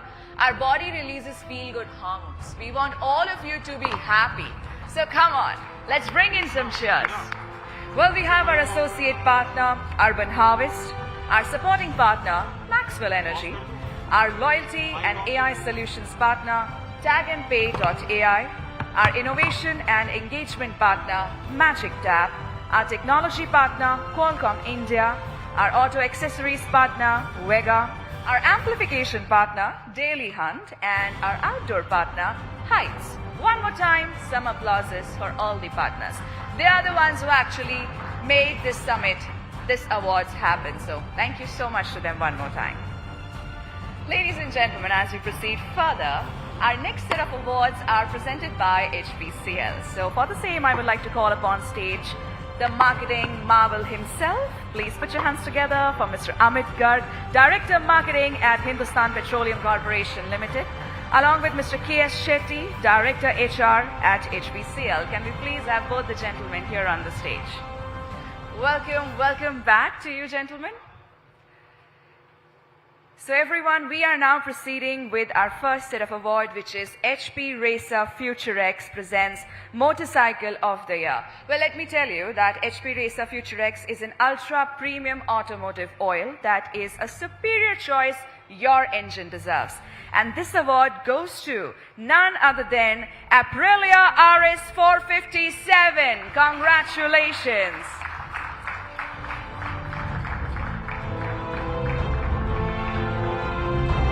May I request their representatives to please join us up on the stage to receive this award, ladies and gentlemen. Please bring it in for Aprilia RS 457.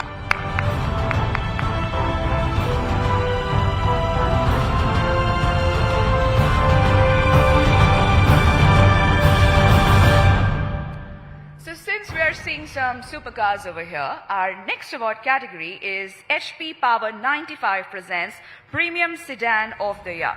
Well, let me tell you that HP Power 95 is a premium fuel for supercars.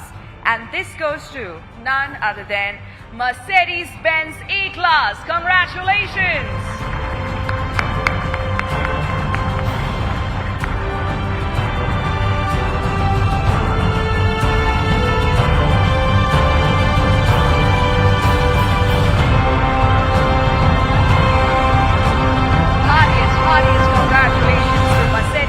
E-Class. Can we have a big round of cheers one more time? Thank you.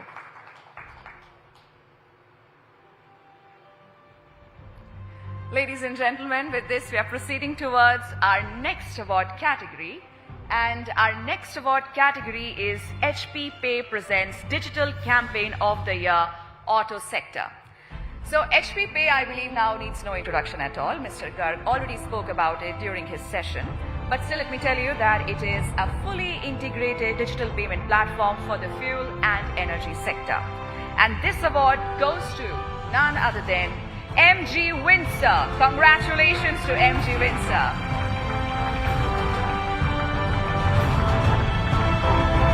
May I request the representatives to please join us up on the stage to receive this award. Heartiest congratulations to you.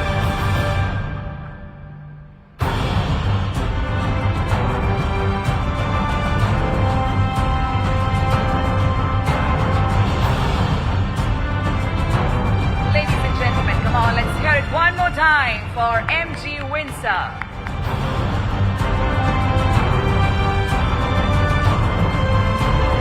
Many congratulations.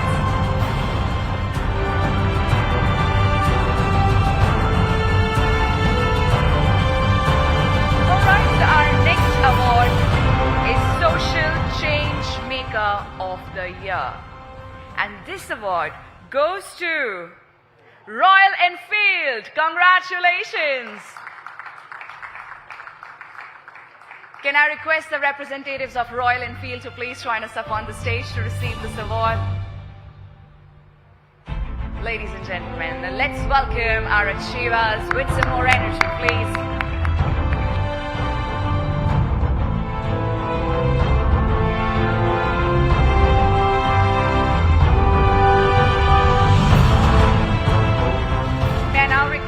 Mr. Rohit Chadha to please join us up on the stage and kindly felicitate the team of HPCL we have here amongst us. Well, the marketing marvel needs no introduction at all. We already heard him during his session, ladies and gentlemen. We have amongst us Mr. Amit Garg, Director Marketing, Hindustan Petroleum Corporation Limited. And we also have amongst us Mr. K.S. Shetty, who is the Director Human Resources at HPCL. He has over 25 years of HR experience. He oversees talent acquisition, capability building, career planning and compliance with labor laws. He also sits on the board of HPCL's wholly owned subsidiary, HPLNG. Thank you so much, HPCL, for all your contribution and for being a partner in Times Drive Auto Summit and Awards 2025. Can we just take one more photograph together with all three of you?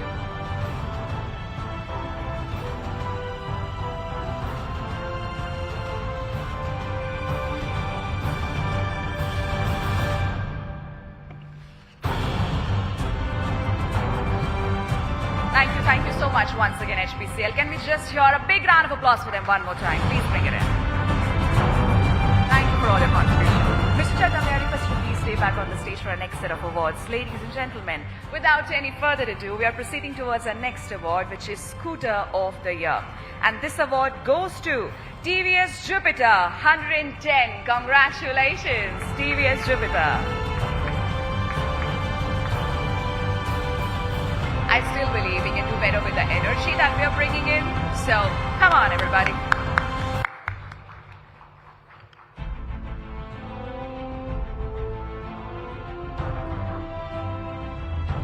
Ladies and gentlemen, Scooter of the Year, TVS Jupiter 110.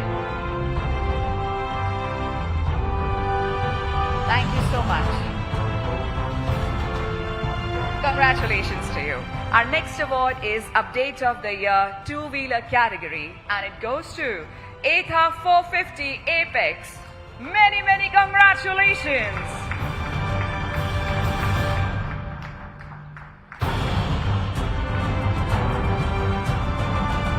Ladies and gentlemen, please put your hands together one more time for Ather 450 Apex. Well, our next award is Adventure Motorcycle of the Year, and it goes to Honda NX500. Kudos. Congratulations. Steve, can we please have you up here on the stage?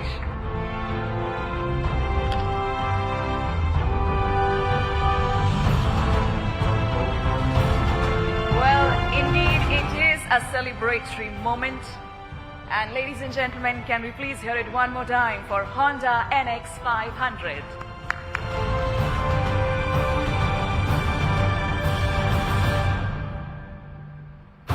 Many, many congratulations to you.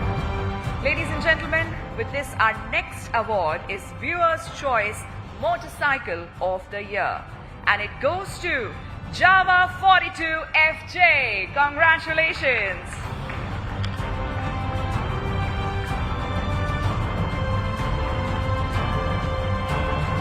May I request their team to please join us up on the stage to receive this award.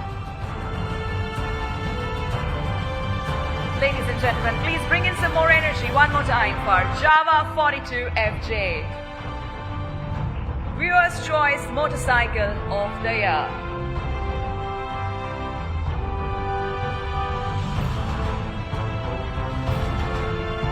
Well, our next award is Commuter Motorcycle of the Year ICE category, and it goes to Hero Extreme 125R. Congratulations.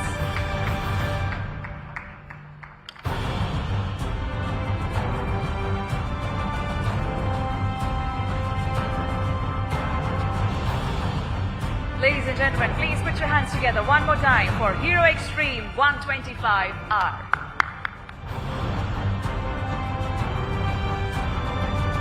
Our next award category is Performance Bike of the Year, and it goes to Suzuki GSX 8R. Congratulations.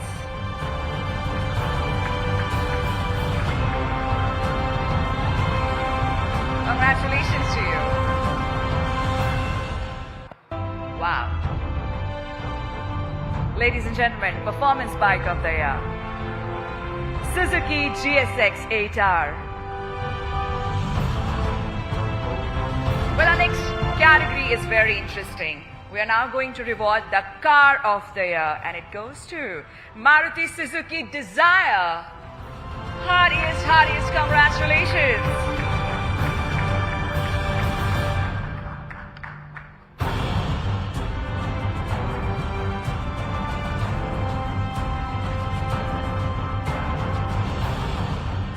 Ladies and gentlemen, please put your hands together one more time for Maruti Suzuki Dzire for being Car of the Year.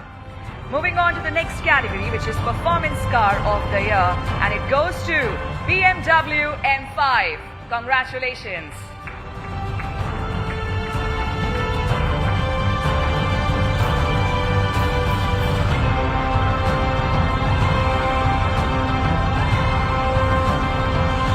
Gentlemen, can we please hear some more energy for BMW M5 for being Performance Car of the Year? Our next award category is Luxury Electric Car of the Year, and it goes to BYD Seal. Congratulations. BYD team, can I request you to please join us up on the stage to receive this award?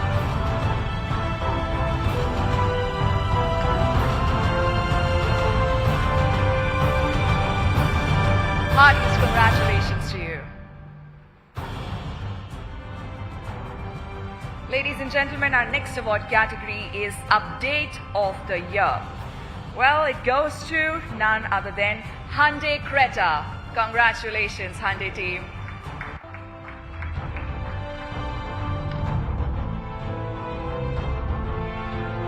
I still feel we can do better with the energy. Can I just hear a big round of applause for Hyundai Creta, ladies and gentlemen. Our next award category is Coupe SUV of the Year, and it goes to Tata Curve. Congratulations, Tata Curve.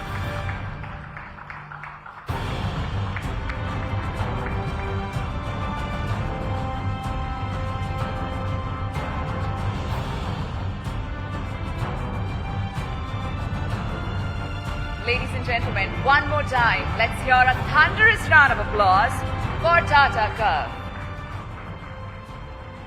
Our next award category is Viewer's Choice Car of the Year, and it goes to none other than Honda Amaze. Many congratulations to you. Team Honda, can we please have you up here?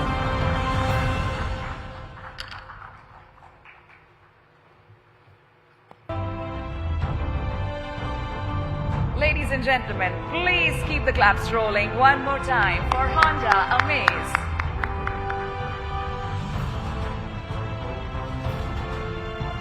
Well, our next award category is Compact SUV of the Year, and it goes to Mahindra 3X0. Congratulations. Mahindra team, you're requested to please join us up on the stage to receive this award. Heartiest congratulations to you.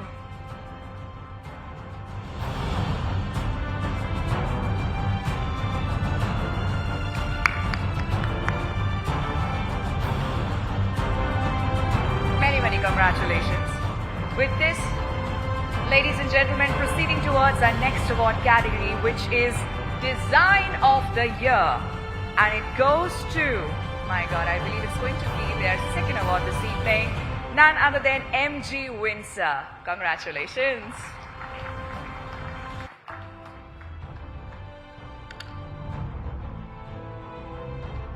Ladies and gentlemen, second award this evening. I believe we can have a double round of energy for them.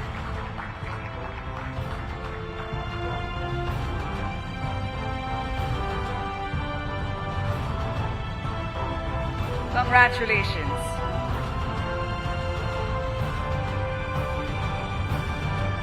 With this, everyone, we are now proceeding towards our next award category, which is Sustainability Champion of the Year. And it goes to BMW i5 M60.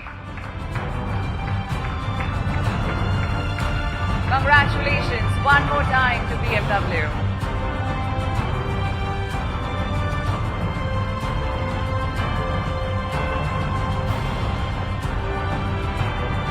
Ladies and gentlemen, can we please hear some more noise one more time for BMW? Our next award category is Green Mobility Leader Four-Wheeler Brand, and it goes to Tata Motors. Congratulations to Tata Motors.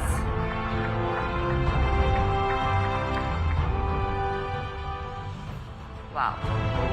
Again, I believe second award this evening, Team Tata. Kudos, congratulations.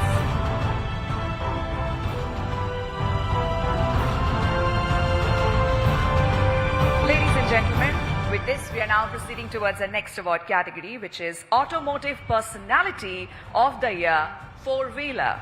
And it goes to none other than Partho Banerjee, Senior Executive Officer, Sales and Marketing, Maruti Suzuki, India. Congratulations to you, Mr. Banerjee.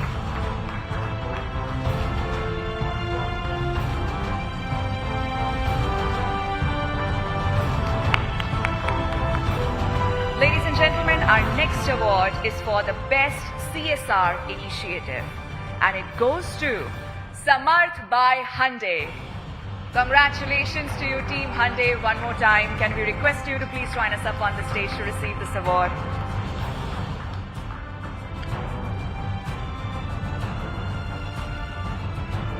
Ladies and gentlemen, second award this evening by Team Hyundai. Can we hear a big, big round of applause for them?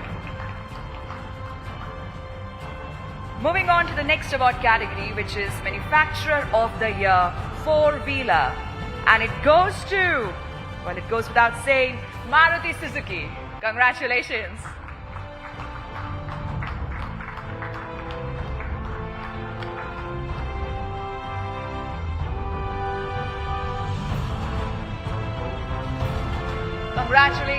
Congratulations to the team Maruti Suzuki one more time. Come on, everybody. A roaring round of applause for them, please. Moving on to the next award category, which is Manufacturer of the Year Two-Wheeler. And it goes to, well, the Royal Ride, Royal Enfield. Congratulations.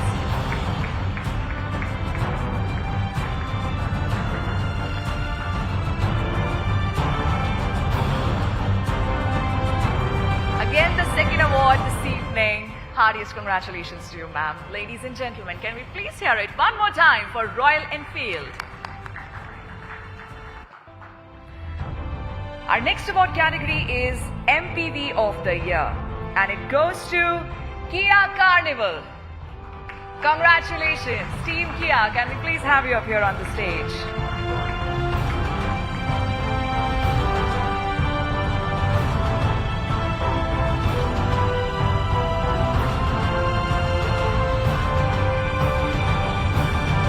Many, many congratulations.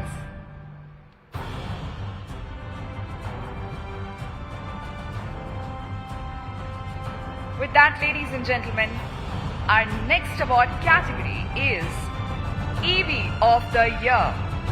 And it goes to, well, I believe it's going to be a hat trick for them, MG Windsor EV.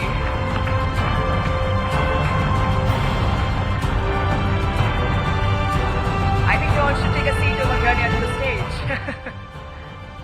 Ladies and gentlemen, one more time, please put your hands together for MG Windsor EV.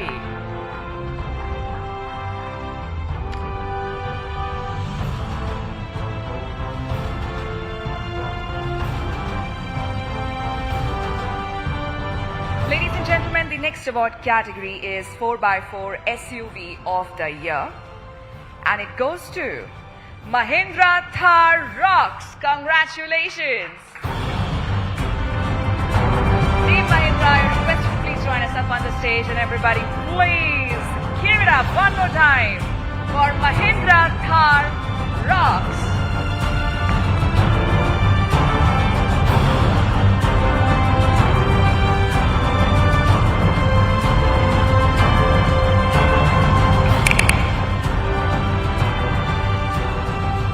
Congratulations, many congratulations to Team Mahindra. With that, proceeding towards our next award category, which is Social Change Maker of the Year. And this award goes to Puneet Anand, AVP and Vertical Head Corporate Communication and Social at Hyundai Motor India Limited. Congratulations to you, Mr. Anand.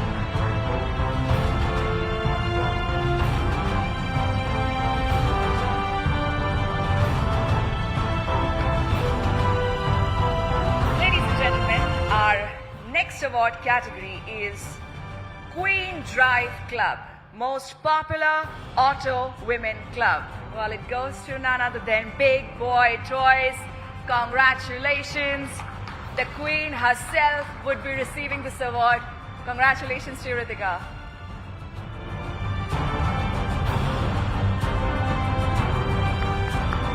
Ladies and gentlemen, please put your hands together.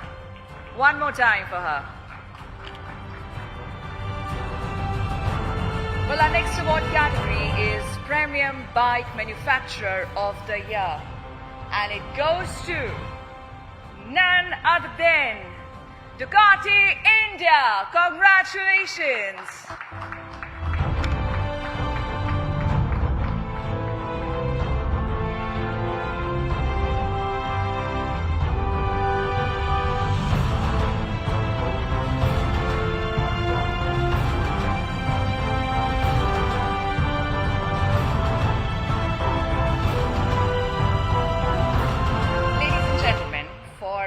Our next two awards, I would like to urge all of you to please rise up from your seats, because our next award is Times Drive Hall of Fame.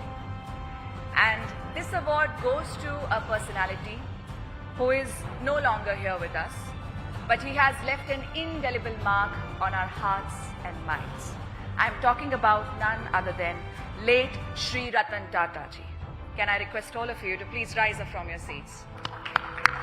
And I would request the team Tata to please join us up on stage to receive this honor.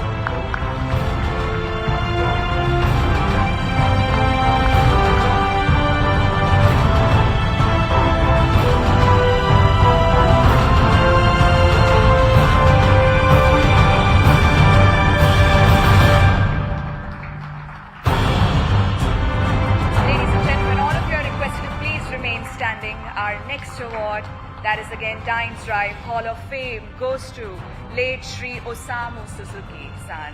So may I request Team Maruti Suzuki to please join us up on the stage to receive this honor.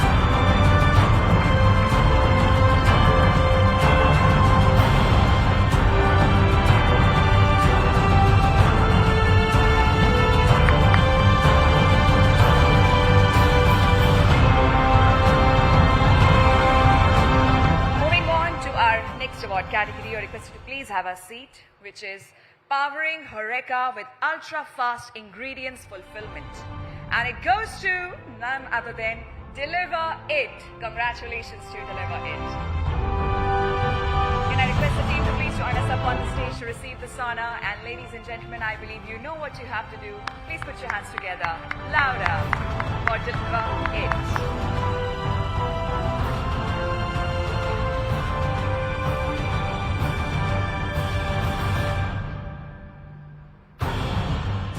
Congratulations. Ladies and gentlemen, we would now like to take this opportunity to felicitate our incredible partners here. So I would like to call upon our loyalty and AI solutions partner, tagandpay.ai. Can I request the team to please join us up on the stage? Thank you so much for all your support. Can we hear a big round of applause for Tag and Pay?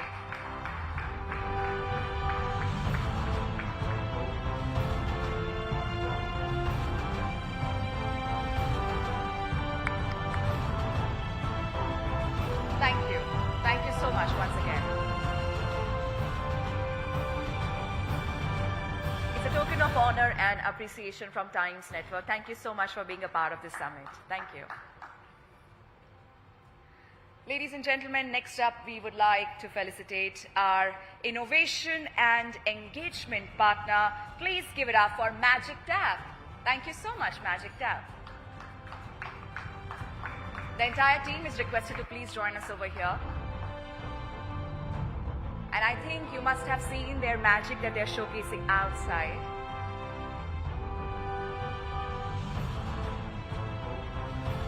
Everybody, can we please hit a big round of applause for them one more time?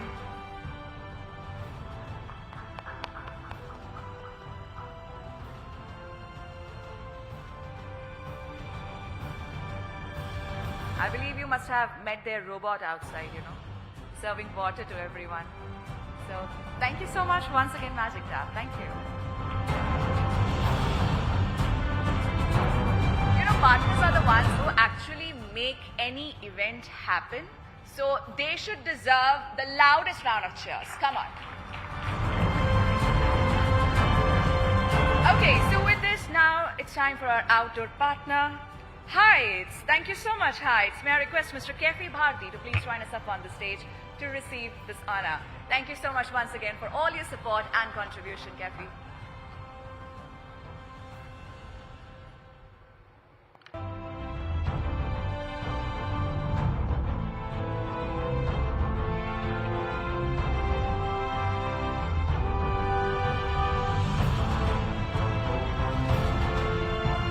Thank you so much once again.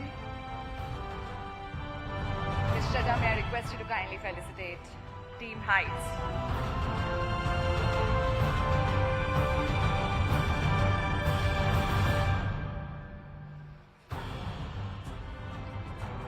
Thank you, and thank you so much, Mr. Chadha, for doing the honors of presenting all the awards. Thank you.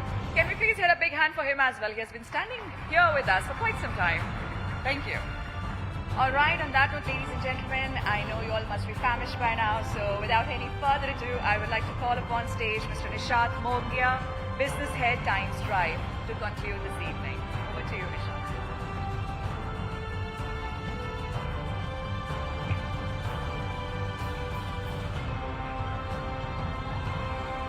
Good evening, ladies and gentlemen, distinguished guests, and fellow trailblazers. What a ride it has been. I would like to extend a heartfelt thanks to Mr. Nitin Gadkari ji for blessing the inaugural edition of Times Drive Auto Summit and Awards. This is the inaugural edition for this. It has been a phenomenal ride for all at Times Drive. Let's take a moment to shift gears and reflect our journey through 2024. A year that was equal parts exhilarating roller coaster and a masterclass in reinventing the wheel.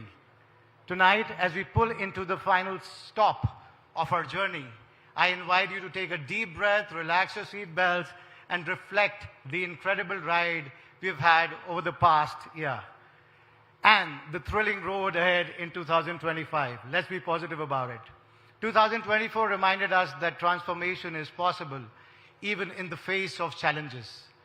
And 2025 is set to be the year where translate vision can happen and we change it into action. Every innovation fuels our journey towards a more sustainable, connected, and dynamic automotive future. If 2024 was a dress rehearsal, then 2025 will be a grand performance, a chance to show the world that when we can innovate with humor, I would say heart and a little bit of horsepower, we leave the competition in the rear view mirror. As we pivot into 2025, our focus sharpens on innovations, resilience, and sustainable growth.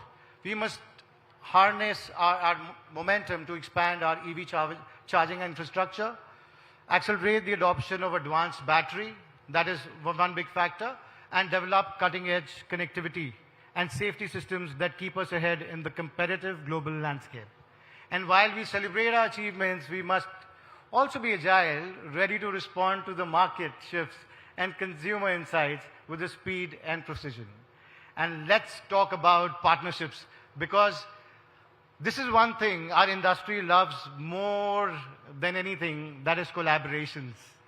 Expect more strategic alliances that combine global expertise with a local expertise. Picture this collaboration, and I'm sure tech giants, innovative startups, traditional automotive powerhouses, all working together to propel into a future where our vehicles are smart as they are stylish. Thank you for your unwavering commitment, your relentless drive, and for being an integral part of our journey. Together, let's drive forward into a year of extraordinary opportunity and impactful change. Your participation and insights are instrumental in shaping the future endeavors of automotive sector. Thank you once again. On a humorous note, I would say if 2024 was like a crazy first date where everything was new and unpredictable, right? So 2025 is the second date where we already know each other. So informal moments won't be there, and we are poised to be bolder, faster, and even more innovative, proving once again our industry can turn into traffic slowdowns into a high-speed chase towards success. Before I close, let me leave you with a thought. Our journey is not just measured by the miles we cover, but innovations we spark, the challenges we overcome, and the laughter we share along the way. Every setback is a simple innovation, a burst of turbocharge, and every shared smile, a reminder that we are all in this ride together. On this note, please join us for cocktails and dinner, and we will be more than happy to have all the winners on stage as well. So just give me a moment. Thank you so much, Nishad. On that note, ladies and gentlemen, we are now going to felicitate and honor the Commercial Brand of the Year. May I humbly request Mr. Chadda to please join us up on the stage to do the honors.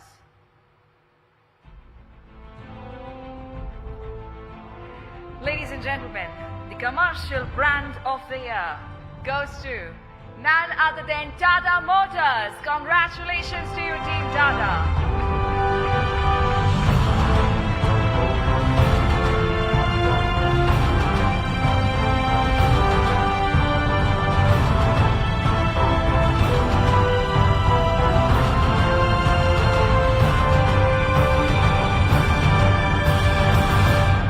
Heartiest congratulations, Team Tata Motors.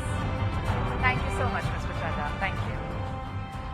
All right, on that note, ladies and gentlemen, we have come to an end of this power-packed evening we had. Thank you so much once again for being a part of this evening, and congratulations to all the winners one more time.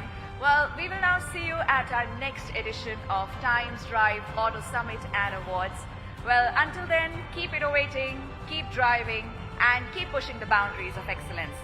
Now is the time I'm going to say my favorite 3 words of all time. Drinks are on, and please grab your dinner. Thank you so much, everybody. Thank you once again.